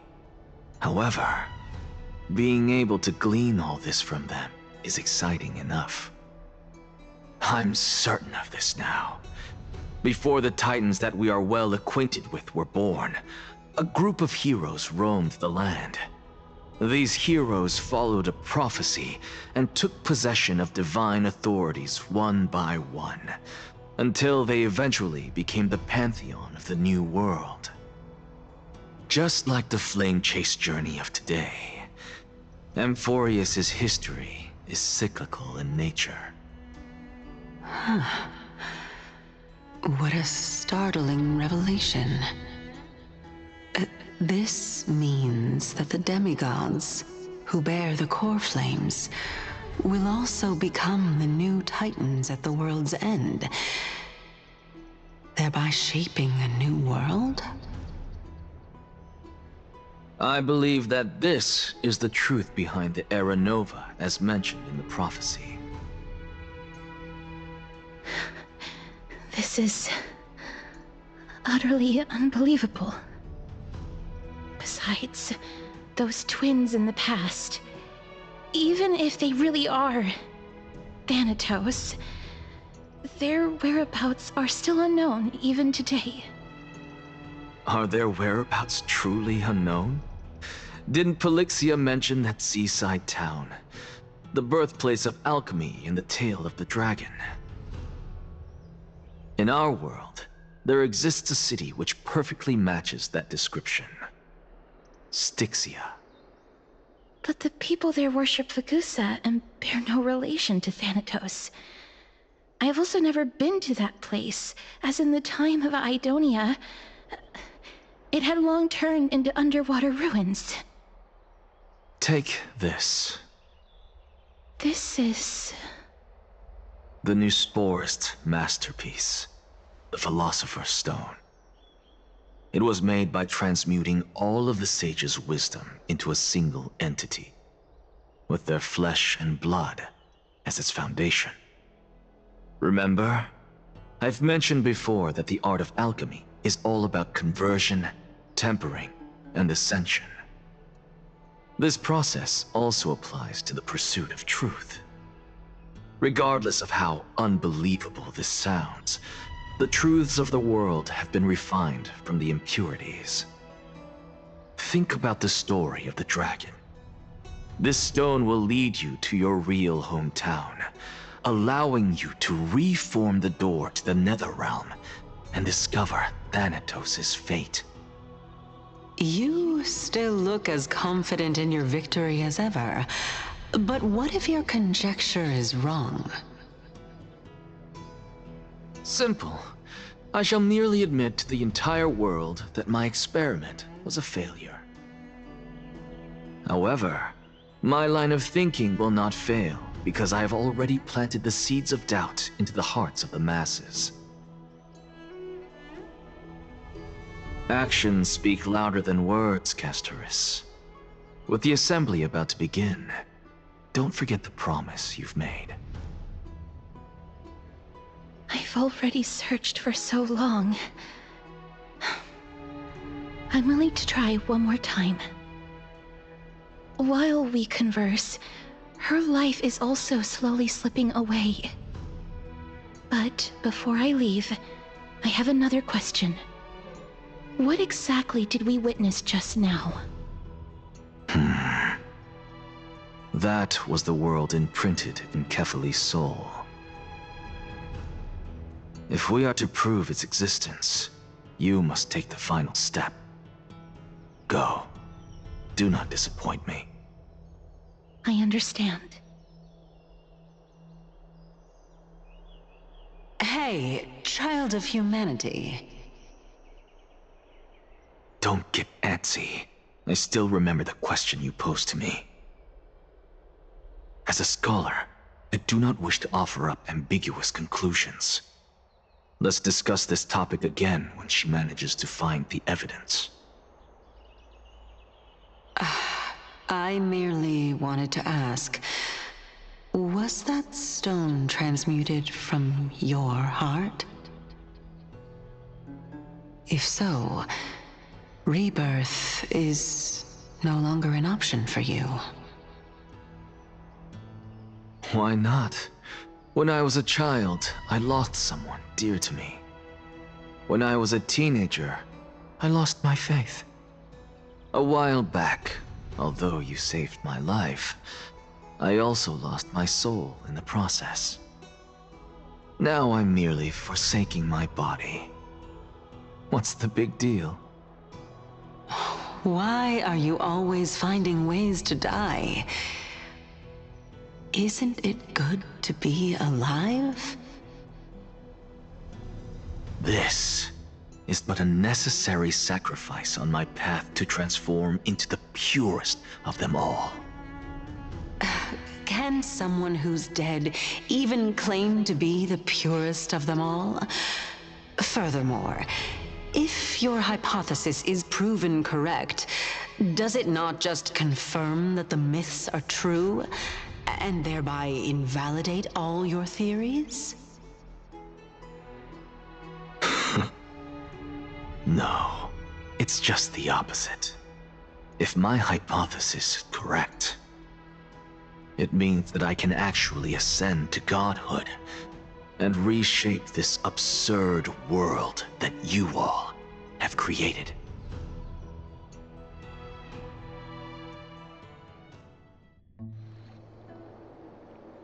That's a lot to take in at once.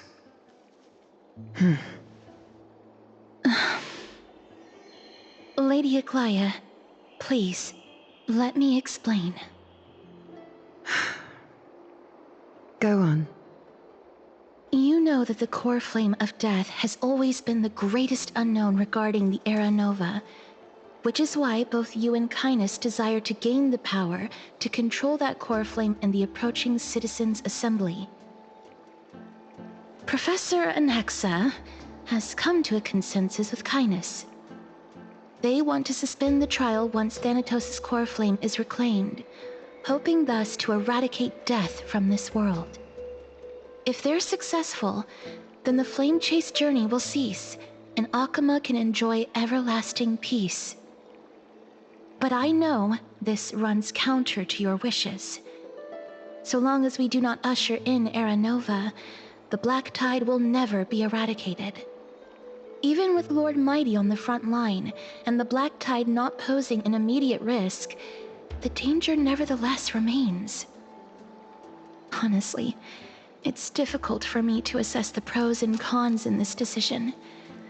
But someone must bring the core flame before we can begin negotiations over it. The Titan could be very near. I cannot let this chance slip by. Besides, someone has to make this trip to bring back Mrs. Soul. Well said. You already had every reason to seek an audience with Thanatos. It's that great performer who has weaponized your wishes and placed us in this difficult situation. A world without death. Do you desire that too? If fate dictates that my path must oppose yours, I will do all I can to resist it and protect what I aspire to achieve. Lord Mighty showed me that without taking the first step, all talk of what follows is moot.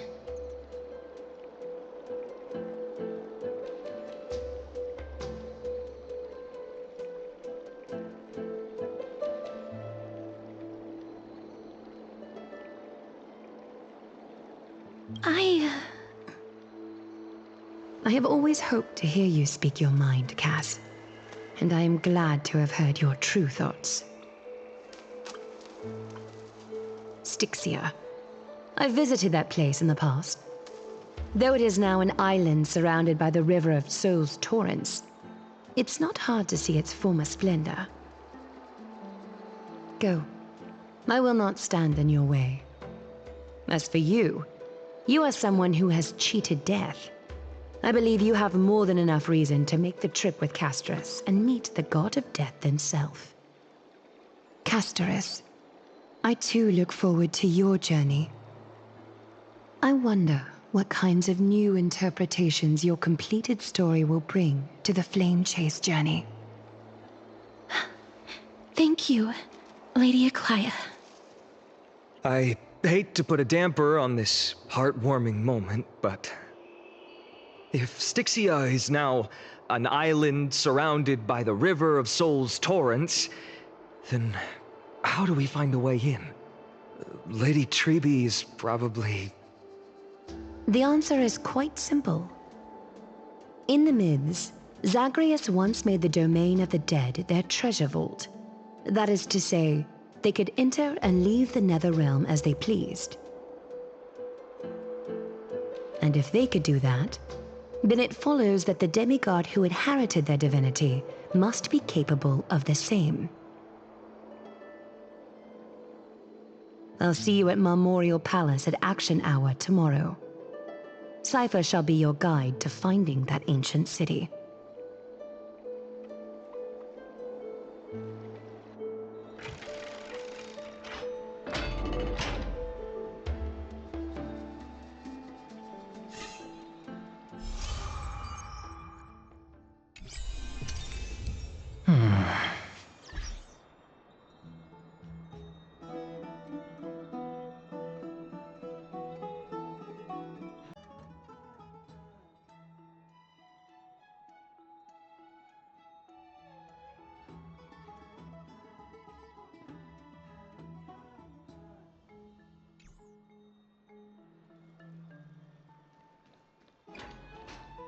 Hey, friend! Is the debate finally over? Did you win?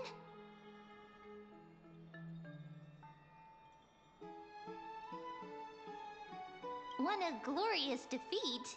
You sure know how to look on the bright side. Well, moving on. I was hard at work even while you were at the debate. I borrowed a mountain of books from Cass to see if I could find a way to solve your problem. Let's see. I still have... only 32 books to go. Really? Oh, that's fantastic news. I knew it. Hard work always pays off. Especially if you're as diligent as Ma'am. I feel like a huge burden has finally been lifted off my shoulders. Why are my eyelids so heavy? all of a sudden. You're right. Then I'll go back to...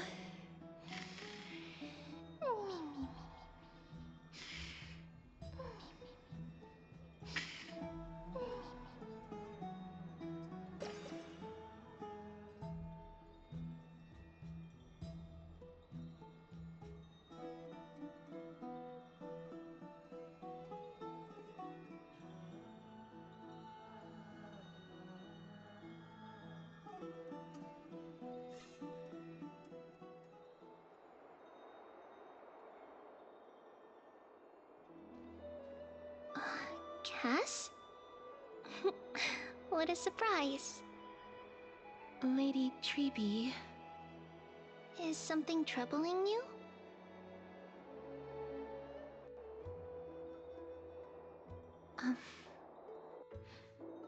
I just wanted to speak to Lady Trian for a bit before I set off. No matter how breathtakingly beautiful Styxia once was, the place is now the domain of the departed. There is no telling what we'll encounter there. I don't want to have any regrets. Has anyone told you that your eyes are sparkling today? Is that a figure of speech?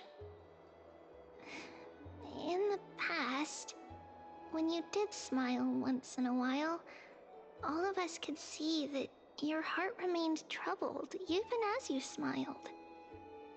Lady Treby, you know perfectly well that see you tomorrow is nothing but a white lie. I hope your toughness is not a mask hiding a lonely heart. Cass, you hardly ever talked of your past. None of us knows what you went through, apart from Maggie. But we know it must have been filled with pain and hardships, as it is the fate every Chrysosaur is destined to live out.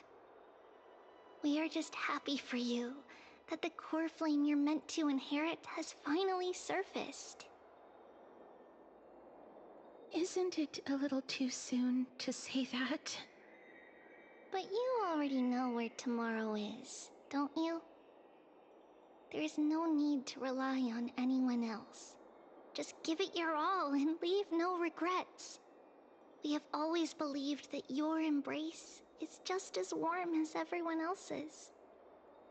Because we embrace others to comfort them. And Cass, you're the kindest Chrysosaur we know.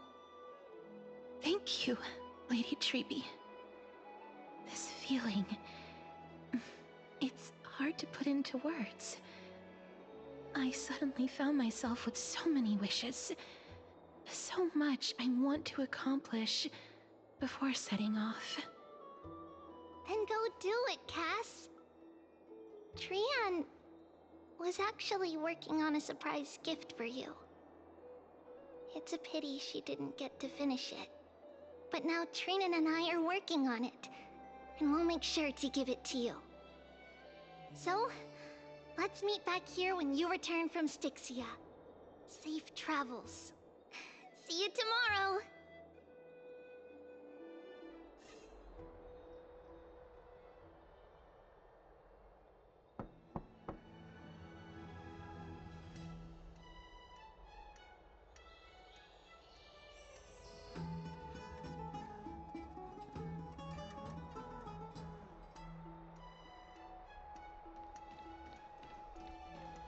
It's me.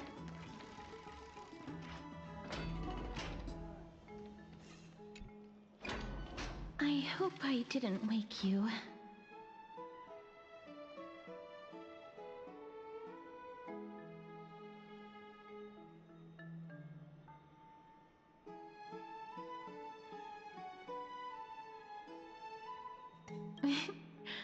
I'm glad to see you're as full of life as ever. I'm here because of private matters, actually. If it isn't too much to ask, I'd really like it if you could come along with me to retrieve something.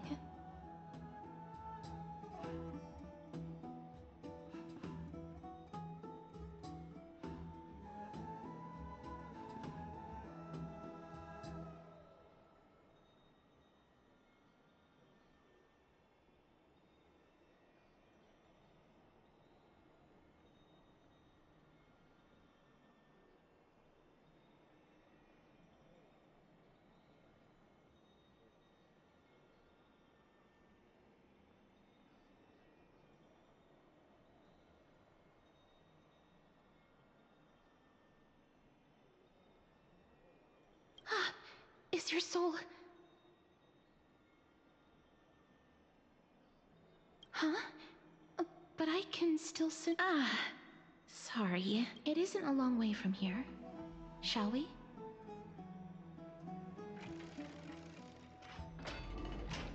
I'd love to go in and take a look. Have you heard? It seems like all the rooms are full.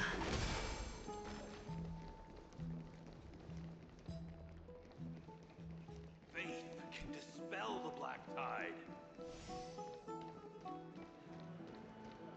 The streets are packed. I want to vote! Tell me how I can vote! Take your ceramic shard engraved with the Kephili rune, select the Council of Elders in your heart, and pray silently until the shard registers your choice. Then toss it into the Dolium. The Council of Elders? More like the Council of Buffoons! The Black Tide took my hometown long ago!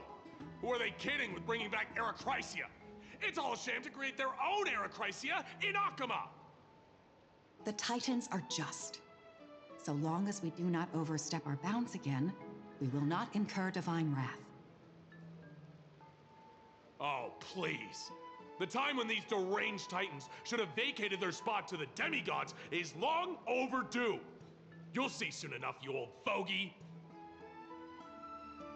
And I pray that Talanton smacks some sense into you with their scales. We shall see how this turns out. That was... quite a spectacle.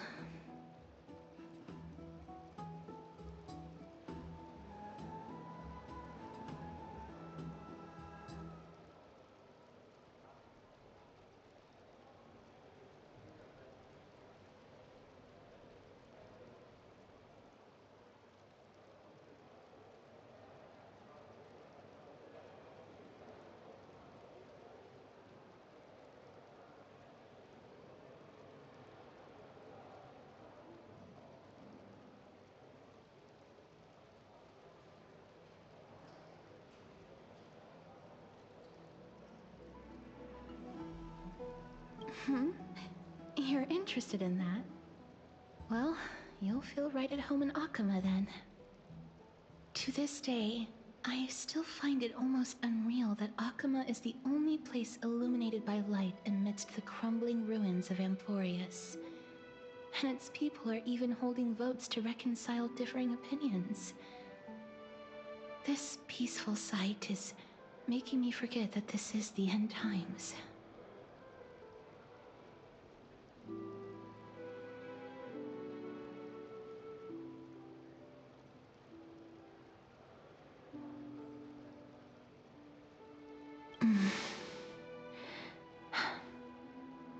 Before coming here, I had lived for many years in Idonia, a city of rime and frost.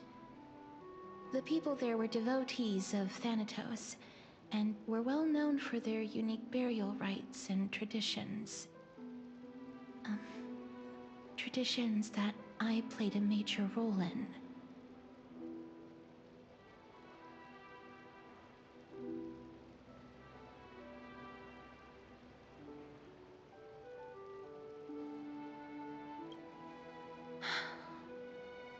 Yes.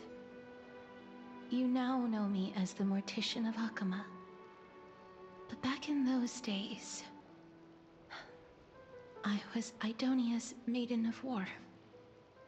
I was trudging across the frosty plains on my own when the Idonians found me. They saw the curse in me as a blessing from Thanatos, and believed that my hands could correct the Erechrysia's mistake and lead them to meet the great god of death. They provided me shelter, but in return, I was expected to grant merciful deaths to war captives, prisoners bound for execution, and heroes alike.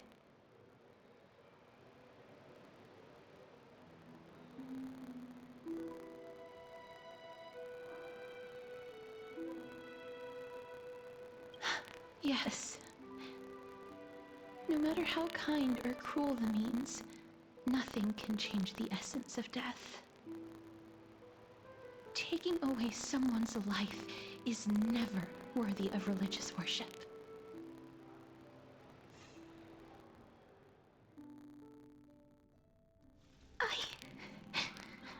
I can't do it. Their voices, they pierce my ears. The pleading, the thanks. Ah, I know that feeling, child. I was once as lost as you are now. But you must respect those walking towards death, just like how you should respect yourself as the Holy Maiden granting humans glory and liberation. What you're asking me to do is no better than the task of an executioner, and yet you want me to respect myself. No matter the titles, I am still taking away human lives. This won't be the first time that Edonia's fanatical nether warriors have faced death. On the contrary, recruits new to the battlefield often run away from their first fight. Death is the mightiest and gravest power in this world. The fact that you can wield it means you are deserving of respect. That's such a twisted reason. Then let me tell you a story. In Idonia, the great swords commonly used by executioners are called Draconian, in memory of Dracon, an elderly executioner. The sword has 3 air holes along its body. If the sword is swung down swiftly and accurately, the holes would make no sound, and the executed would also depart this world quickly and painlessly. But should the executioner have any hesitation, the holes would produce a piercing whistle. On that cue, the screams of the executed are sure to follow. Every executioner after Dracon is to hone their sword skills every day in preparation of future executions. Every swing of their blade must be more resolute than the last, for failing to do so will bring pain. Pain for the dying, as well as pain for themselves. No. I can never get used to this. You misunderstand, child. I am not telling you to get used to it. I'm asking you to consider the source of the dead's suffering, and use that knowledge to fortify your future touches with more and more determination. Go, walk with the dead, and love them as you love life. Then you'll no longer hear those noises.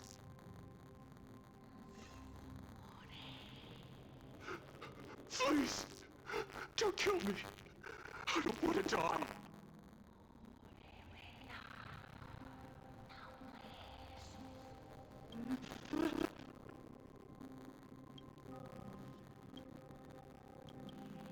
May you gain some insight. No, this is just the beginning. You executioner!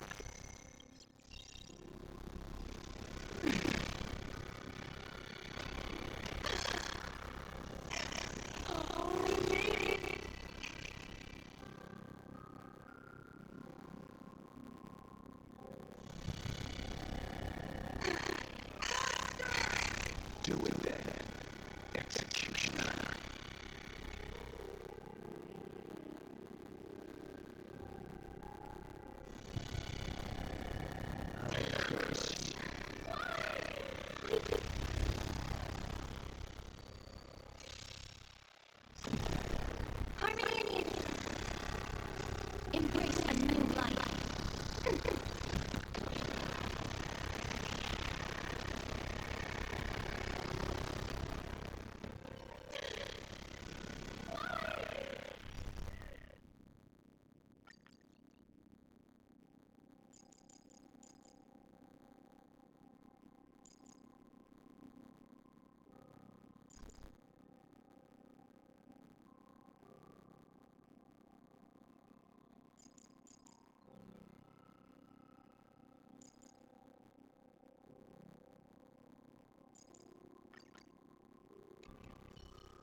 me to heed the summons of Thanatos and journey to their domain, the final resting place of every Idonian. You're not that old yet. You still have many, many years ahead of you. No. I'm already dead. For I have come to fear my declining health and impending death. Ah, Castorus.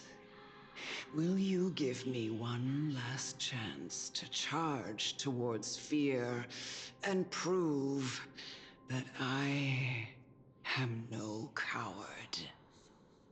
I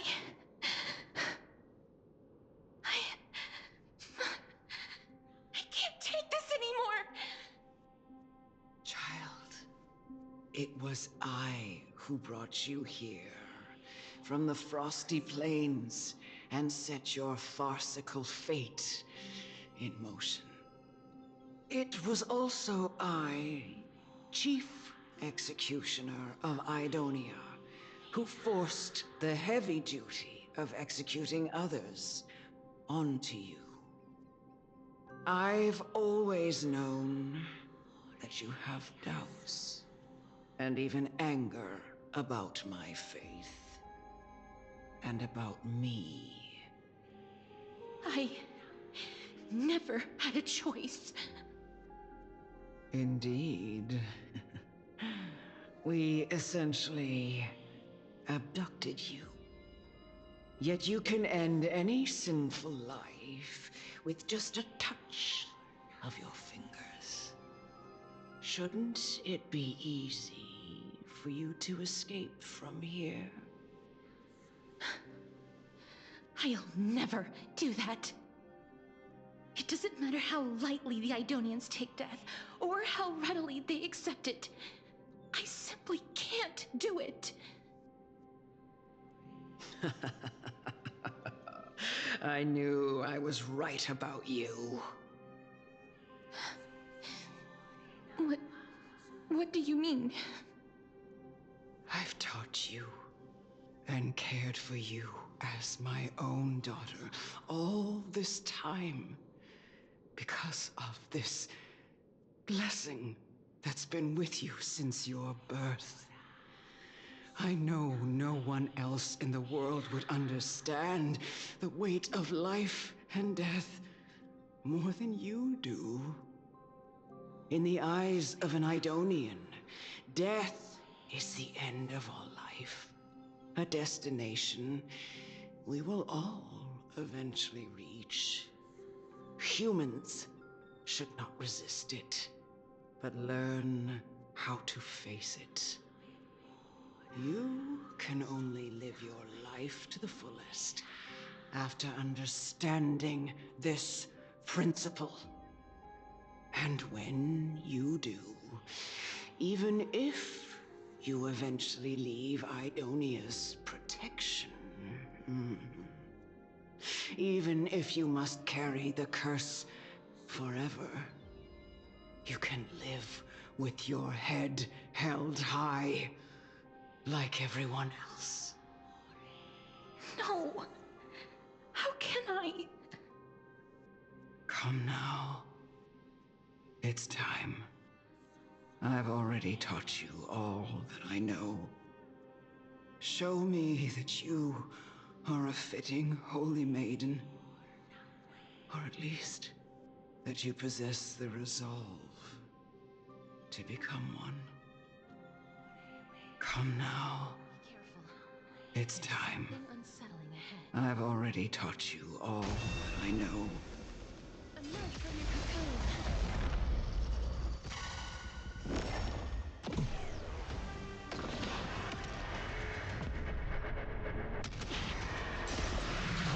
Receive divinity.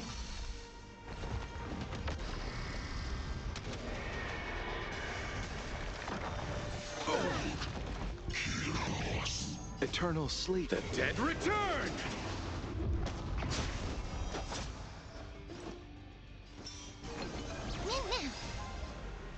Now.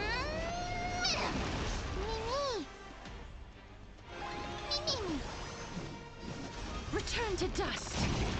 I'll see you off.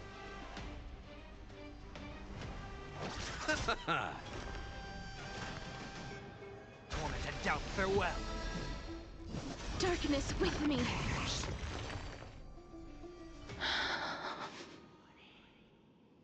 This was the last time I followed her command.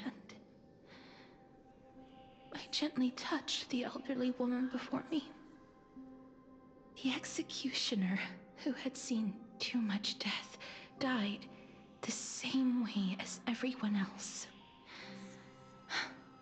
A gasp for air, a wistful look in her eyes, and a barely perceptible tremor in her fingertips. Elder Amunet, the person who tried to teach me about death, ultimately vanished like dew in the morning mist. She spent her life embodying the beliefs of the Idonians, and when death finally came, she embraced it exactly as their doctrine had taught. I have nothing but respect for her. I erected a cenotaph in her honor in the marshes outside Idonia's city walls with the others I had laid to rest. Then, I set out once more in search of Thanatos. It was a long, long journey. I heard so many discussions about death along the way. Life finds meaning in death. The world improves because there is an end. It seems the most terrible darkness in this world. Everyone talks about its heavy weight. Some resist it, some worship it, and some even revere it. How did a disappeared titan become the deepest fear of humankind? And why do they haunt my dreams? I continued my travels to seek an answer. Initially, I was running away. Then, I started searching for it.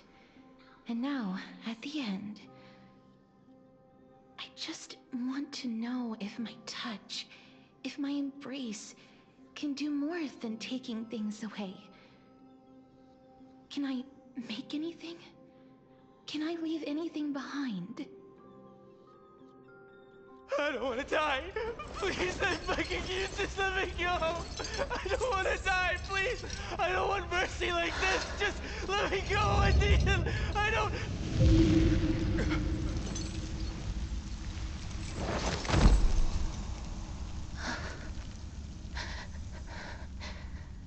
I hate these icy hands.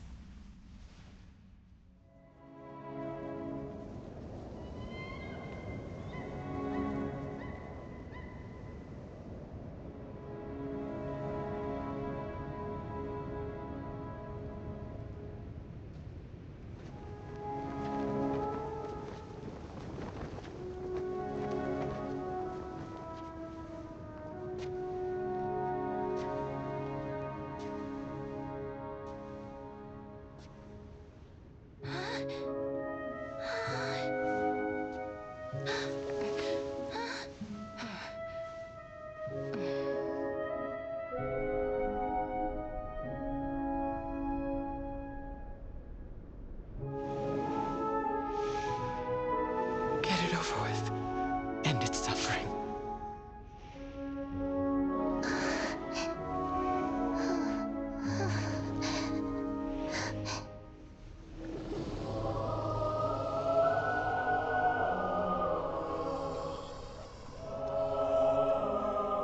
The Reaper has blessed your hands.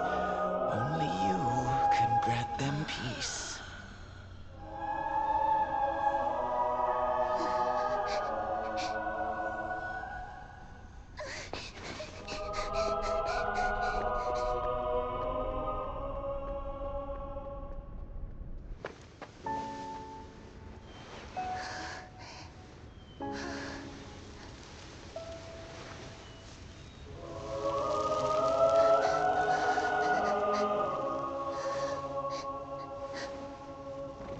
Embrace death. Walk alongside it.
that you, Castorus?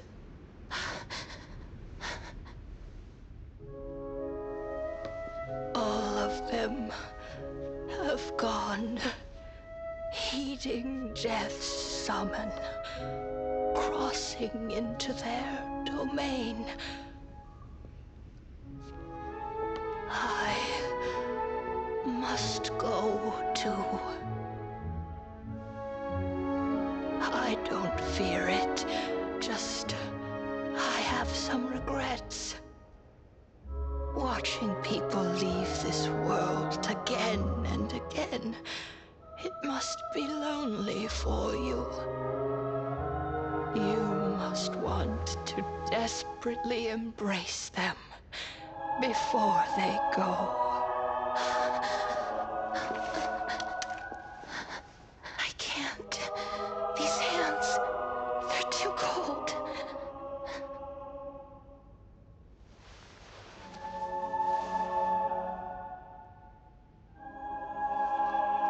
But Big Sister Castorus, your hands are so warm.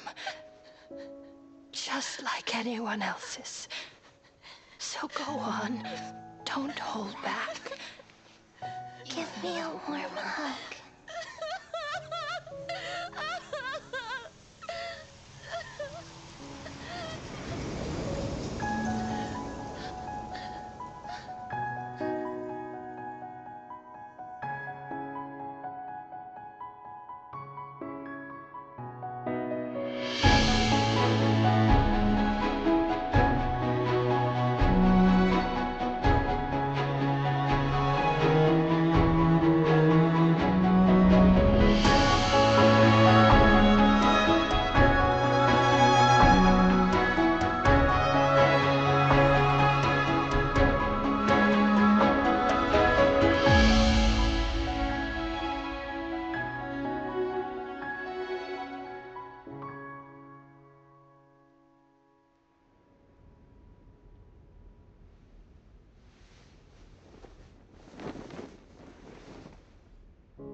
Can hands like these really be warm?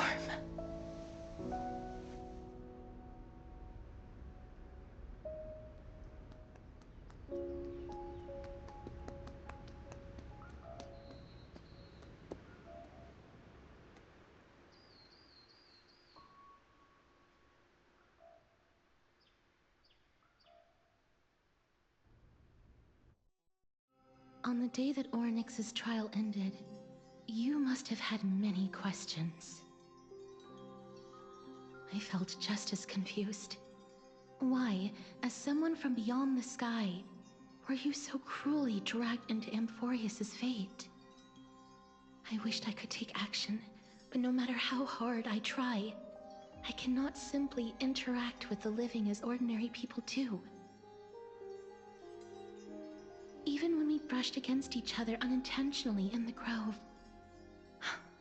and it was obvious that nothing had happened. When an almost unattainable hope finally welled up in my heart.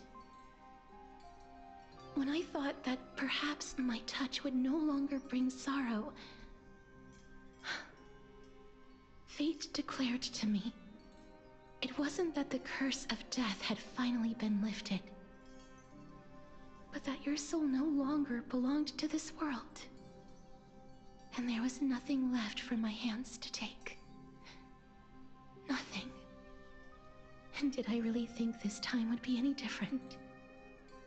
It's not that I don't understand this reality, just that I'm unwilling to accept it. Having walked such a long road, I am still unable to find the answer to life and death. I am resigned to eternal despair. Anything I wish to hold on to, death will inevitably wrest from my grasp. From that moment on, I lacked the courage to confirm it again. Until Oryx laid bare the cruel truth before us.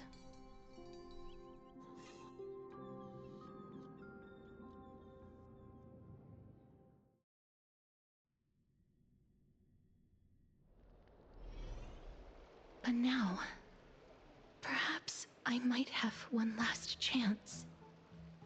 Long ago, Trinan read a prophecy to me. At the end of the Sea of Flowers, the souls of the living shall warm thy fingertips, and after an embrace, there shall be eternal separation. I found no surprise in it, for her words sounded not like a foretelling, but a perfect reflection of my past.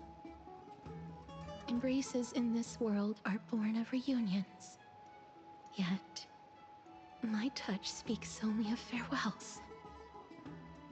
In that moment, I had no doubt that this destiny would weave itself through the entirety of my life. And yet, things have taken a turn for the better. Now that I can finally have an audience with Thanatos, perhaps I can rewrite the meaning of that fated prophecy. I have no reason not to give it my all. For your sake, and for my own.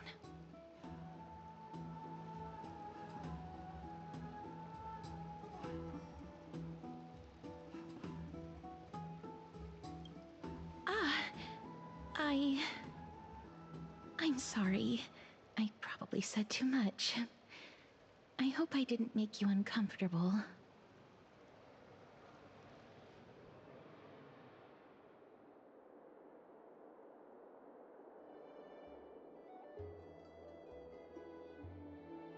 Let's put that aside for the moment. We've arrived. I want to retrieve a small gift I specially prepared for you.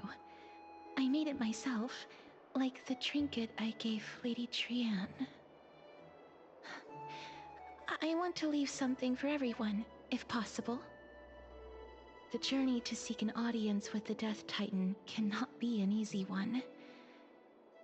I want to make full use of every moment I have before we depart, so that I don't have any regrets.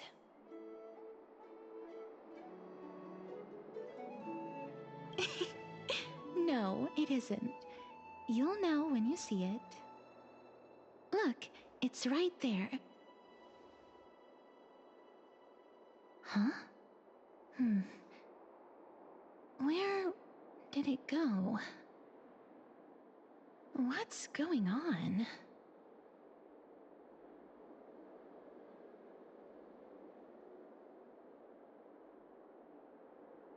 Just some handcrafted trinkets. Well, things that shouldn't catch the eye of thieves anyways. What's this? The coin of Zagreus and a slate. So it's her.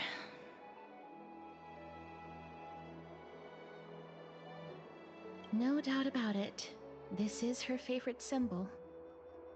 It's a lady's cipher, the demigod of Zagreus whom Lady Aglaia had spoken of.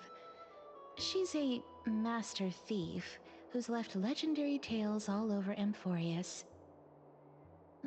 So many years have passed, yet she's still announcing herself in such a crass manner. Let's just do as the slate says and look for Lady Cipher.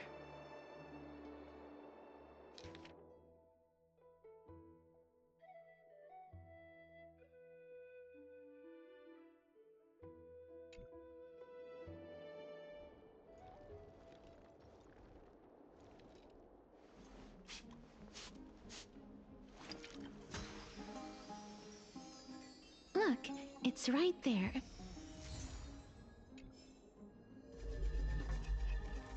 We must pursue her.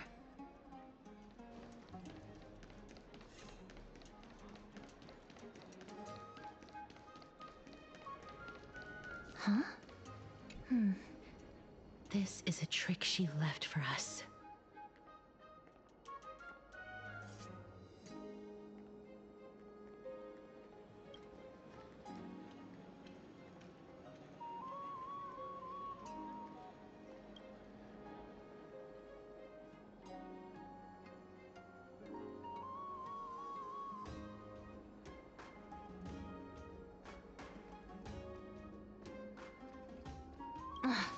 She's incorrigible.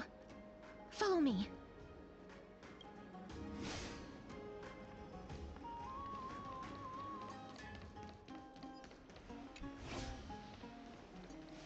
Never save for tomorrow when you... It's about time you do some exercise.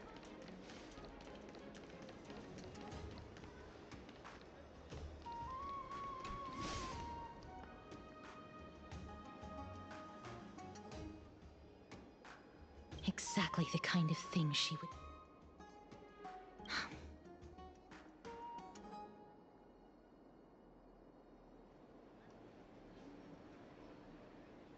We must pursue her.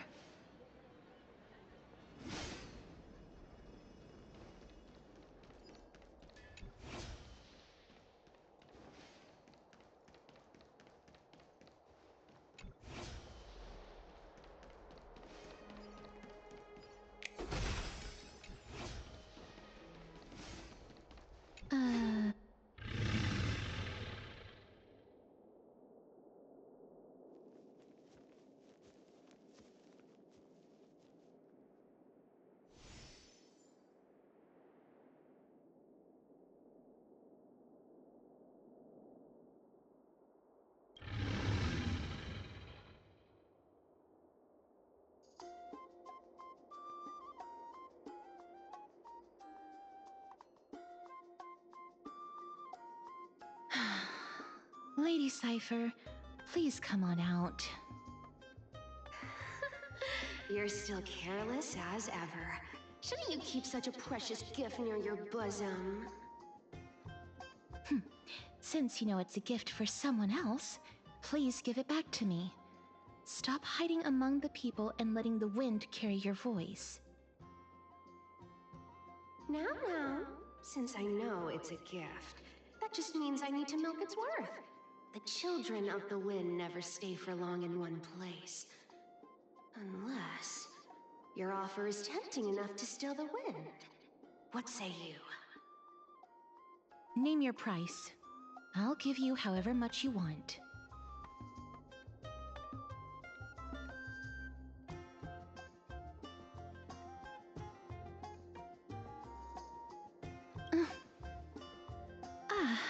I'm sorry. Bargaining is really not my forte.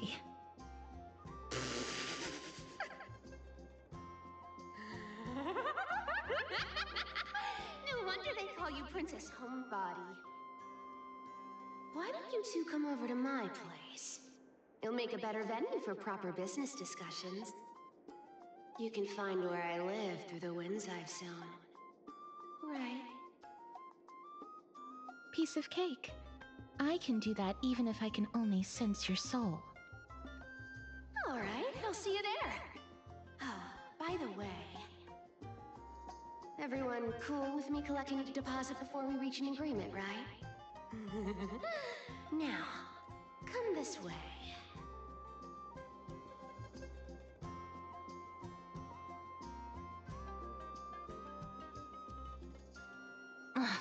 She's incorrigible. Follow me.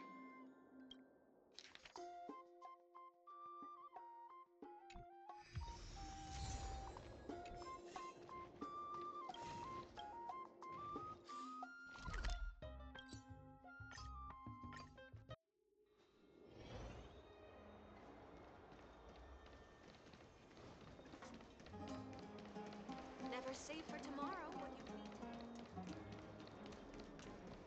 It's about time you do some exercise.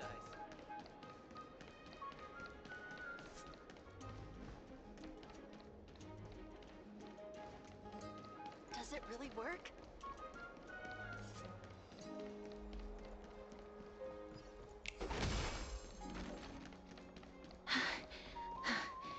Here we are.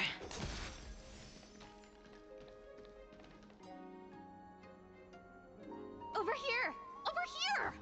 No, not that way! This way! Come on. If I really wanted to hide, you'd never find me. So relax, you two. No need to get your hackles up. I'm not that scary, am I? Meow.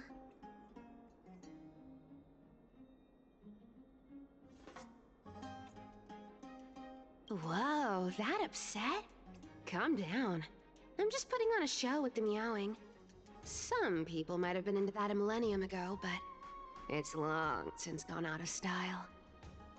Loosen up, buddy. Shall we get down to business? Give me the jewelry piece first, or everything's off the table. Oh, come now. Don't be so upset. Relax. Relax. Look, isn't the view here just great?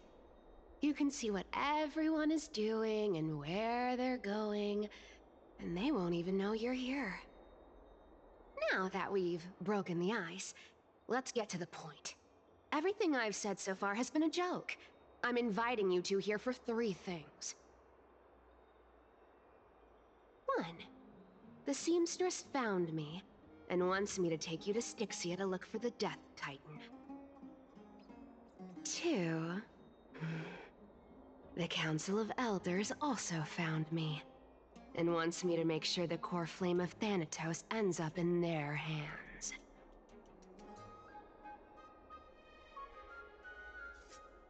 And last, but not least, I'm telling you that I'm not interested in doing either of those things. Don't go look for the Death Titan. The end.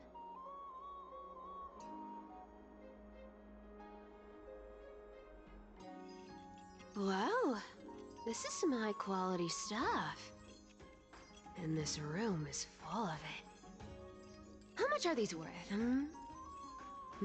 Did you get all this through that Aranova gimmick? Some of it is family fortune, while the rest came from my business as a dressmaster. Don't liken the flame chase work to your shady dealings. Wow. I should have busted down your door instead of going around like a thief. Well, spill. Why are you giving me so much money? Payment for doing work. You're worth this much. Did you forget my stance to all this? I thought I made myself very clear. You wish to run away. Run away from your responsibilities, from the prophecy, and from your destiny. You shall walk with greed and die over petty change. I understand this prophecy weighs on you immensely. That is why I have never reproached the demigod of trickery for running away. But I need you right now, so don't turn me down. You know, maybe the gods got your tongue with their golden threads, Aglaya. I'm not hearing any sincerity in your words. Give me a reason why you're bowing your noble head to me. We lost Trian. Oh. The divine power of passages is running out. I need another demigod to escort Castoris and help her fulfill her lifelong wish. Oh, I get it now. You're sending Castoris to her death. And you want me to die with her. This is Castoris' own request. I have never seen her so determined. She brought this up herself? You're not pulling my leg. She's also made up her mind to leave her confused past behind. As will you, Cypher, when you finally make up your mind. Don't be so sure. Time is hard in the likes of you and I. But Castoris remains pure as driven snow. She can always turn back before the end, you know?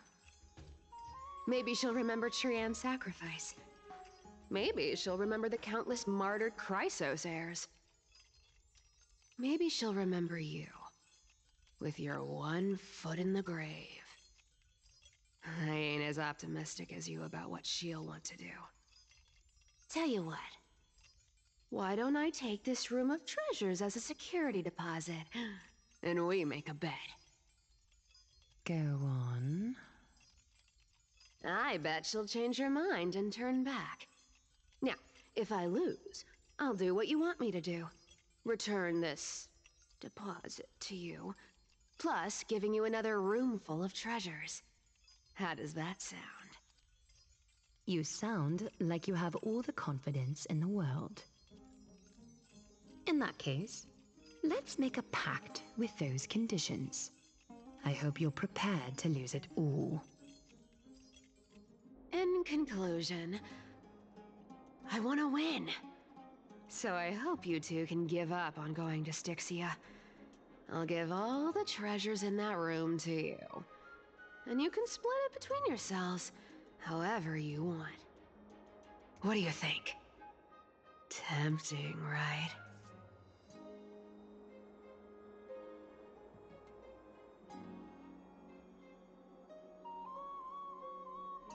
Oh, please! Dear great mystery, I'm not giving you broken seashells people use in the markets millennia ago. I'm giving you gold! Pure, solid gold. It's a hard currency. You know what that means, right? It's not about the value of the reward. If we don't find the Death Titan, her soul will... Oh? I can't go into the details, but we have to go to Styxia. I really don't get how. Princess, homebuddy, you keep talking about needing to find Thanatos, about getting rid of your curse, and you don't care about anything else.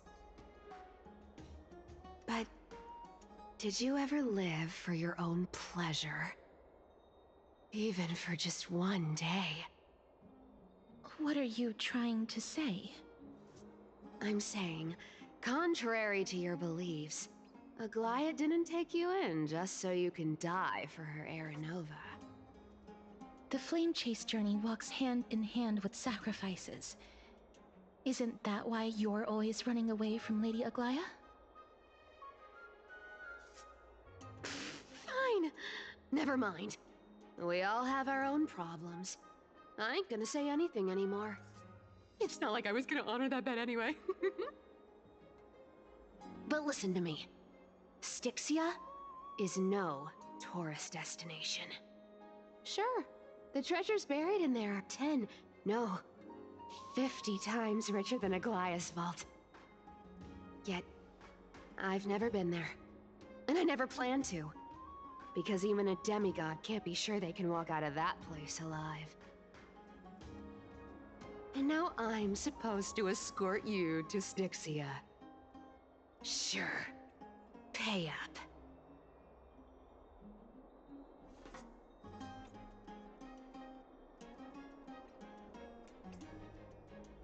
You know, you're not wrong. At least it's part of my responsibilities. I don't like this.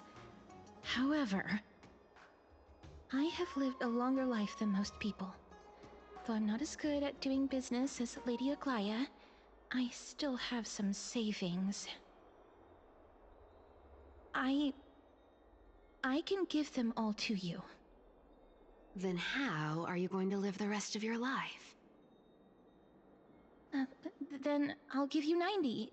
No, 80%. Well, don't mind if I do. 80% of Castrus's savings and a bottle of dew of divine blood. Not a bad trade.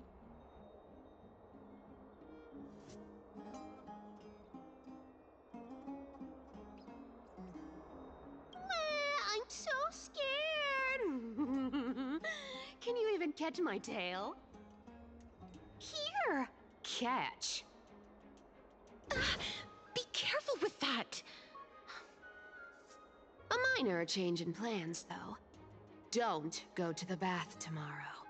Come look for me at Akama's city gates instead. So, why are you changing the meeting place? Oh, nothing really. Just a bit scared of the seamstress's frosty face. I wouldn't stay a second longer in Akama if it were up to me. Well, now that we've struck a deal, why don't I give you guys a lift back? It's gonna be a long ride, so have a good rest.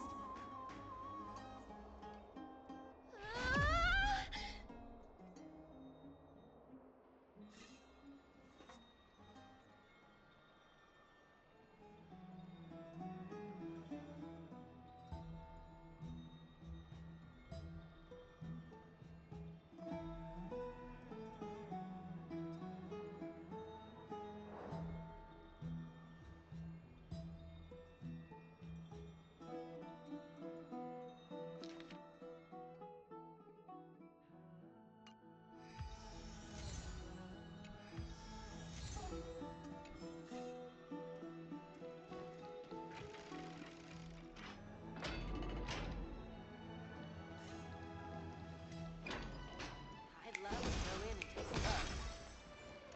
Have you heard? I don't know how long I'll be able to live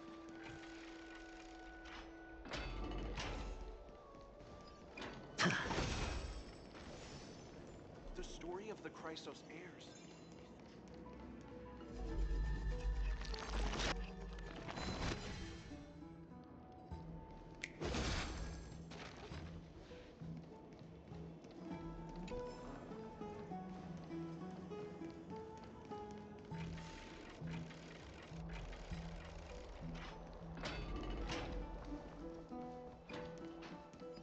Feeling lucky. there seem to be more guests. Okay. The essence of the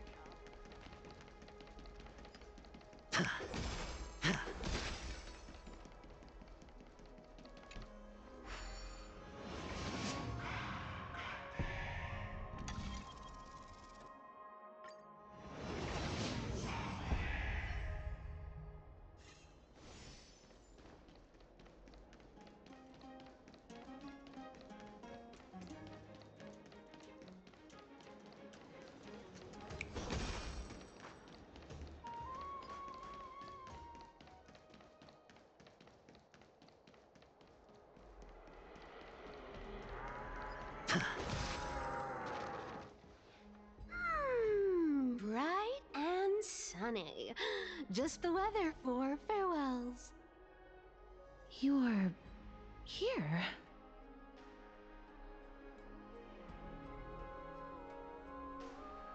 No need, I already told her. She's fine with it. You sure know how to put me in a spot, Casterus. I need to travel with you, but I can't touch you. What a bother. Sorry. Aw, I was just teasing. Don't take it to heart. Did you know that the legends say you have to put an obol into the mouth of the dead or over their eyes if you want them to successfully cross the River of Souls and enter the Netherrealm? That's the fairy fare for entering the Netherrealm. However, I honestly won't ask you to pay this time. I'll pay. And then we'll just have to go through the motions.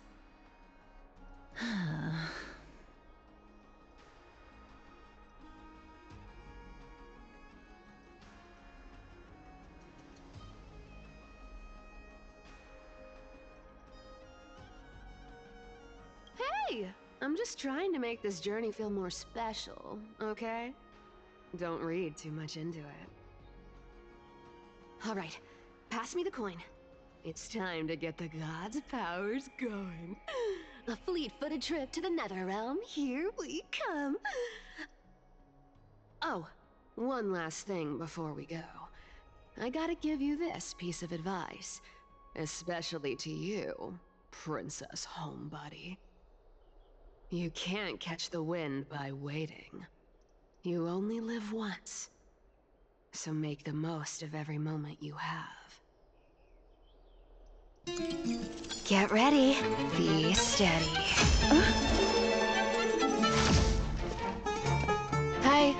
Your turn. Don't be nervous. After all, it'll be gone in the blink of an eye.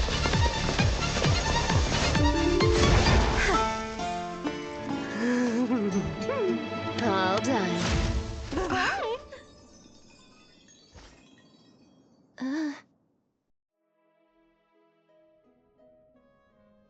Are you feeling all right?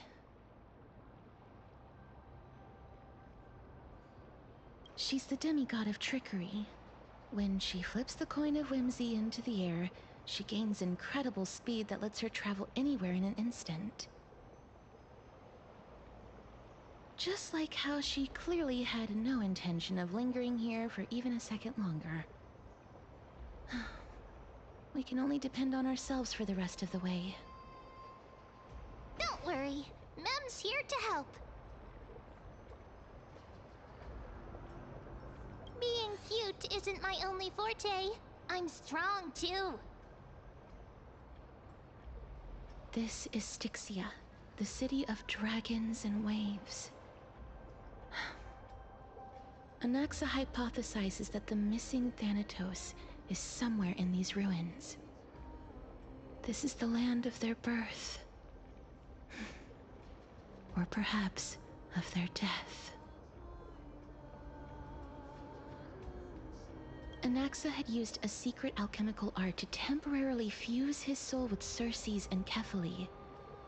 And when he was on the verge of death, he was pulled by Thanatos and caught a glimpse of the flowing river of souls. This alchemy, considered a sacrilegious act, might actually make the souls of mortals and titans attract each other. Even though Thanatos has been missing for 1,000 years, and even their followers haven't been able to find them, perhaps that special attraction could summon them here. Oh, so are we going to use that Philosopher's Stone to conjure the Titan? I guess that's the only way. The only leads we have now are the name of this city and the fairy tale about the dragon. Thanatos is even more mysterious than I am. Indeed. Even one as erudite as Anaxa could only point us to this place, and no further. We will be entering the unknown as soon as we take our first steps.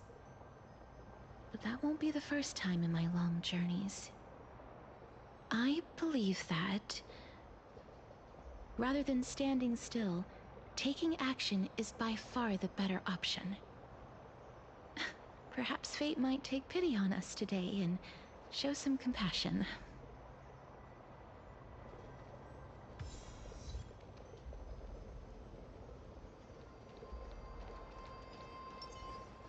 Stream forth. Go back whence you came.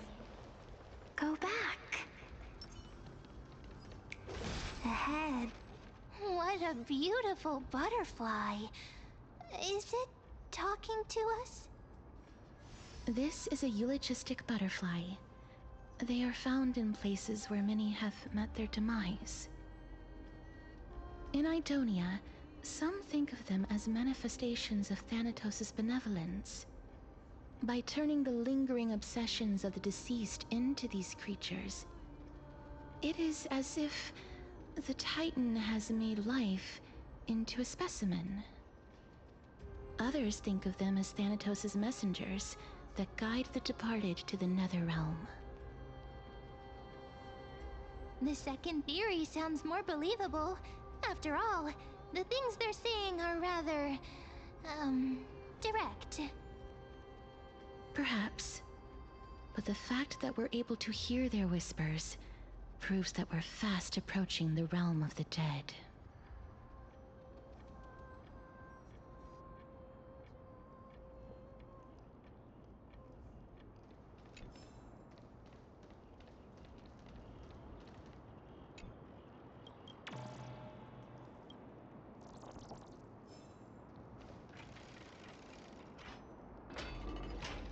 These shadowy figures. they illusions reflected by the River of Souls?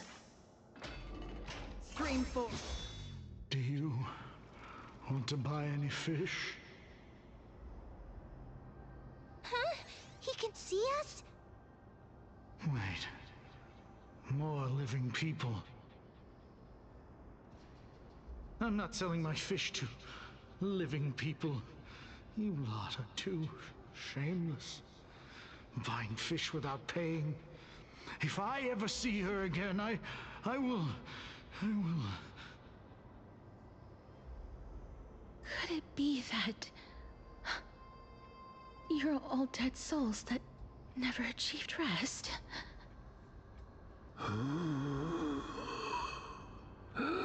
The Nether Realm does not exist.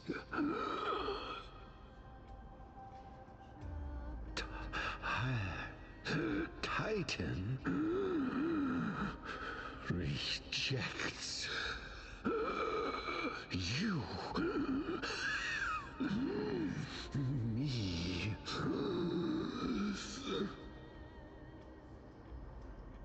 So, do you want to buy any fish?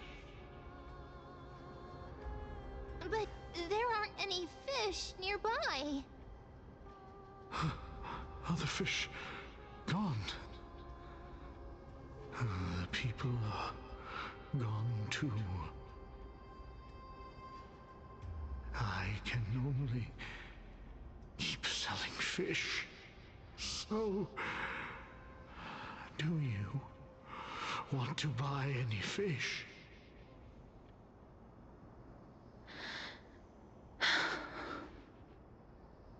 Apologies. I don't have much in the way of savings, but perhaps there's another way for me to release you from your suffering. Please relax. May you fall asleep peacefully amid a gentle field of flowers. This...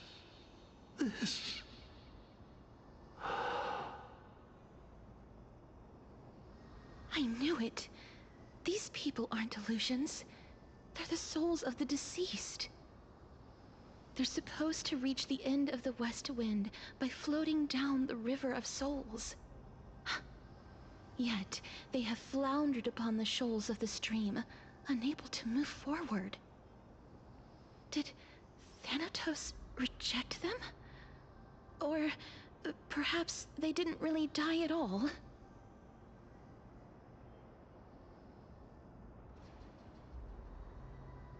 Why are you identifying as a dead person now? Don't give up on yourself! I have no idea. This circumstance is completely unprecedented. Hang on.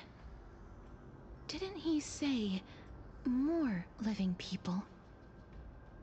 So that means he's seen other members of the living apart from us? Could it be that these souls are stuck here due to someone's deceit? If something is done out of goodwill, are you really gonna call it deceit? Goodwill? I can't see anything good out of... Wait a minute. Lady Cypher? That's me. I still belong to the land of the living as of now. Thank you very much. Could it be that you are the living being that those souls met? I couldn't take their behavior anymore. So I stole some things here and made up some lies there. Just trying to give them something to look forward to, you know? It's because of vile living creatures like you that we're being misunderstood by all of them. What else am I supposed to do? You can see the mess this place is in. These poor souls are denied by the Netherrealm. So now they're stuck in a few brief moments of their life, unable to move forward or back. Did you see those two blacksmiths on the way? They've been here for as long as the sun's been around, wailing over and over about casting a shield. Styxia is so freaky. Then why have you come back, Lady Cypher? Hey, I'm not here to aid your adventure. I hate water more than anything else in this world. Especially that stinky river of souls. But, I just discovered some stuff before I left. And I reckon you should know about it. It's about that boy who defied death. I found traces of him here. Lord Mighty? Oh, right! That's his name. Well, now you know. As for whether that info is actually useful, that's for you lot to figure out. So long, Princess Homebody. So long, Grey Mystery. Huh? She disappeared just like that? Lady Cypher has always been a free spirit. In any case, she has brought us some valuable information. If Lord Mighty is also somewhere along the river shoals right now, then he will certainly become our signpost. After all, he's different from those wandering souls. He will find his way, even in the realm of the dead.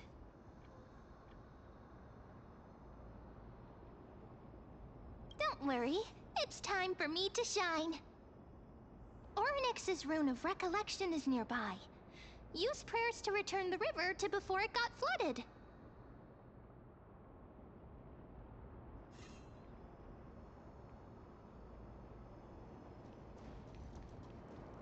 Stream forth! Hey, over here!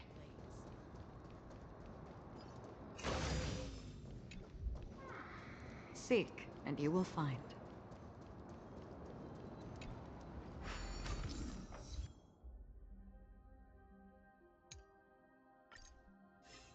Ornyx's miracle has appeared.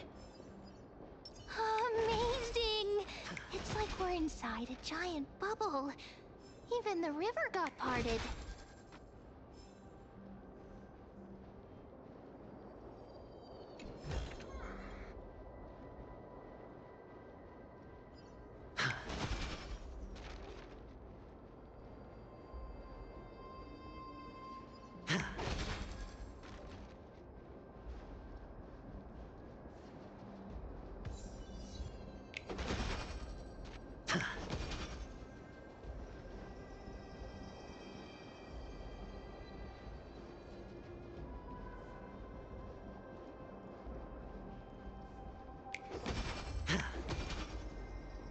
Huh.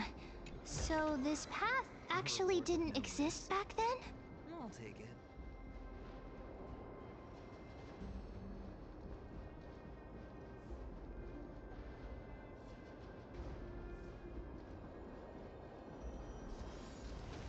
There are wandering souls of the deceased here as well. We must first return to the present before we can communicate with them.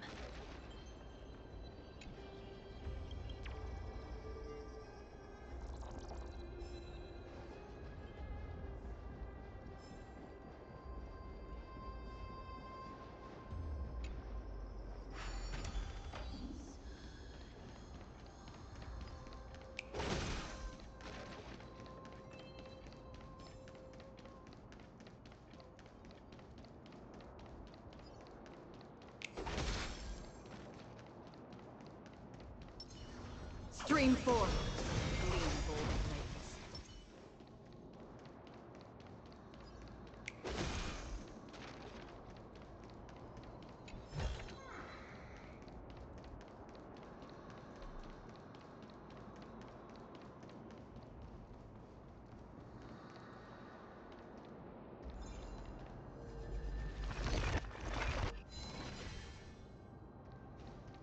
Feeling lucky. Stream forth! The gleam of old blades.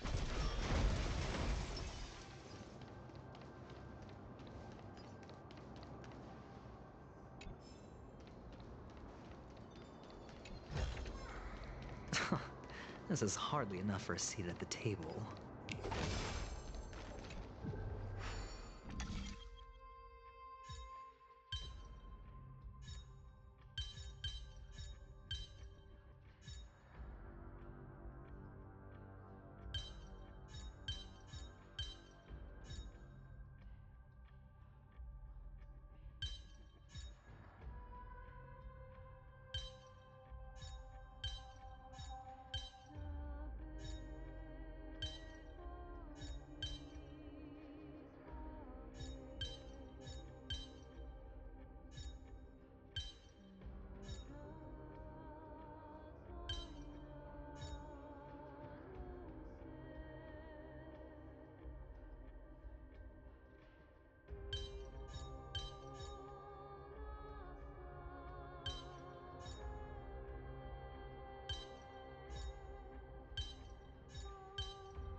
A reward with no risk? I'll take it. Ah, by the looks of it, you must be the foreign warriors that the Queen had mentioned, right? Since the current campaign requires the utmost care, I wasn't able to make time to welcome all of you. Please, forgive me. Foreign warriors? A priestess, a warrior, and a divine beast. You look identical to the blessed saviors that the Queen described.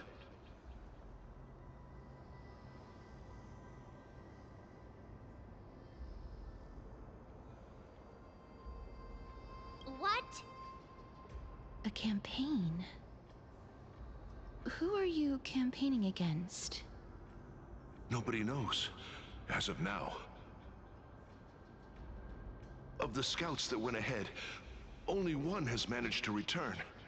He says that the land ahead is a forbidden land that should not be approached, as it is the doorway between the netherworld and the mortal realm.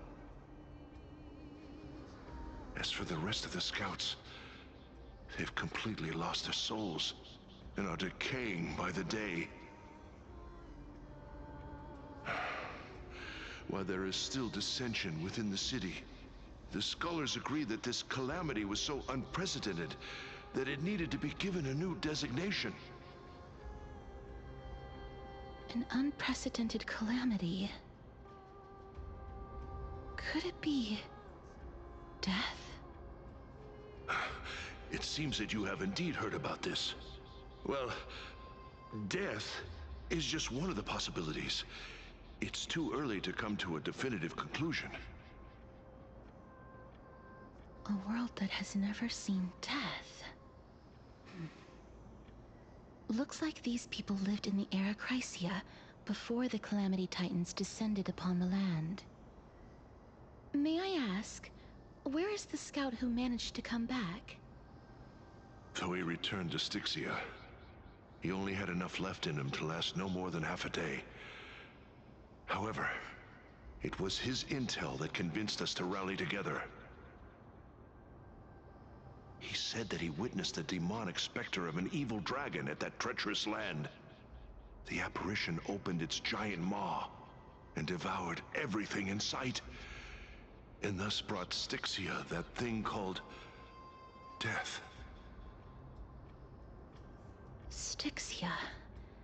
An evil dragon that brings death. It all sounds rather familiar. Wait, Wasn't this part of that fable? Sir, could I ask how the Queen and Princess are doing? The Queen?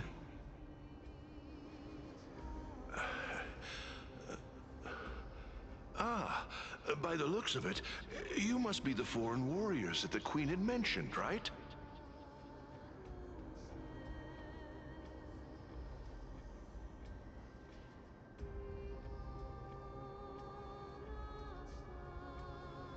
Oh, it's the same lines. Looks like he's still trapped in the moments before his death. Leave it to me. Sir, the war ended long ago. Styxia no longer exists. Styxia is no more? This cannot stand! Newcomers, hurry up and go take your positions! Oh, looks like it's difficult for this gentleman to accept reality.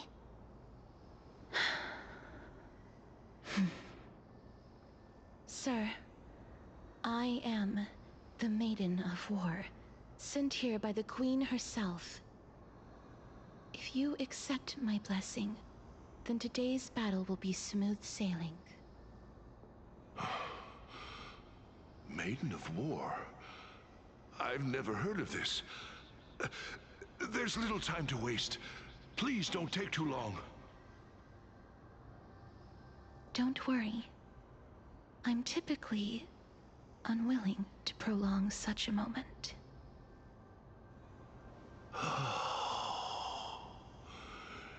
Is it over? Have we won?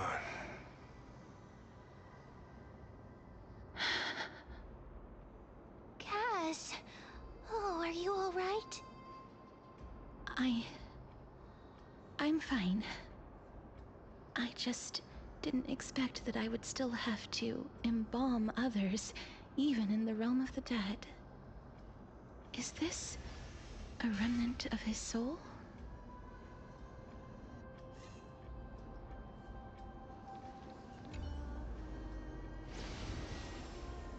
Well then, why should I place my trust in you? Holy maiden from afar. Wait, this is... I don't quite understand what you're trying to say. Since the prophecy has already pronounced your name as Chrysos, heir of death, Akima ought to treat you as an esteemed guest. However, you seem to have no intentions of concealing your involvement with the Council of Elders, while most likely being aware of my issues against them. I cannot deny your claim.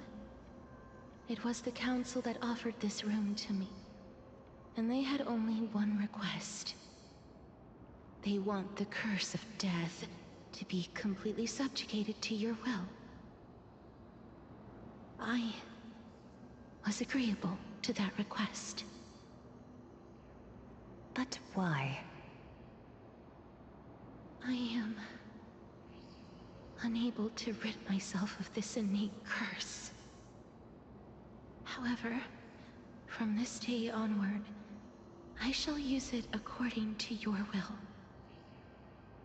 I will never make any superfluous moves on my own. I see. So that is how they plan to control the Flame Chase journey. They have shifted the heavy responsibility of granting death over to me. If I ever become obsessed with executing people, they will then have ample reason to terminate the Chrysos heir's journey. And yet, you seem to not mind. This is quite surprising to me.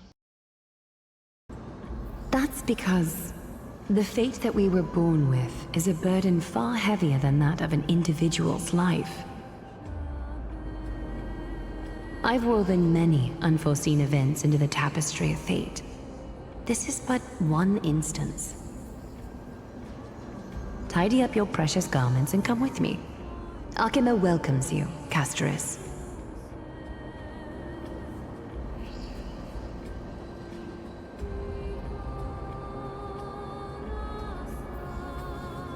I didn't think we'd find vestiges of memory here. Maybe they've got something to do with Orynyx's rune? Perhaps, but I do not need a reminder from them. This memory is one that I will never forget.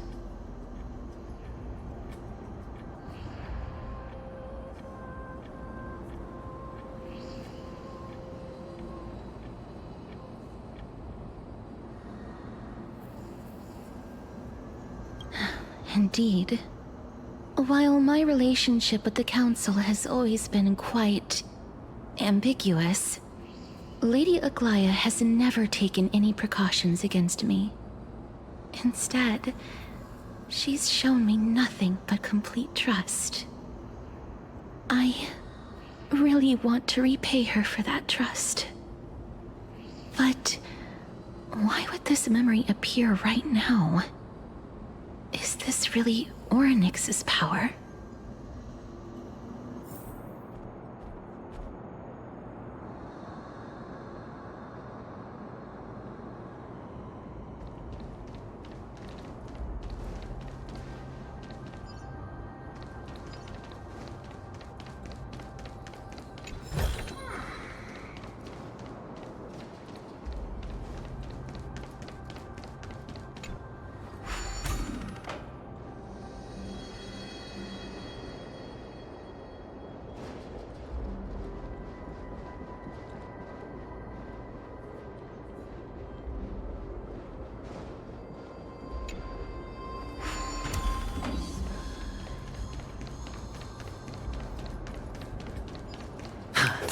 Could these dead monsters actually be...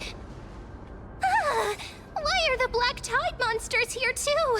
Can they swim in the River of Souls? Even Thanatos wouldn't be able to accept Black Tide monsters into their realm. These traces seem to suggest that anybody who trespasses death will pay a heavy price.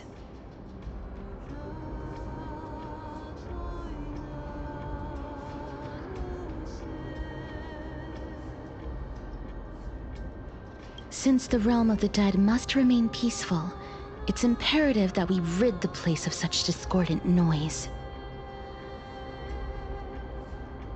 Please stay back. Let me deal with these enemies.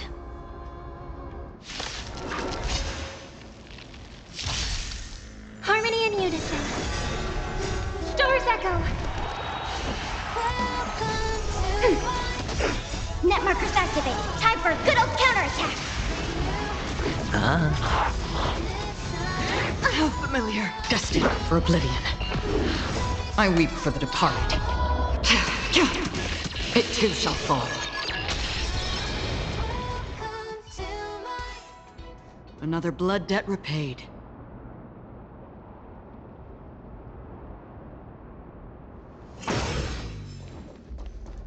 The path ahead is blocked by the River of Souls again. In that case, let's go back to the past. This miracle sure is handy. This is yet another aspect of a Titan's divine power.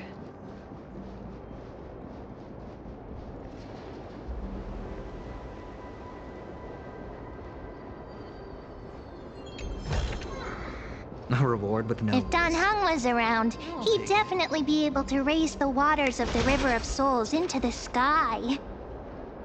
If Lady Hycelians was still alive, I think she might be able to do that too.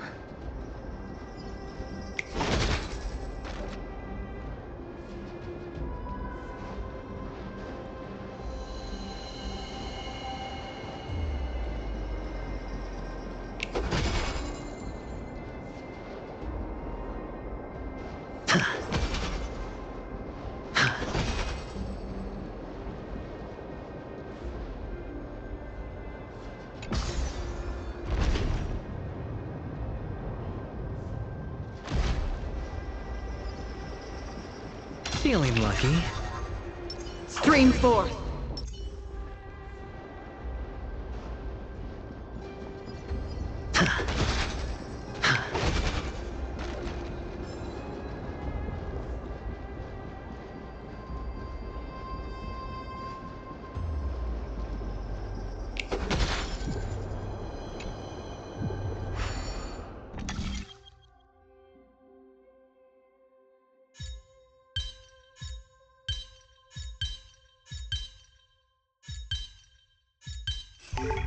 A 10-to-1 payout? Music to my ears.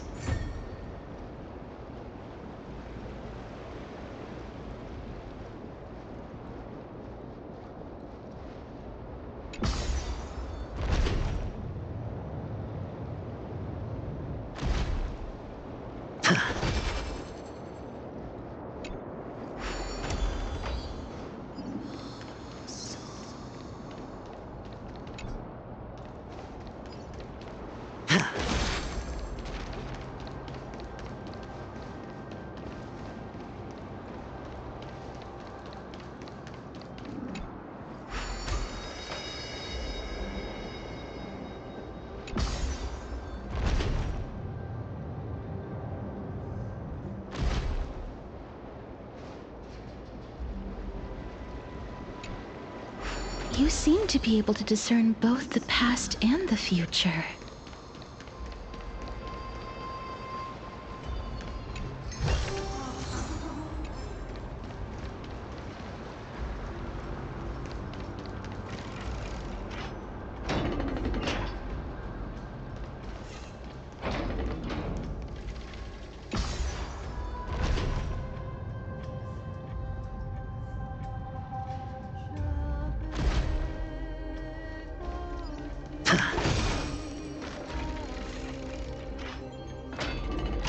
Oh, this place must have been a beautiful courtyard in the past.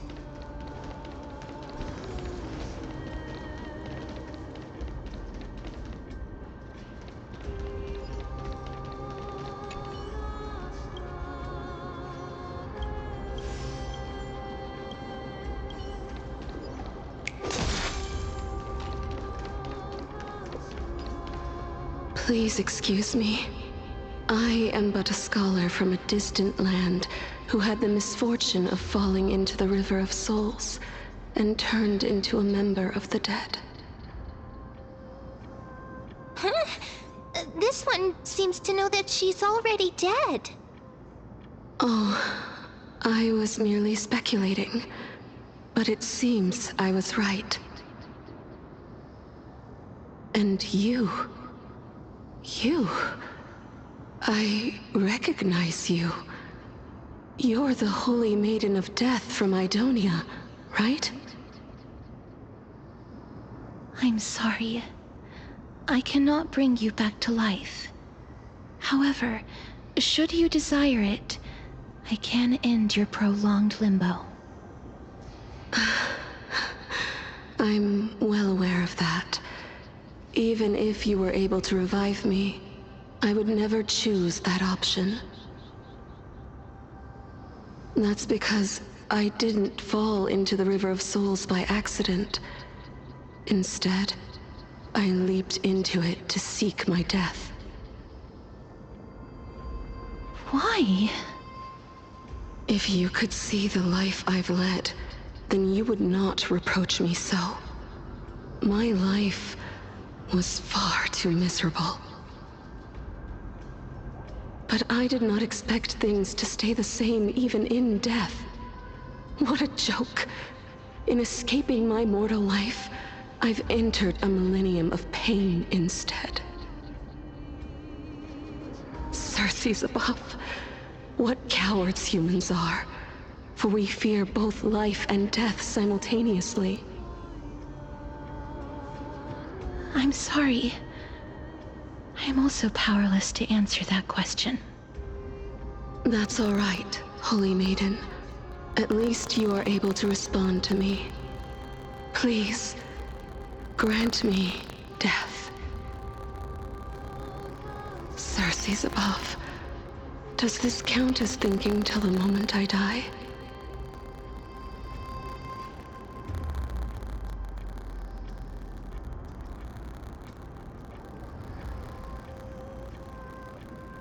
I have seen too many farewells. Her distress is quite commonplace. There are those who will end their lives over what seems to be the smallest of worries. For some people, this power that I possess is a blessing rather than a curse. But I never managed to convince myself of that. Cass, are you still trying to create a world without death? Yes, because when placed under time's vast scales, there is no worry in this world that cannot be solved.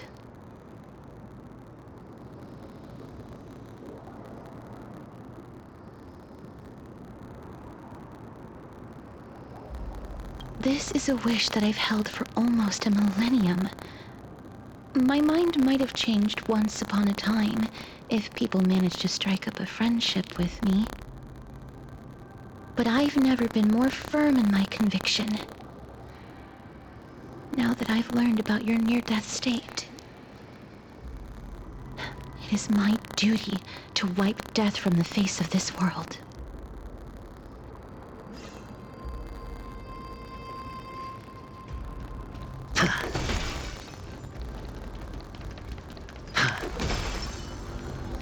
Stream forth, gleam of old blades.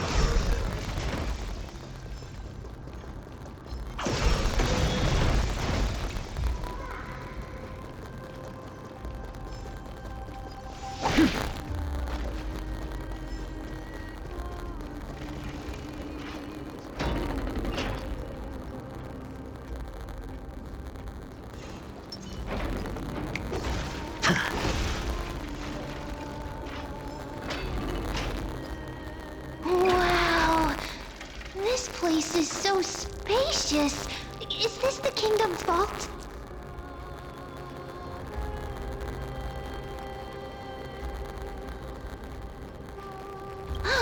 Broken stairs, blocked paths. This place is gonna fall down soon. Do we need to enter that doorway to climb even higher? There seems to be a person. Oh, more like a soul guarding it. But how should we get up there?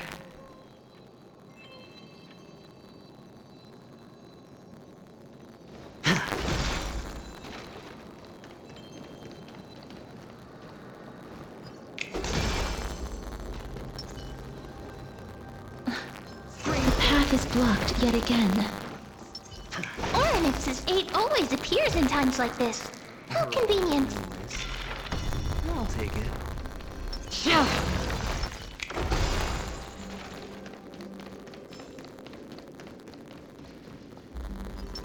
Look, there's even a platform lift over there.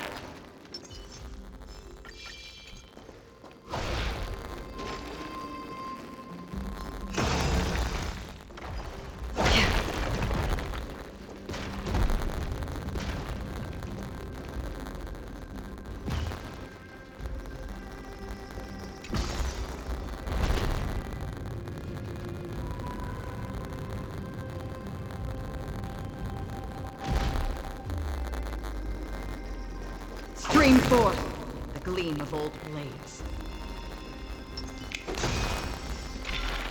A chest of the past has been left behind, but none of its treasures remain inside.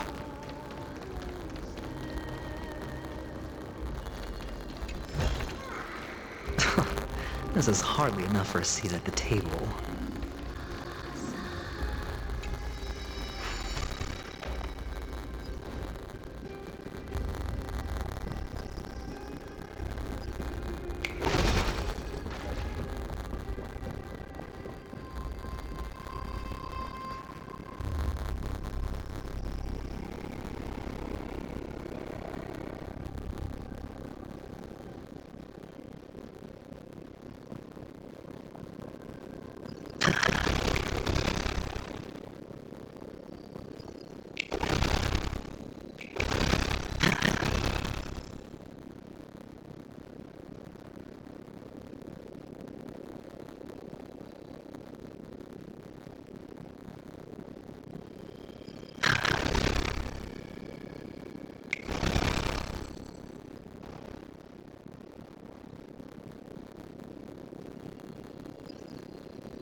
for no risk. I'll take it.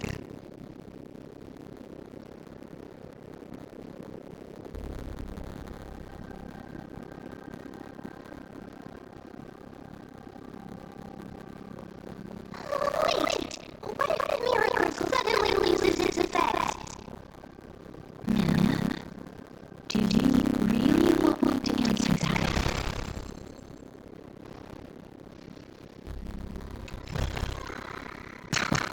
This is hardly enough for a seat at the table.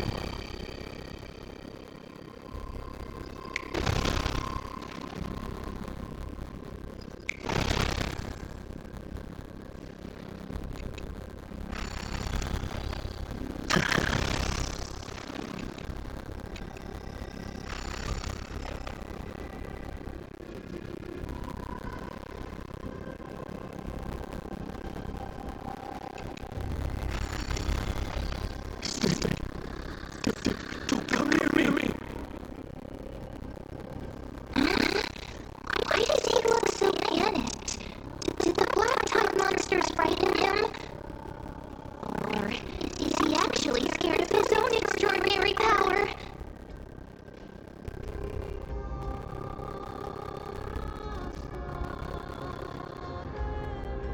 There's no need to be alarmed. We're just passing by the area. See? None of us look threatening.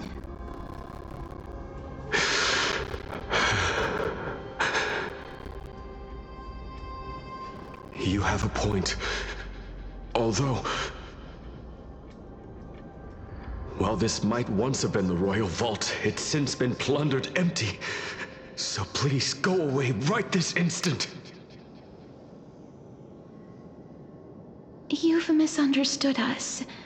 We simply heard your shouts as we were passing by, then decided to come over to find out what happened. My goodness. Did I really yell out loud? How rude of me. I'm sorry to have bothered you. I merely saw a warrior. While that spirit didn't harm me, his blows really packed a hefty punch. A warrior? Could it be...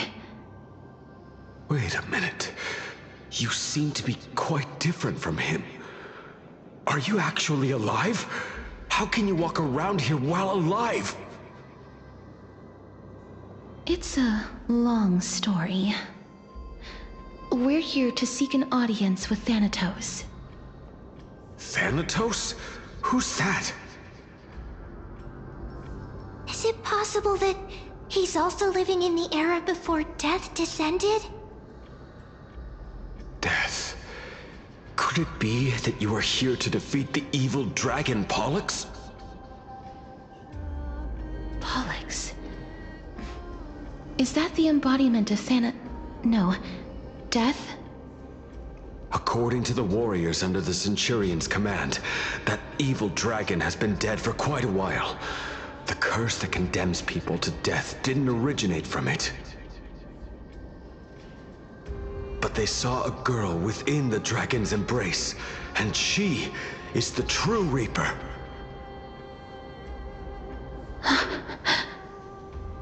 Pray tell, where is that girl right now? I've heard that the Queen spared no effort in bringing her back to the castle. Her Majesty intends to control all of Amphoreus with this unprecedented power. As for whether this rumor is true, well, no one knows. You have my thanks for the invaluable insight that you've given us. Please, treat this touch as a token of my gratitude. You... Are you...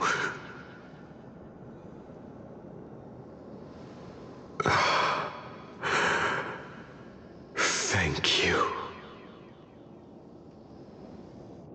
This is his...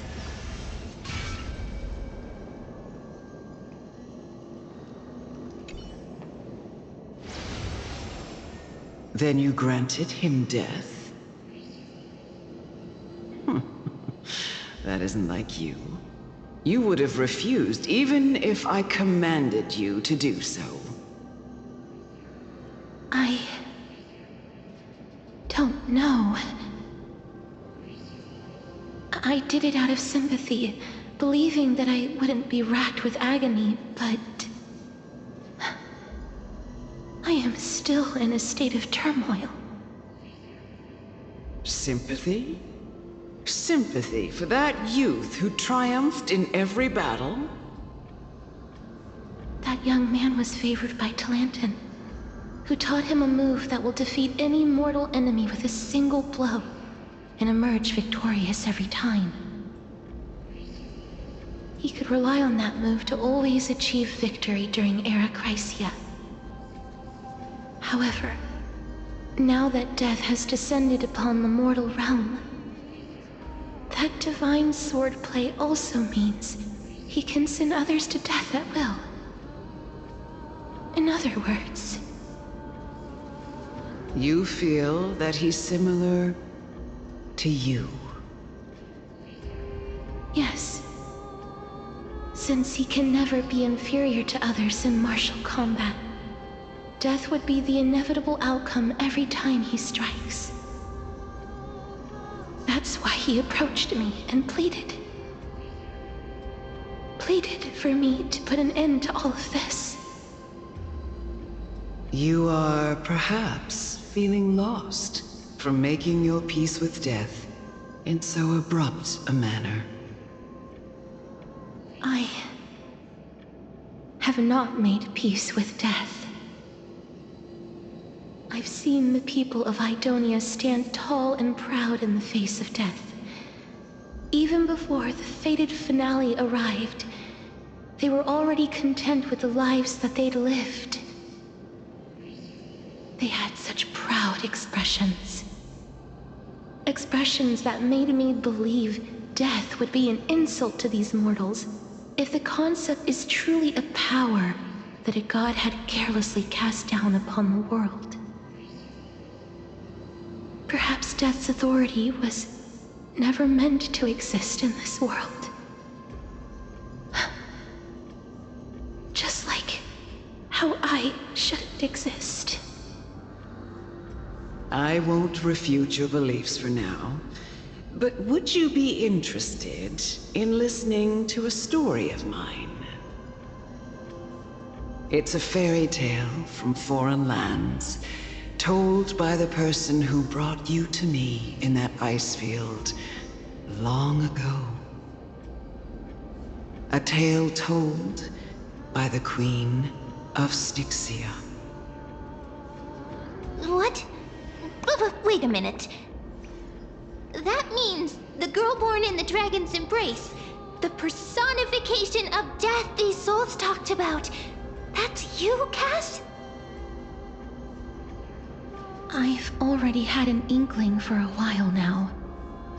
But I honestly have no memories of Styxia. My memories only begin after Aminet brought me to Idonia.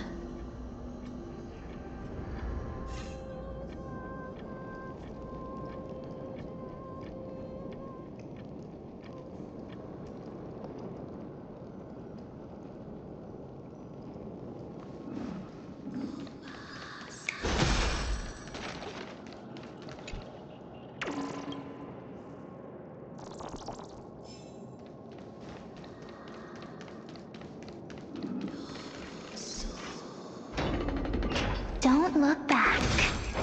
Keep moving forward. Always. It's yet another eulogistic butterfly. Are we getting closer to the Netherrealm?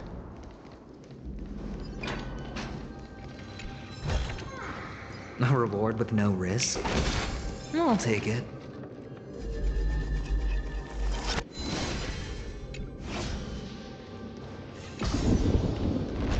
Ah, this is...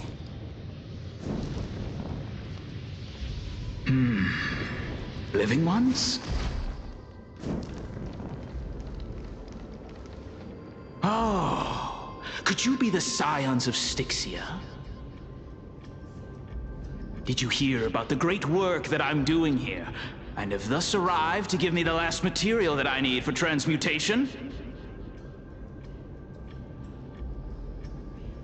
Great work?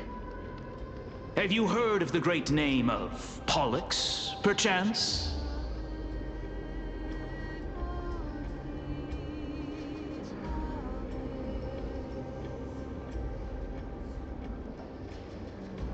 You don't have to describe it like that, miss.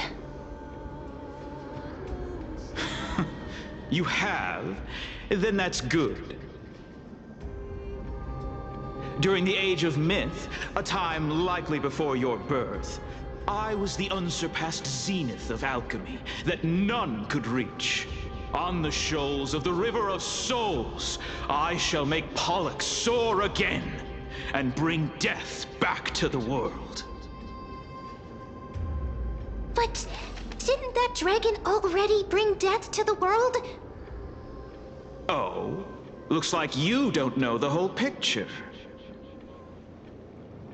Well, it's true that the missing girl can grant death to mortals. Pollux, the one who delivered her onto this world, makes it so that humankind cannot die.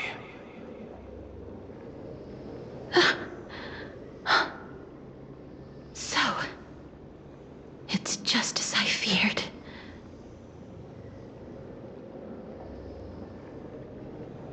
This is my guess. The deceased are supposed to drift down the River of Souls until they reach the end of the West Winds. But this River of Souls was blocked by Pollux's fall.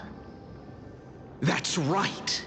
That's why it's imperative that I bring the dragon back to the mortal realm and make it soar the skies again. I have long since prepared my alchemical matrix in the tower. Although, I am still missing the most crucial material of all. That final ingredient, the final sacrifice, is none other than the girl who lives out her days with death.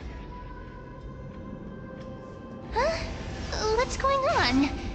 You didn't touch him, did you?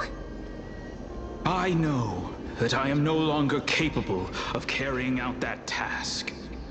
Take this, all of you, and please fulfill that great undertaking on my behalf. This...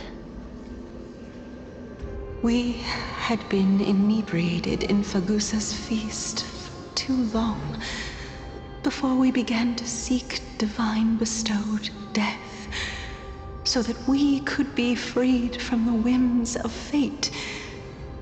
However, that brought doom upon us. Instead of summoning a supreme god, we encountered a monster that cut off the River of Souls. That detestable dragon Pollux denied all the dead from the gates of the Nether Realm. Unable to rest in peace, these departed spirits engulfed Styxia like a roaring tide. As a result, my city and its people no longer exist. That child is the only person whom I managed to save.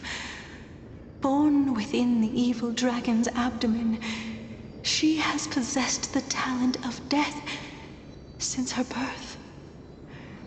She must have been granted to us by the gods as a chance for us to atone for our sins.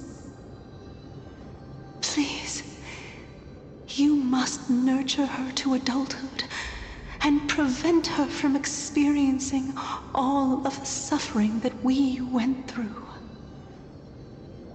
I promise that I will care for her as a mother, that I will protect her from the evils of death. By Fagusa above, thank you for your kindness.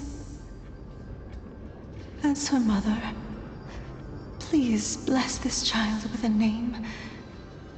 Before I am swept away by the river of souls, please, let me know how I should address her in my next life. Oh. Like how a transient raven butterfly, a fleeting papilio castor, perches on the twig of death. Castorus. That shall be her name. That's where my name comes from? The sound's back. What is making that ruckus?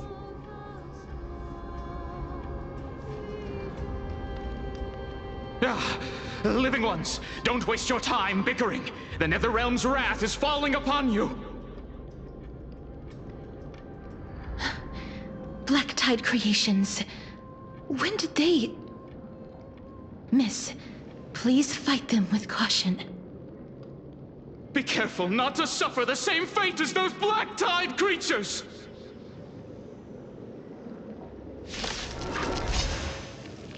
Everyone, hide behind me! Ready for another?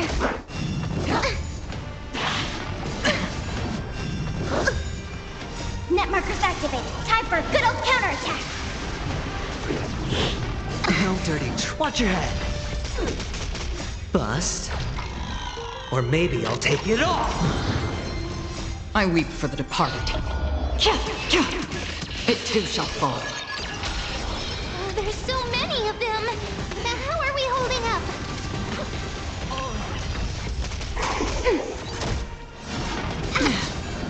Net markers activated. Time for a good old counterattack. Spend freely. Stars echo. On the still waters of oblivion. Ready for another? It's on me.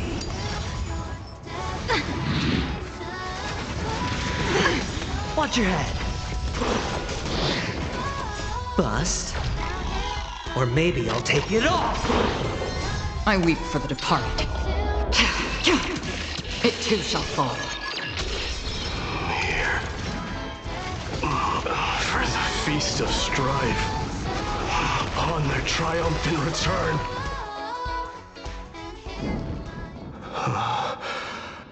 You? Lord Mighty?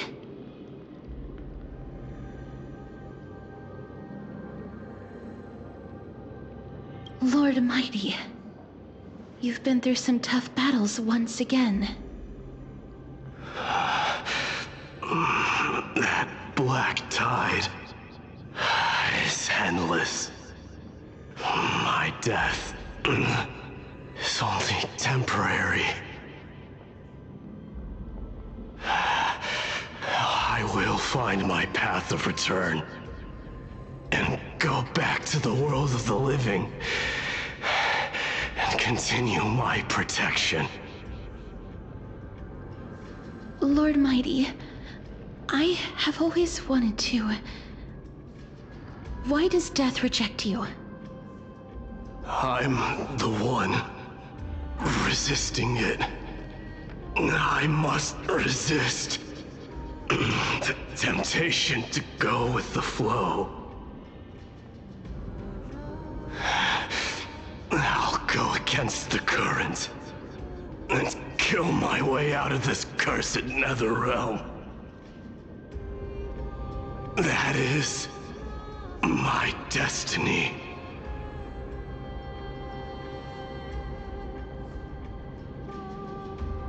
It seems like he's completely focused on resisting the temptation of the dead's whispers.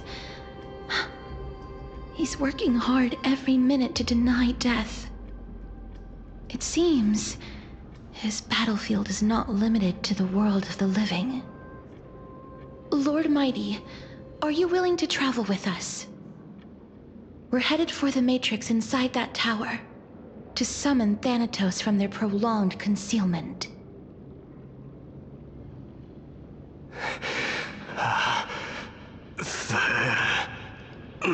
Toes. Challenge. Death. That's right. If we can work together and defeat them, you won't have to be troubled by the curse of immortality any longer.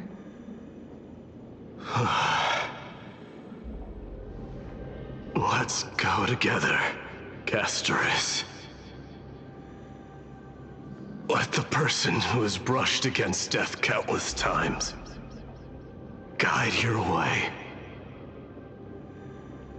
Cass, are you sure you want to do this? The alchemist said he wanted you to be a sacrifice. I'm not afraid. There's no reason for us to turn back anymore.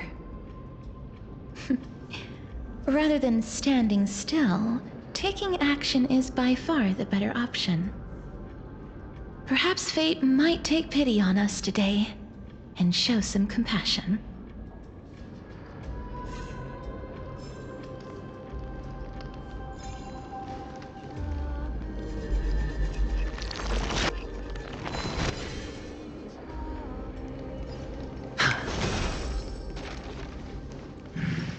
Spring forth!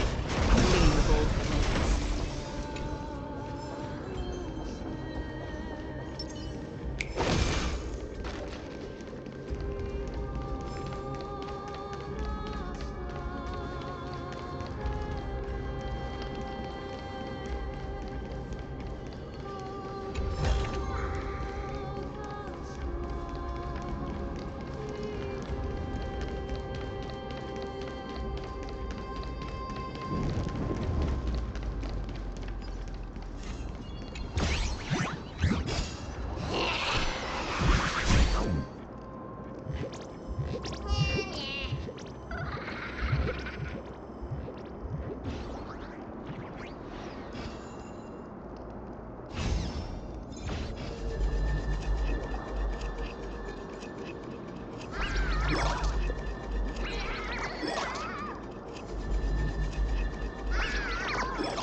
A reward with no risk. I'll take it.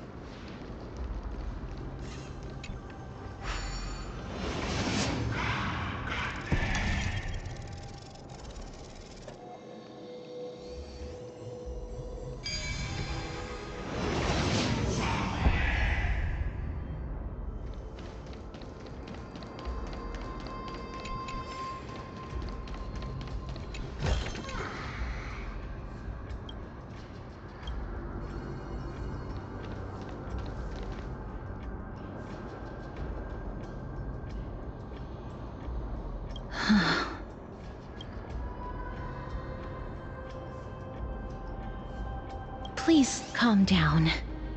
If you were to fall into the icy cold river of souls, I'm afraid that you really would die here. If I was more powerful, I would be able to carry one person with each limb and fly the four of us to the other side. The Rune of Recollection is here, but I can't find the miracle orb anywhere. So weird. Oh, could it be in that collapsed tower in the distance?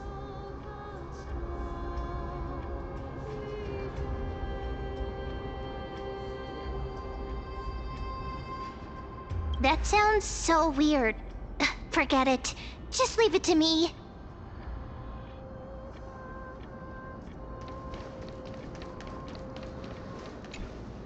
Just shout for me when you... Got it! Just leave it to me!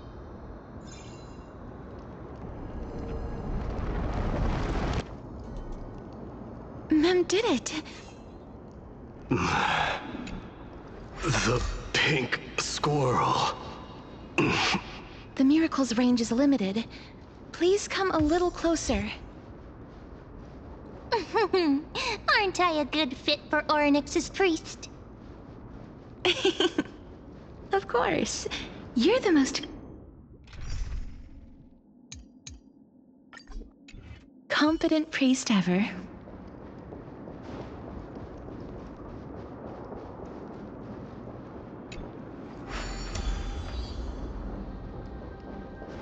The alchemical matrix should be behind this door.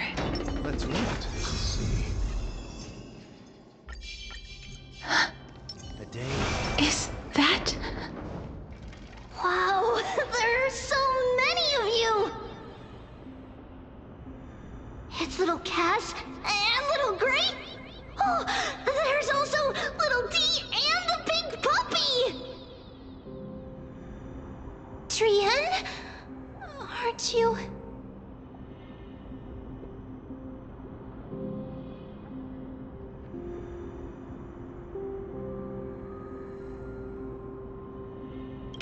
Get what?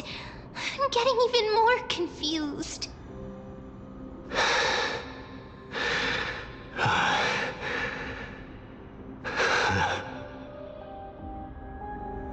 This is the first time I've encountered a deceased friend while going upstream in the River of Souls. It really works like this. Just like the other departed spirits we've encountered along the way. I'm also unable to sense the aura of the living on Lady Trian. Yup, you're right. Trian already knows that she'll not be able to return to everyone's side. But Trian believed that little Cass would eventually return to the Netherrealm. So, Trian has been standing here, at this spot closest to the world of the living, and waiting for little Cass. Oh. It must have been very tough for you. But according to what Trian said, we're almost at the entrance of the Netherrealm. Trian promised Trevi and Trinan that when little Cass got here, Trian would get the gift ready and be the first person to run over and welcome you. So, little Cass, don't cry. Please, accept this. We finally finished it! This is what Lady Trevi once mentioned. The gift for me that you didn't manage to finish. The Holy Maiden of Yanis. Even when separated by life and death, their thoughts are still connected. Trian spent a lot of time drawing this. Trian hopes that little Cass likes it.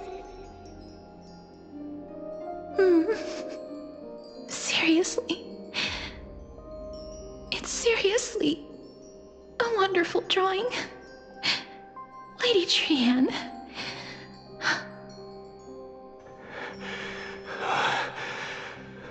This is our flame chase journey. Little Cass, we don't know what your journey was like before. Trevi has always said that it must have been a very harsh and frightening journey. But little Cass no longer has anything to fear now, because everyone is here with you in this flame chase journey! That's right. Only now, when I see Lady Trian's gift, do I realize that I've already obtained so many things I would never have dared to dream of since I embarked on the flame chase journey. It's the first time I've gained so many companions. The first time I picked up the hobbies of crafting and photography. The first time I had dinner with someone else. The first time I went to the market to buy the Chimera doll I'd liked for a very long time and hugged it to sleep. The first time I wore a dress personally made by Lady Aglaya. first time I went for a walk with Lady Treeby, Lady Trian, and Lady Trinan. The first time I enjoyed the night breeze and looked up at the stars with Miss Hyacin. The first time I took care of Dromasis with the Trailblazer. Looking back at all these experiences I never thought were possible, it feels as though the scales of my life had shrunk from centuries and decades down to minutes and seconds. And all of them are so precious. I took countless photos in the past, but they're all black and white landscapes. I don't have a single one with friends. If I had known, I would have taken more pictures.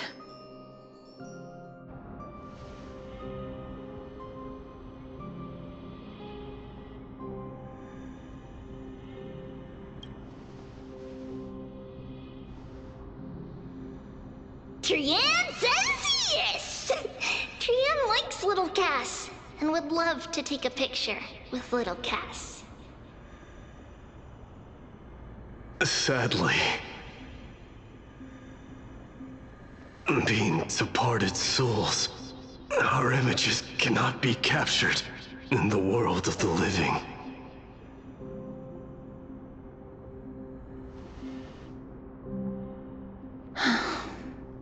I thought so too. What? Are we seriously going to leave any room for regret?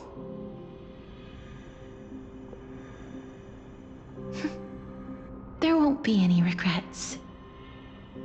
This vivid drawing surpasses any photograph from the world of the living. Little Cass smiled. Treeby, Trinan, and Trian's wishes finally come true! I remember you once said that fate is not the flowers that bloom at the end of the road, but where people tread beyond the gate. Now, the path that belongs to me is about to reach the end. Thank you for bringing me the final key. Key? Little Cass, why are you talking in riddles all of a sudden? I have a feeling that soon, this gift of yours will become the key to saving Mrs. Life. Wow, that's amazing! Then keep smiling and carry on bravely! Little Cass, Little Gray, everyone, see you tomorrow!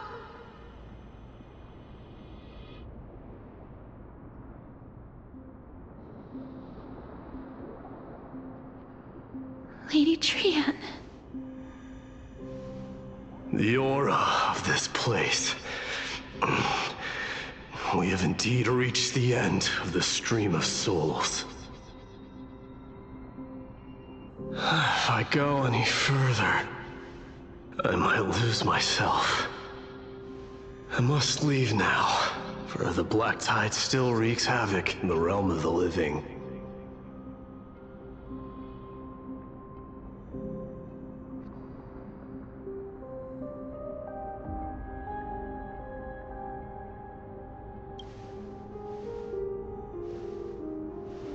I seek not to enter the door to the nether realm.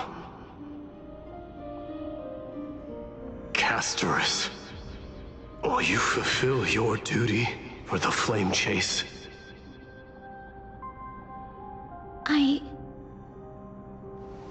I have yet to make my decision, Lord Mighty.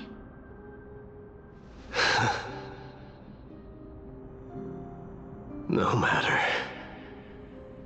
Make the choice your heart desires. Even if it takes 1,000 years of waiting. I will continue to fight till I die. Then rise from death. Till the miracle descends.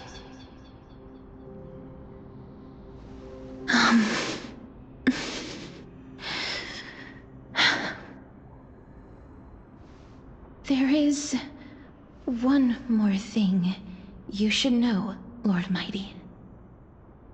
What is it? Professor Anaxa may have deduced the principles behind the Era Nova. You and I may be reincarnated as strife and death in the next cycle, becoming calamities wreaking havoc upon the world. I see.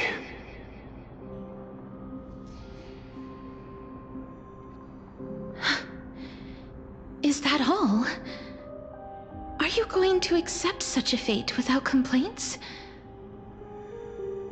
Do you have a strategy to shatter the shackles of our fate? I haven't found it yet. Perhaps I never will. Then, cease wasting your thoughts on futile matters. Control what little you can. And when fate's inescapable grasp comes,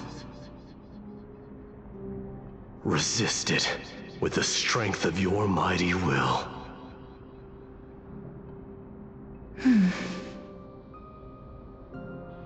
Thank you, Lord Mighty. I will find the right decision.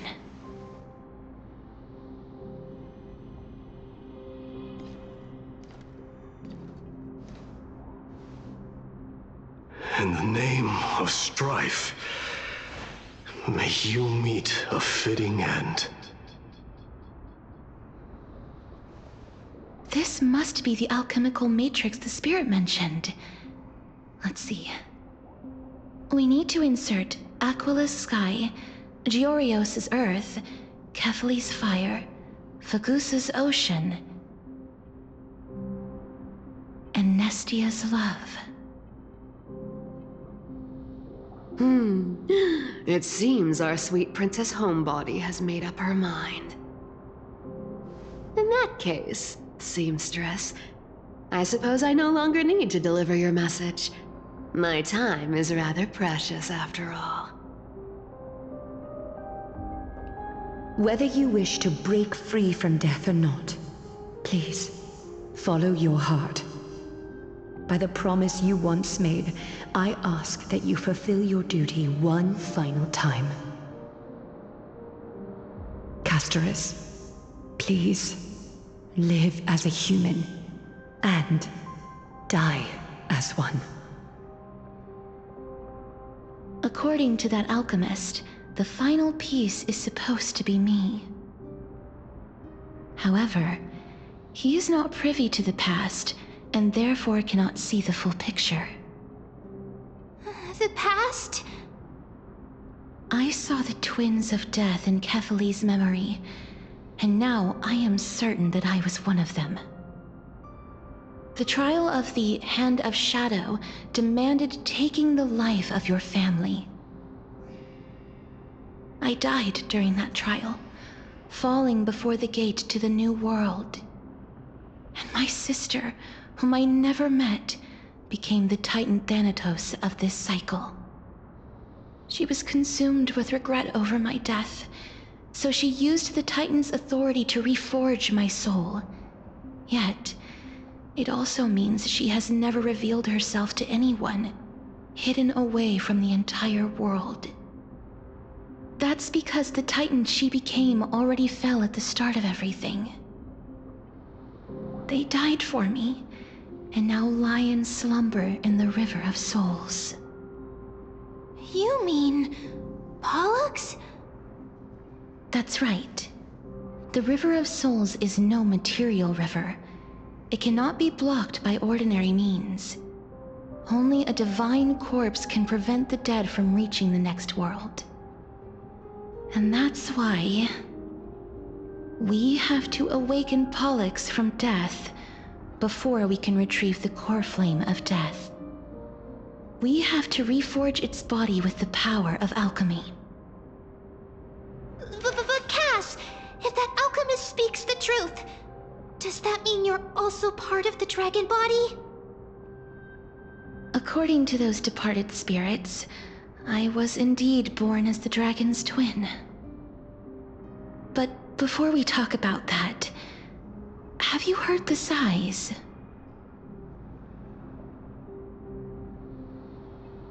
No, not from me. The sounds that come from the memories when we were collecting the souls. I heard them too. So what are those? I think it's probably the sign of Pollux's wish being fulfilled. They must have realized how heavy a price they'd need to pay when they used their divine authority to resurrect a dead woman. That's why they exerted every ounce of their strength to send me to Styxia, a city that called for death, a land where none is hostile to death. They never saw their wish fulfilled and fell so prematurely, all because they wanted to give me a new life. Pollux must really want to know how their sister has been after giving their all to save her. That wish is the reason Pollux's soul still lingers in the mortal realm even after their fall, quietly watching and documenting every detail of their sister's life. So instead of picking up objects on the way here, we were instead showing things to a strand of yearning that lingers here. Now, we must weave these yearnings together and restore them into Pollux's complete soul. But all of this is just a hypothesis, right? What if we go through with the ritual and it turns out totally different? That's fine. As Professor Anaxa often reminds us, such is the nature of alchemy. The true outcome can only be known once the process is complete. This is why alchemy is also known as the miracle of creation. Now, the puzzle of Pollux's yearnings is nearly complete, with only one final piece remaining. I shall reveal what they have been yearning to know in the alchemical matrix. I will show them my whole life since I left Styxia. Lady Trianne has already drawn a picture of my entire life, and it is now in my hands.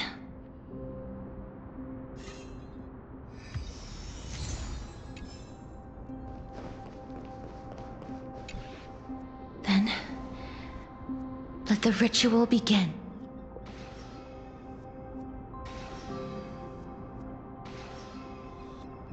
And now, the objective is complete. That is all.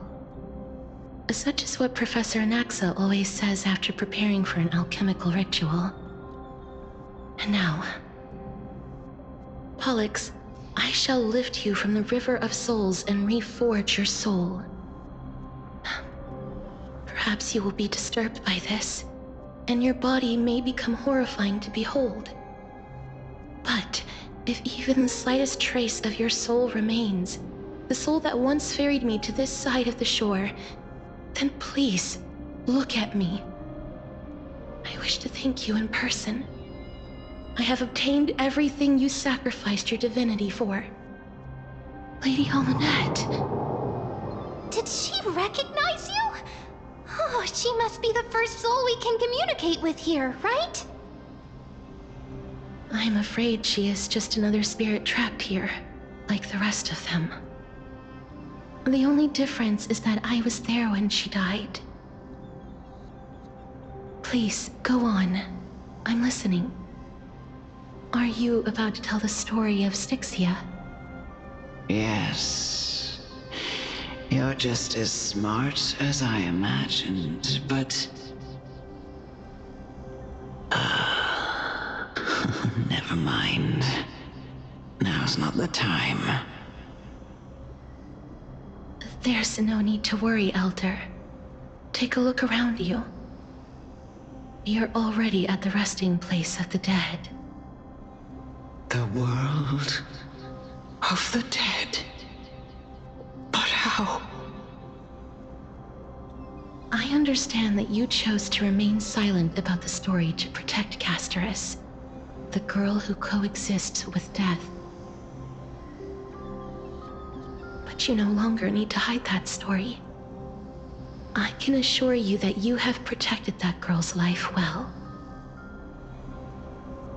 Oh. Well, in that case, let me begin.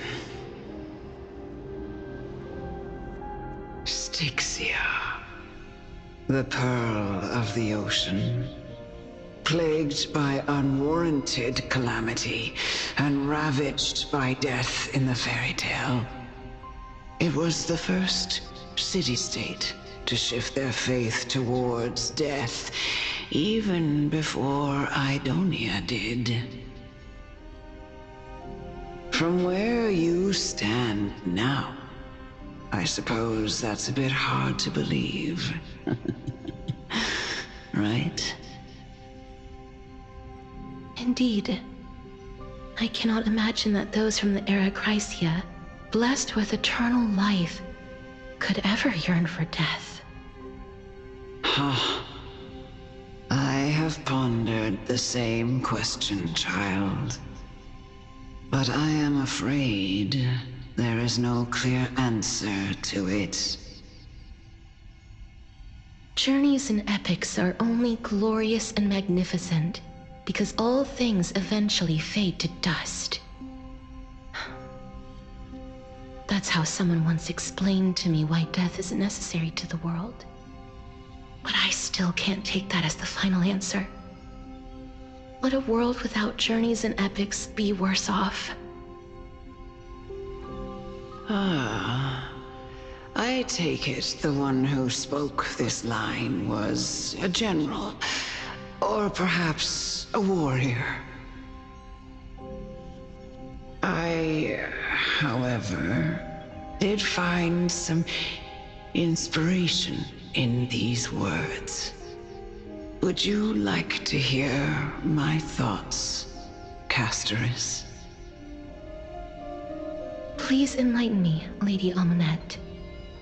Though I have already made up my mind on how to handle the authority and core flame of death. Your words might truly guide me toward the path forward. You and I are neither warriors nor generals. Therefore, journeys and epics cannot truly resonate with us. But what if I reframe it like this? What if love is not a trait bestowed upon mortals by Nestia, but a blessing from death? Love. No one ever invented the word cherish in the era when life was eternal. For all the good things in the world could be revisited endlessly, and every bond formed carried no risk of being severed. The so-called Era Chrysia was an age devoid of both virtue and sin.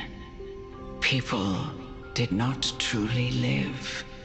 They simply existed, going through the motions without passion or purpose, then waiting for something to happen.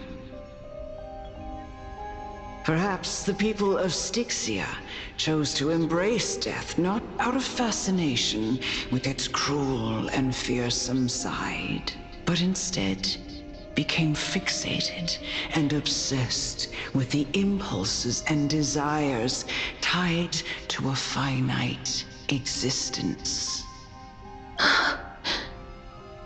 Therefore, death is not a thing of fear and desperation, but... That's right, Castorus. It is the reason we shed tears when parting ways, and also the original spark that ignited the passion of mortals. If you truly intend to deprive the world of death, then be prepared to witness it return to a state of stagnation. I understand, Lady Amunet. Our limited lifespan shapes all that we know and love. Not even the Death Titan has the right to take that away from humankind again.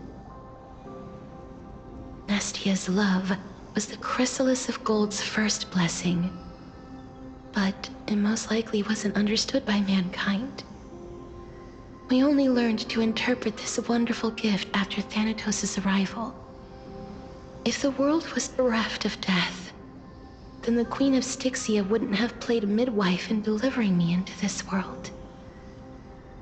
You wouldn't have welcomed me into Idonia, and Aglaya would never have invited me to join the Flame Chase journey. None of these stories would ever have happened, and I would never have lived, let alone found happiness. Thank you, Mother. I will use all the love I've experienced in this long life to complete the final miracle. My teacher, Anaxagoras, grant me the wisdom of all things. I call upon thee, the stripped dead dragon's corpse.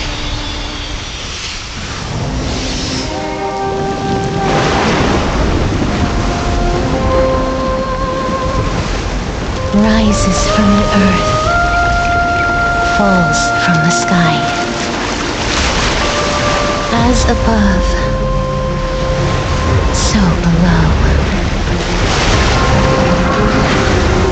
This is the greatest power of all powers, unstoppable in this world. The great work that commands all death. I shall grant you embrace.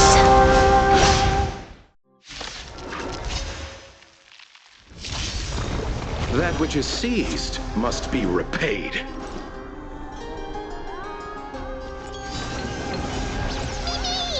In this mortal form, I will walk with you, watch over you, and guide you on your path.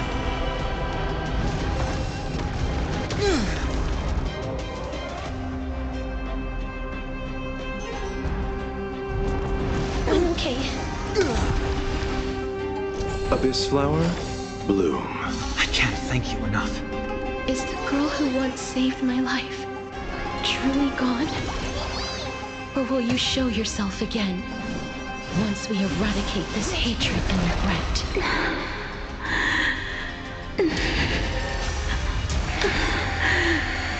And I know you're anxious. Embrace new life, Pop. Don't be afraid.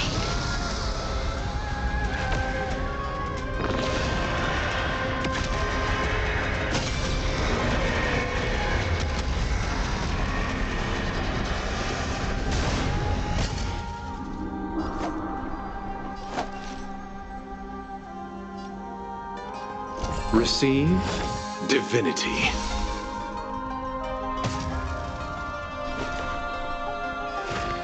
Serenity stands clear before me. Dead souls, return to dust!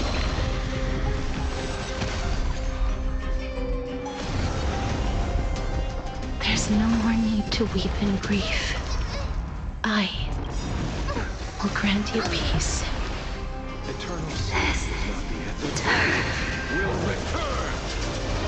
Yes, it's me. I'm back.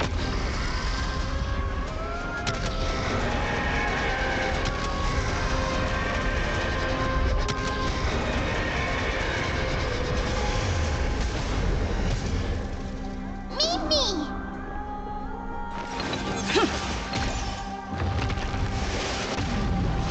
underestimated you.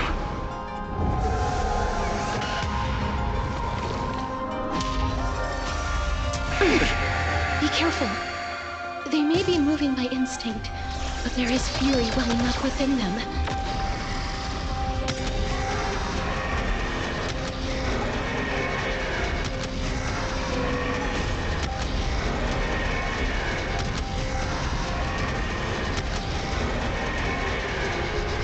I only wish that death may protect us.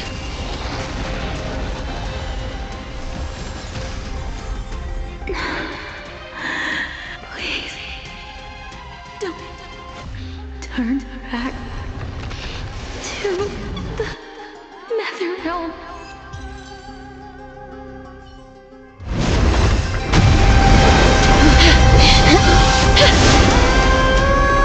Oh, death. Sleep in peace.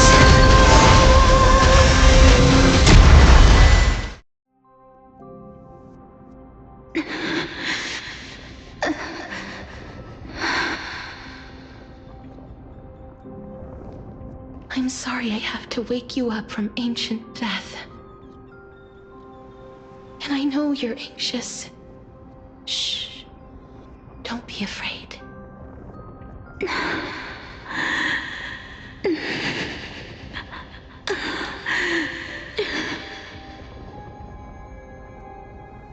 Do you remember me?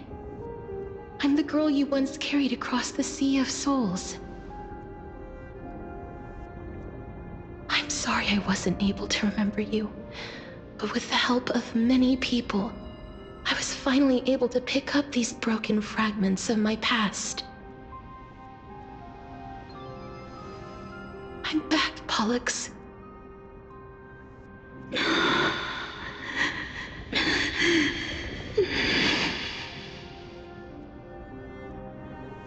I know this might not be what you wanted.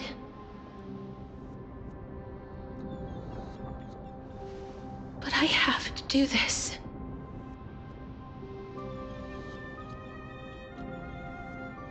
So please, carry me across the Sea of Souls again and return me to the Netherrealm, just like you did in the past. Please take me to where the core flame of death rests.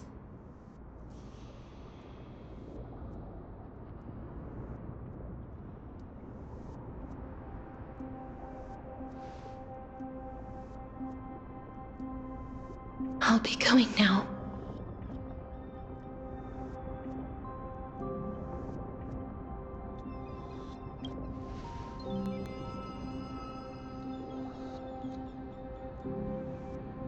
They may look scary, but as long...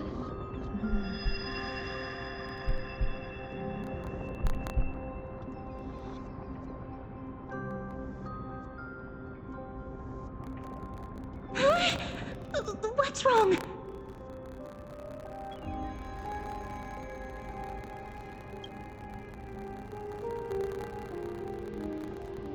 Are you... What's wrong with her? Her time is almost up.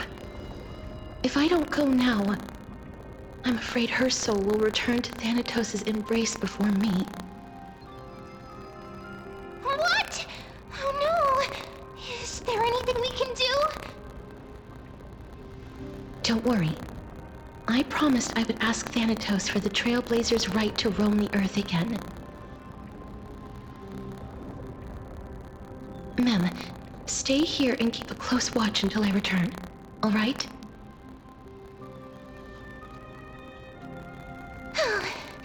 Alright. I'm the best at taking care of others. Go on, Cass. Make sure not to leave yourself with any regrets.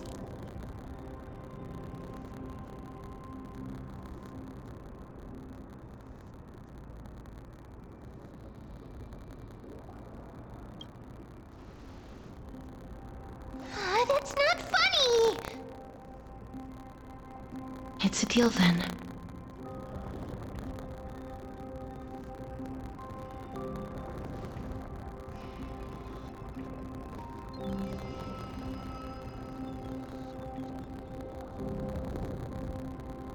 Please.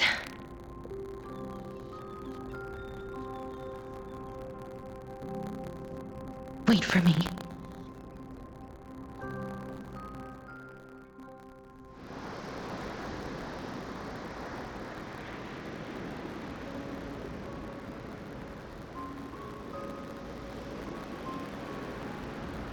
After all that, you still ended up back here.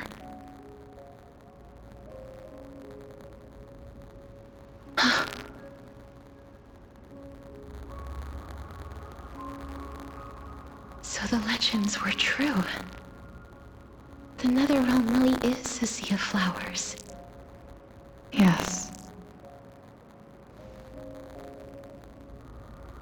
Just like the flower fields we tended to back then. Is that you, Plixia? Do you remember me? I don't have the memories from that time, but I've seen you before during an experiment. I see. Call me Thanatos, then. It'll be easier. However, since you recognize the name, you must already know everything about Thanatos, right? Yes. I'm here to reforge the order of life and death in Amphoreus.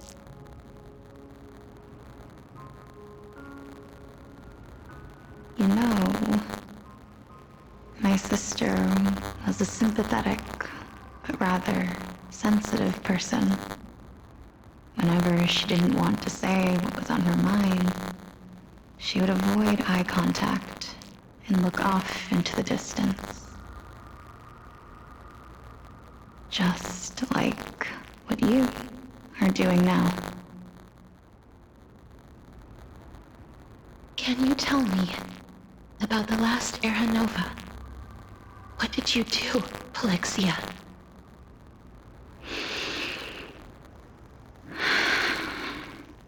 Where should I begin? I suppose we can start from the beginning. A long, long time ago, there were a pair of like-minded twins. As foretold in the prophecy, they were chosen to be successors to the god of death. But fate was cruel. The price of attaining divinity was to take the life of a family member with our own hands. That trial was indeed recorded in the memory.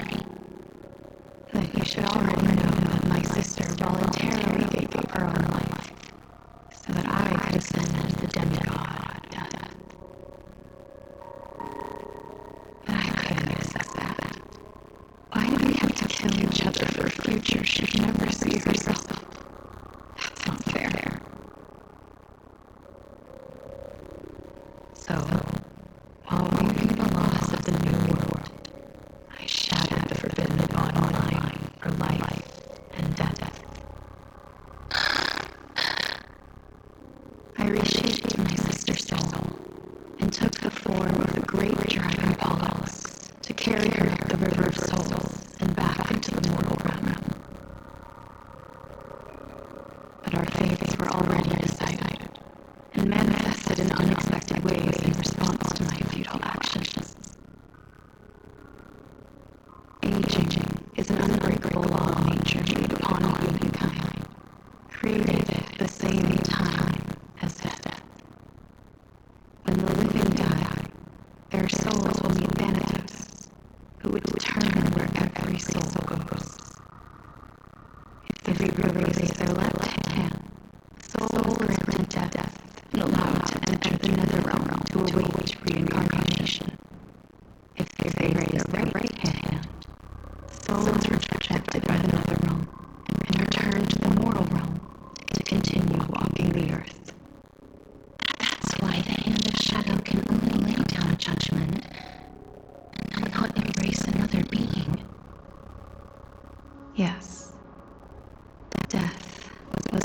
only a pair of hands. They were split in twain when we reached the mortal realm, never to touch each other ever again. A half of Thanatos that represents life, the undying human who grants death. That was the curse I forced upon you. Then, what about you? As the half of Thanatos representing death, I shoulder the fate of defying death. I died the moment I entered the world of the living. From then on, my Titan also no longer existed in this world. The cycle of life and death stopped. Souls were denied their audience with death, and were left stranded within an ever-rising river of the dead. What irony. My selfish desire to save your life gave you and the world a fate far worse than death instead. Then, what was left of my reason was left behind in the Netherrealm, where I've been taking care of these flowers day after day, until there is now a sea of them, all while mulling over the subject of life, death, parting, and enduring an endless loneliness.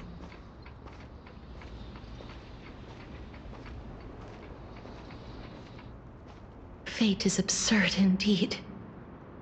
Our lives were a mirrored image of one another, like a pair of hands. Even so, we arrived at the same destination. We walked different paths, yet experienced the same pain. I had hoped that maybe you would at least have a good life in this cycle. I'm sorry. I lived my life well. It didn't go to waste. As far as I'm concerned, you did nothing wrong. Even though I forced the authority of granting death to humanity upon you, a total stranger. Too many responsibilities were forced upon me in the course of this long journey. I was once lost, even upset. But I realized recently that if it weren't for your blessing, I wouldn't have understood the source of these emotions, nor would I have realized my purpose. I wouldn't have made it here to reunite with my missing half. And we wouldn't be discussing our past while sharing the same view of this landscape. I wouldn't have understood the meaning of our existence. The meaning of our existence.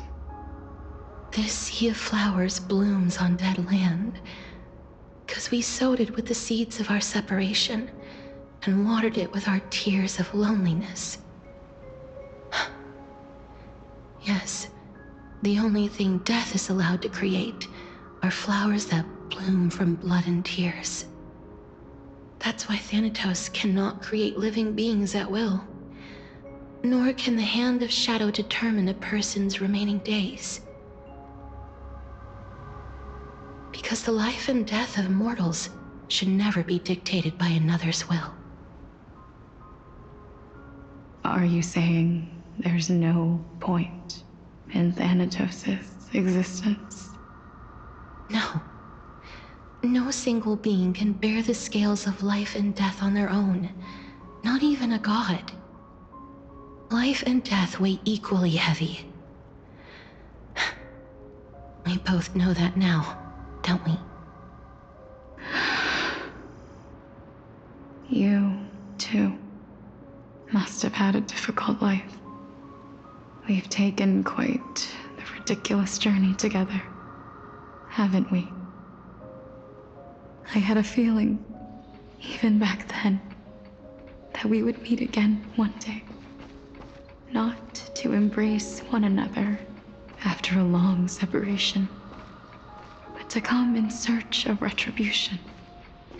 Tell me the answer that's already been written.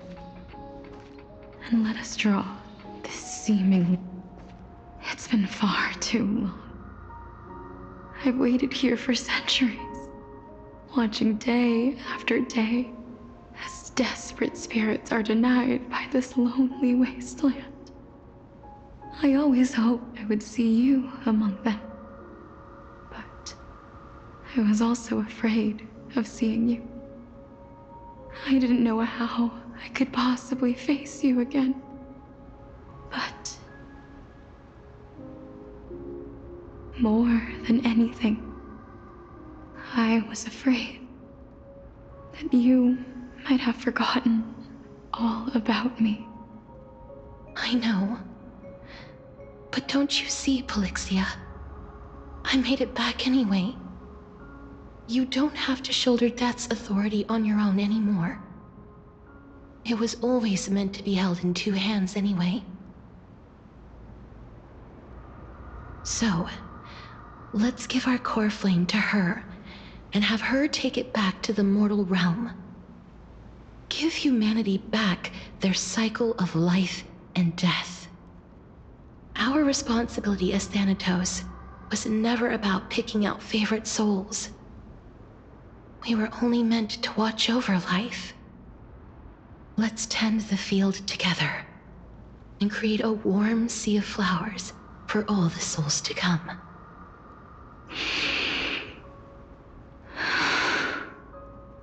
What do you think, Polixia? Yes, just one last step. You shall wither, and through that, the dead will sprout again from the remains, and be reborn with the dead flame. As foretold by the prophecy, Thanatos' authority is only destined for only one person to wield. As the Chrysos heir of death, as their demigod, as a titan, our fated moment has arrived once again. Just like before. Yes, just like before. But unlike that time, the ones undergoing the trial this time are prepared.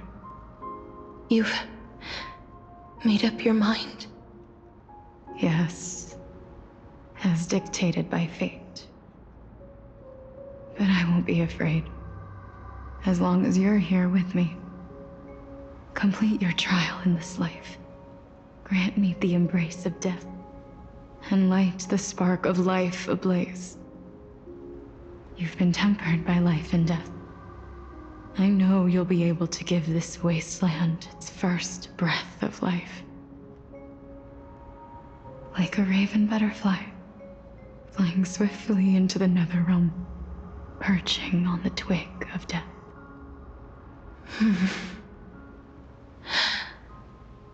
I will.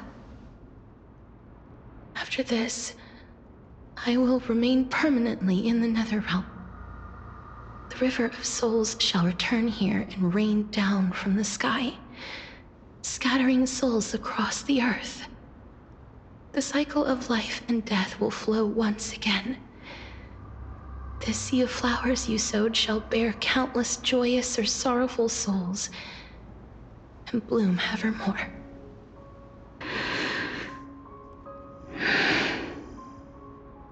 Thank you. Just one last thing. Can you grant me one wish? Of course. What is it? Please, don't forget me. I promise you, when we meet in the next world, even if I have endured another reincarnation, even if we do not know each other's names, I will still hold you tightly in my arms, just like what I did when we were born. Casterus.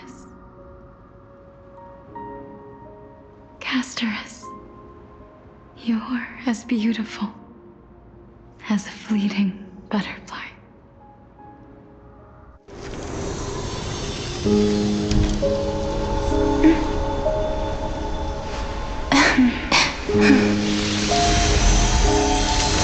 I will bring rest to death. And from now on, stagnant life will once again flow.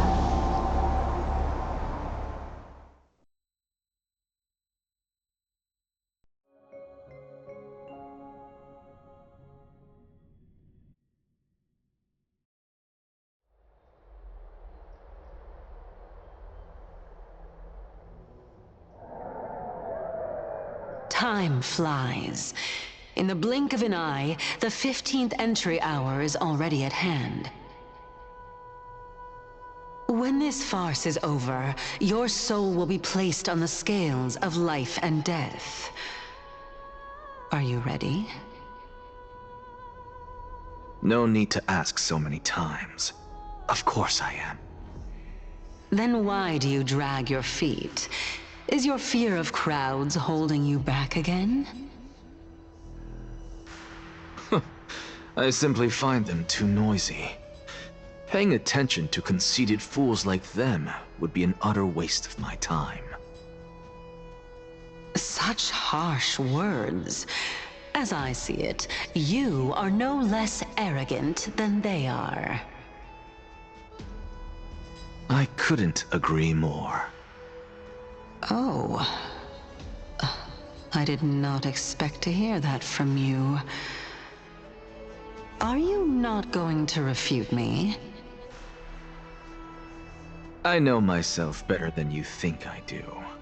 At the very least, better than a stowaway like you. And they say men whose ends are nigh have but kind words. Well, that is exactly why I chose you. Should I thank you for the compliment? The hour of the trial has come. Do you have an answer for me? And how will you prove the veracity of your argument? I suppose there is no point in putting this off any longer. Do you recall where we stopped the last time? You were saying that Amphoreus' history is cyclical. Indeed. The demigods that bear the core flames eventually become the new titans at the world's end. Remember what happened on the Holy Mountain? Calypso, Naias. As their destined ends approached, one by one they left this world, leaving only the twins, who are fated to succeed death. Unfortunately, while their journey is consistent with ours, you and Calypso, as well as Nikedor and Naias, act as supporting evidence. I can only come up with a rough sketch for my theory of a cyclical history. For all the pains I took to reach this point, I had already lost hope of ever obtaining definitive proof. After all, the past is in the past. Proving that we are the legacies of heroes of the past is a hopeless endeavor. That is, until I met a girl named Polixia and her sister. If Castorus was truly sent from the past to the present for the Titan's self-serving reasons, then having lived through 2 cycles, and with Styxia as the pivot, she will no doubt be the link to connect all of this together. If the Twins of Death can bridge 2 cycles to reunite at the shores of the Sea of Souls, then my hypothesis will no longer be just a hypothesis. And you too will get the answer to your question. Well, that is all well and good, but how can you be so sure? If there is even the slightest error in your hypothesis, the girl will be shattered. It matters not. The most important quality a scholar must possess is foolhardiness. If you are overly cautious, then you'll never have the gumption to make the first step, and change will never come. Besides, I, Anaxagoras, am destined to overturn this farcical world. Come, let us go and teach those pathetic worms one final lesson.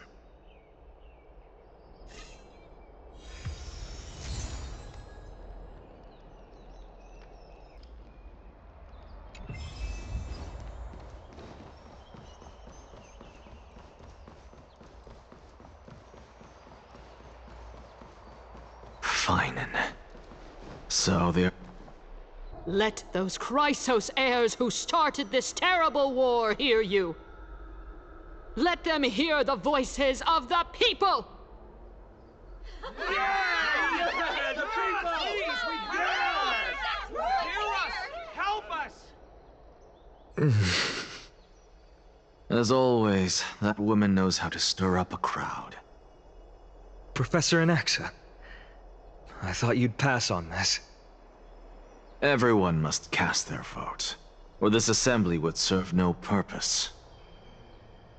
Prof, do you truly think it's wise to entrust the fate of the world to an assembly like this? Akama has stood strong under this system for 1,000 years. It stands to reason that there is purpose in its existence. But that is not what you're asking, is it? What you really want to know is Aglaya making the right decision in entrusting the fate of the world to you? Nothing ever escapes you. I didn't spend all those years teaching you for nothing.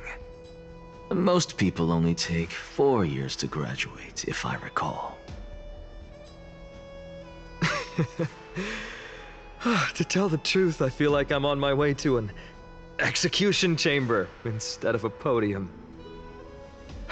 So, do you have an answer to that question? No, I don't. I thought so. Because that question is not yours to ask in the first place. Is Aglaya entrusting the world to you the right decision? Don't make me laugh. That is a question that woman must answer herself. Why are you fretting about this on her behalf? Or have you been seeing yourself as her pawn all this time? Listen up. I'll say this only once. Flip your perspective around and ask yourself this instead. What should I do to ensure that the world doesn't stray from the correct path? That is what you should be thinking about. You still have time, so give it some thought. Oh, and don't bother telling me the answer. Tell it to those begging for salvation from the gods. Got it. Thank you, Professor Anaxa. That's Anaxagoras to you. Who will you be voting for? That'll depend on how well you perform. May Circe safeguard your thoughts.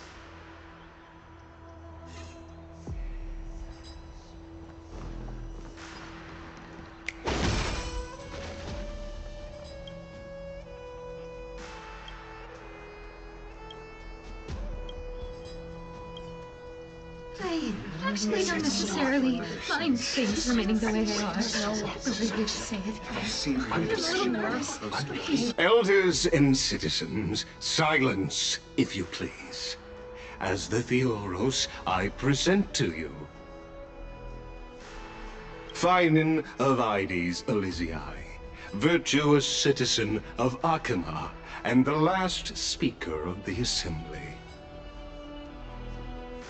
Much obliged, Lord Lycus. I remember him. He's the penniless lad working for Aglaya. Where's Lady Goldweaver? Why is she sending this guy to give the last speech? Is this really the end of the Flame Chase journey? Can this dude really face down kindness? I actually don't necessarily mind things remaining the way they are. By Kefali above, dear citizens of Akima, as you look upon me, so too do I see you. I see your fear and misgivings, your apprehension about the discord between the Chrysos heirs and the Council of Elders, and your uneasiness about the future of the Holy City. Yet, before you contemplate something as grand as the fate of the world, I ask that you look closer. Look beyond the horizon illuminated by Kefali, at the crisis threatening to overwhelm us. What? Aedes Elysiae, my beloved hometown, is a village forgotten by time.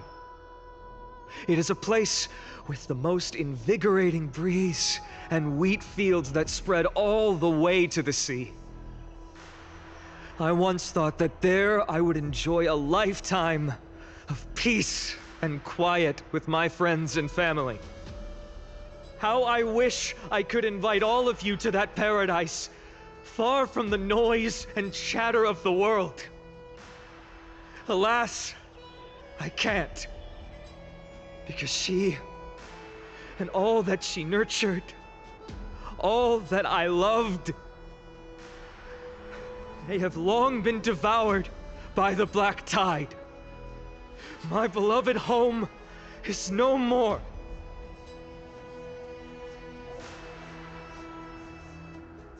I will never forget the day the black tide struck.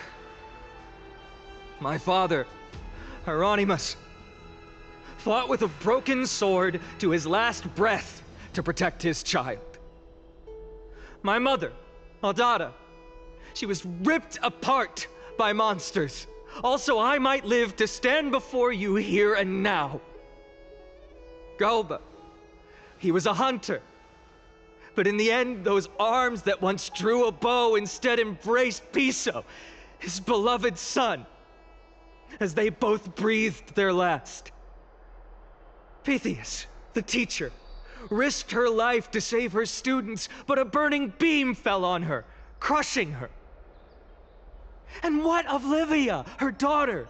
Did she make it out alive? No, she didn't. Livia, Piso, and so many other children, my childhood friends, they were all swallowed by the black tide and turned into monsters. They kept saying the same thing over and over. Even up until the final moment, I finally steeled my heart and granted them eternal peace with my sword. Why, Finan? Aren't we the best of friends?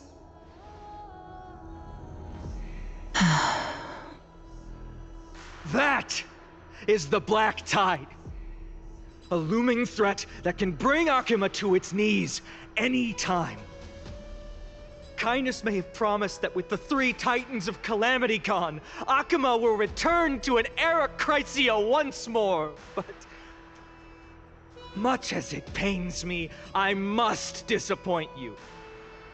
While the demigod of strife has done everything in his power to hold them back, they are still coming. By now, the name of that black-robed swordmaster, the Flame Reaper, has likely echoed throughout the city already. The roaring thunder is a message from the strife demigod. The Flame Reaper has risen from death, and they hunger for the core flames of the gods.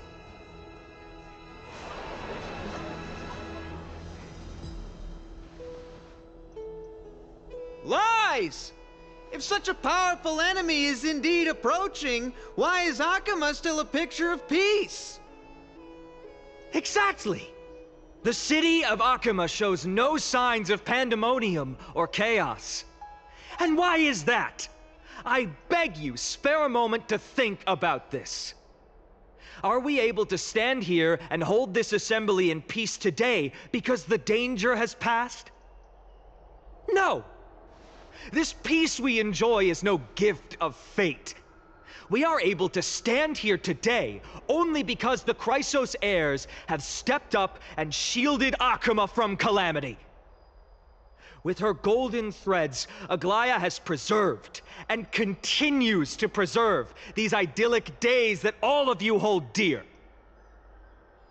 The Council of Elders claims that Aglaya will one day forsake the people because her divinity is eroding her body and soul. But ask yourselves this. Rather than offering her aid and support, why do they choose to watch and push Akuma away from the Flame Chase journey? The answer that no one can bring themselves to speak of. A truth stained in blood and buried in greed, fear, and vanity. Allow me to lay it bare before you.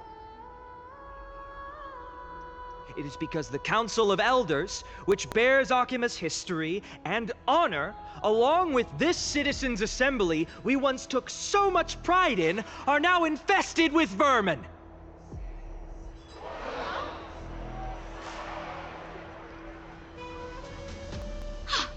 You insolent whelp! How dare you! It is true that Aglaya has reached her limit. Why? Because she has been working tirelessly to weave the defenses of our holy city against the encroaching evil. All while these vermin are making up baseless accusations about her and scheming in the shadows. Not once has she ever failed Akuma. Yet these vermin attempt to tear her apart, tarnishing her name with unfounded allegations. She may have been blessed by divinity, but hasn't her heart always stayed true to humanity? They attempt to mislead you and reduce this assembly to a crude standoff between gods and humans, but citizens of Akuma. Once more, I implore you to open your eyes and look at those around you. Examine them closely. Beneath all that finery, do you see the good heart of a human? Or the poisonous glands of a pest? Make your judgment, then turn your gaze to the demigods, whom so many of you regard as cold and merciless. Do you not see the light of humanity in them? And those who wear the mask of humanity, yet utter only hurtful, slanderous words, can you not see that their souls have been corrupted by power?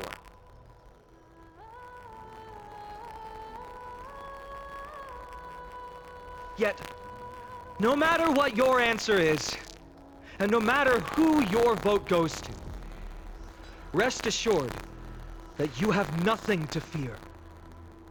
For Aglaya, Trivios, and I will remain your faithful guardians and pledge our lives to upholding your decision. And this vow will stay true until the end of our days, where it will be passed on to future flame chasers. A steadfast and unwavering promise that shall endure through the ages. Absolutely right. The Chrysos heirs have only our best interests in mind. I still don't understand it. You should never believe our peace here. Our oaths have to end. So,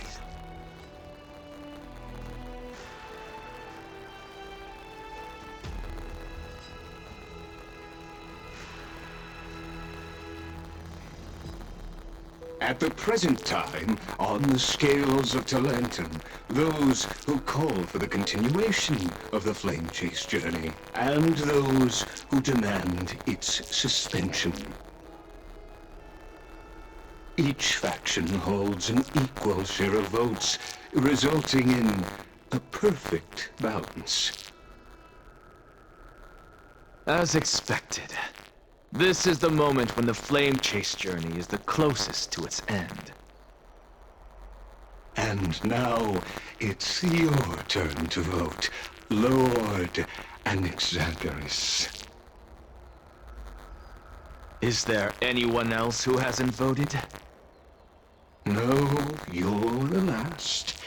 Cast your vote with care, for your decision will break this impasse. I have long since made a decision. Very well. May you bring much needed change to this farcical world.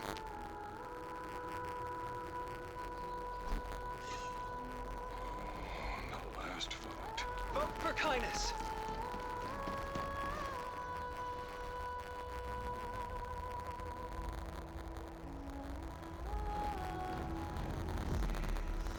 You've done well, Finan.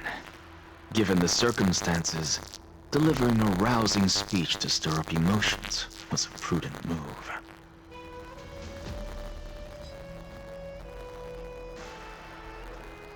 Thank you all for your patience. On behalf of the 7 sages of the Grove of Epiphany and the scholars of Amphoreus, I, Anaxagoras, am ready to cast my vote.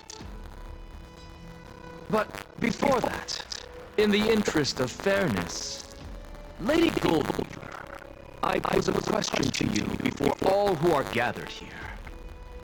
Will you, as Finan has promised, stand by the decision made in the Assembly, regardless of outcome?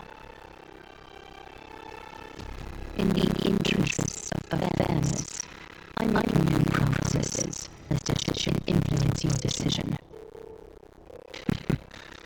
Very well.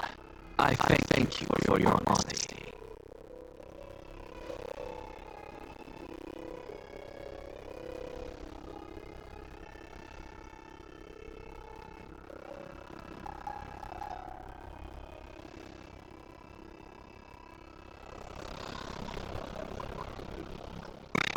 What's he doing? The stakes are high. Let's be patient. That's the act! Who do you think you are wasting our time like this? Lord Anaxa, please do not forget that I... Rule number 1. Do not call me Anaxa. Rule number 2. Never interrupt me. Silence is golden.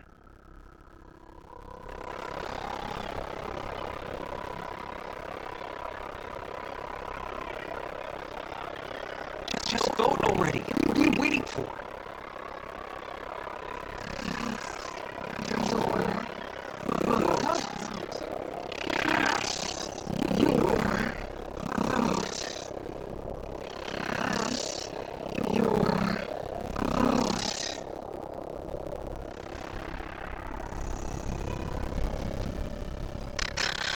I cannot help but wonder, is every hardship in the world something you will exploit and use to your advantage?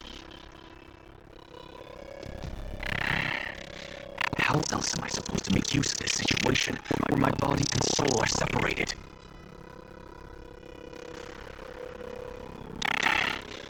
Oh, Xerxes. Or should I say Calypso? Accompany me on this final journey. Let us journey to the Netherrealm and see how she will substantiate the answer to your question and validate my decision. We need only to follow the sound of the tides.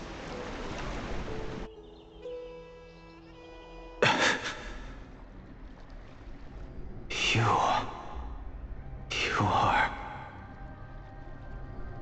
Well done, child. Just as I foresaw, you have achieved great things. Teacher. What a twist of fate. A blasphemer raised in the doctrines of the Venerationists. It's like a foal kicking its mother in the belly after taking all her milk. I respect you immensely, sir, but you cherish the truth even more. So, child, do not be troubled by the criticisms I have borne.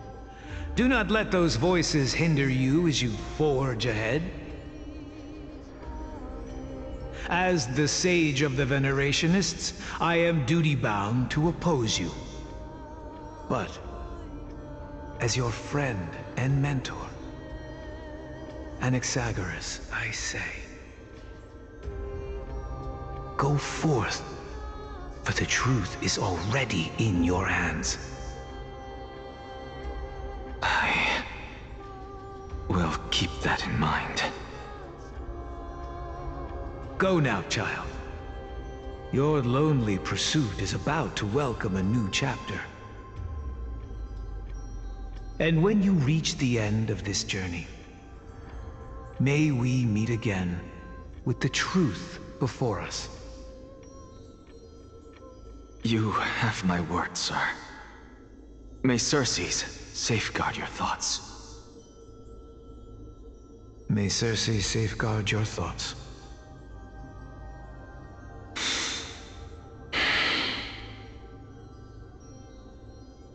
You are right, Empedocles. My lonely pursuit is about to welcome a new chapter. I must be on my way now. May we meet again with the truth before us, Empedocles. What are you waiting for? Just cast your vote. Silence! Silence, everyone! Behold, Circes, here at the center of the world, I shall write the final step of my proof. For this place is but one step away from the truth.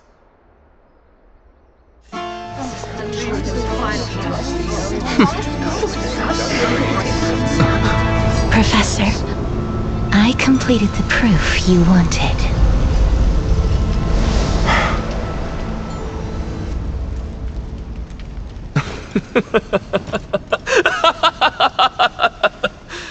Thank you, Castorus. The answer is plain as day. My vote goes to the Flame Chase journey and nothing else! Elder Kindness, I have deciphered the truth of this world!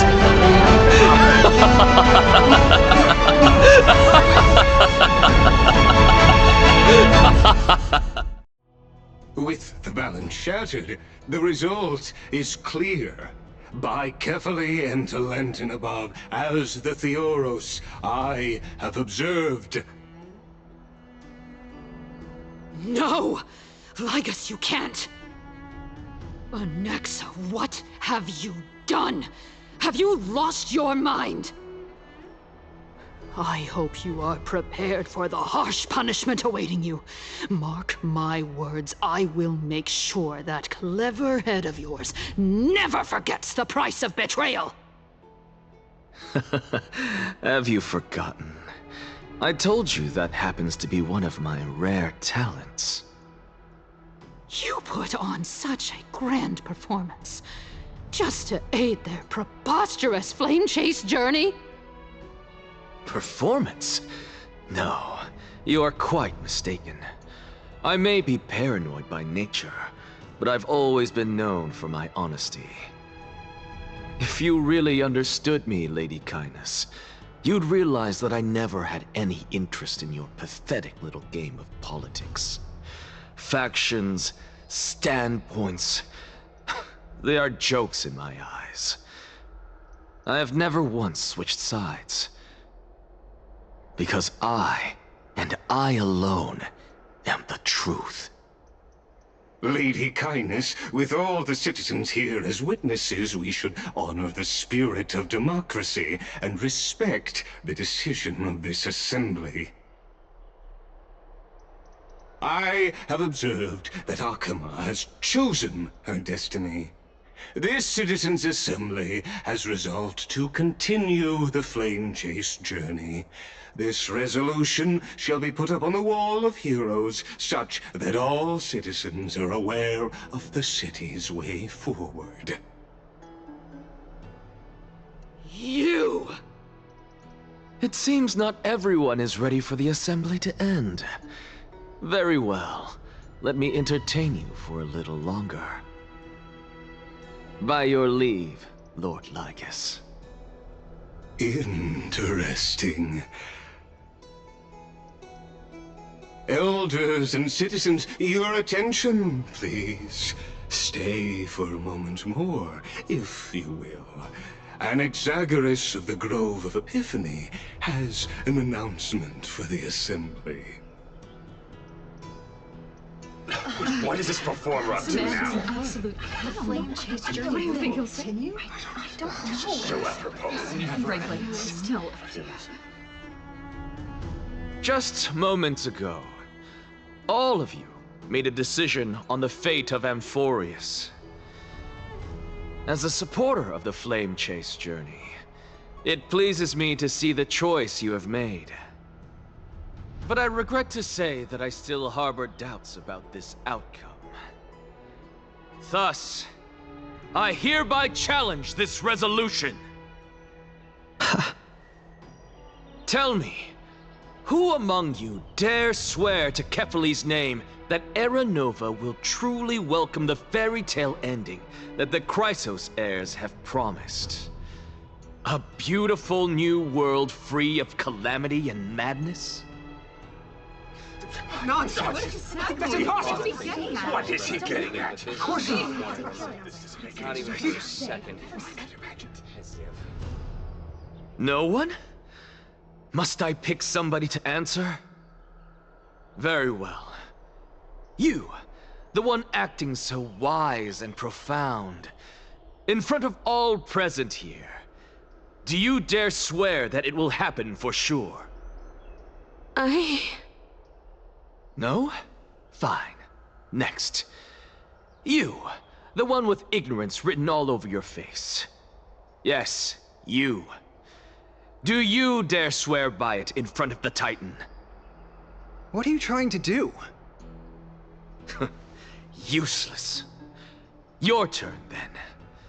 With that smug look of yours, you must be confident that the Flame Chase journey is the best course to take, right? Hey! Mind your tongue! So, no one? I see. In that case, fine then. Answer me this. Your speech was filled with such passion just now. How confident, then, are you in making this promise? Professor, what are you doing? Let him continue with his performance.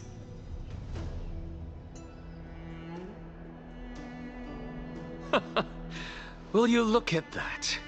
Even Finan and Aglaya lack the courage to make such a promise. And what's even more absurd is that no one but I can promise you this new world.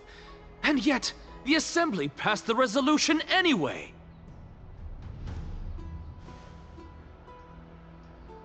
But you needn't worry, because I knew better than to trust you good-for-nothings. That is precisely why I am here today. To give you one final lecture. Now listen up and listen well. I, Anaxagoras of the Grove of Epiphany, hereby declare everything that the Flame Chase journey promises is true. Finan of Ides Elysiae, the prophesied demigod who shall succeed Kefali, will reforge each and every one of us in the new world with his complete, intact memories. What? The core flame-bearing titans were the Chrysos heirs of yesterday, and the Chrysos heirs who carry the core flames today will become the titans of tomorrow. all of our souls shall endure for eternity in the miracle of the World-Bearer. And all under Kefali's protection shall step into that new world.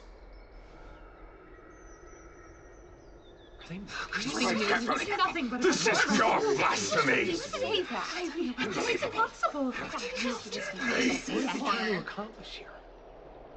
What? Are you saying that we must bow down to you and worship you, even in our next lives? Enough, you blasphemous imbecile! How dare you try to deceive us with all these lies and falsehoods? How can you prove?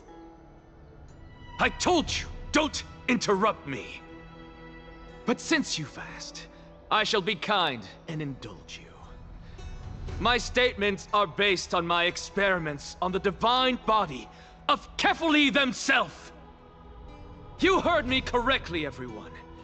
With the tacit approval of Kindness and the Council of Elders, I fused my soul with the god through alchemy and learned the truth behind Era Nova.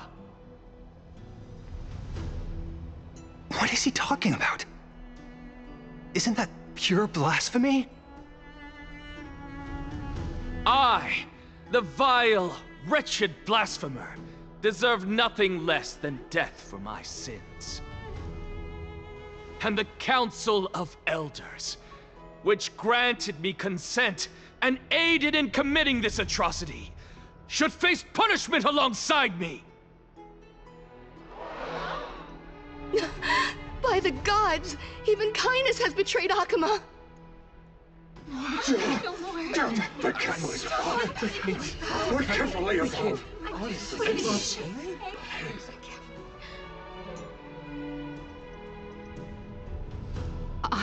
I had no knowledge of his transgressions. He did that on his own. The Council of Elders bears no responsibility for his actions. Lord Lygus, as the esteemed Theoros, are you going to simply stand by and allow the Council of Elders to be dragged through the mud? If the accusation is true, I will acknowledge it. If not, my conscience stands unburdened. Lady Kindness, the reputation of the Council of Elders was not built in a day, nor will it be shattered overnight. Repercussions await those who fool the people, and punishment must be meted out on those who abandon their vows. We should respect this beautiful city and her people. You... Lady Aglaya, the Gold Weaver, I humbly ask that you take on the responsibility of overseeing this judgment in the name of the fairness of Talantin and the justice of Kefali. Considering the circumstances, and in accordance with Akuma's codex as the only demigod among us, you shall rightfully wield this authority. The honor is mine to bear. How is this permitted? They can't let this happen. Somebody do something. This is how we're supposed to call it. Elders and citizens, silence, if you please. Anaxagoras of the Grove of Epiphany has made his statement clear. As per Akuma's codex, I request all present citizens to stand with me in exercising the right of judgment. First, Elder Kindness of Akuma and Lygus the Theoros stand accused of neglecting their duties and abusing the law, leading to the egregious blasphemy against a god. In the names of Talantin and Kefali, Akuma is to form a committee before the 7th action hour to conduct an investigation and disclose the findings to the public for subsequent judgment. Yes! That's what we deserve! Agreed! Agreed! Curse you! Now,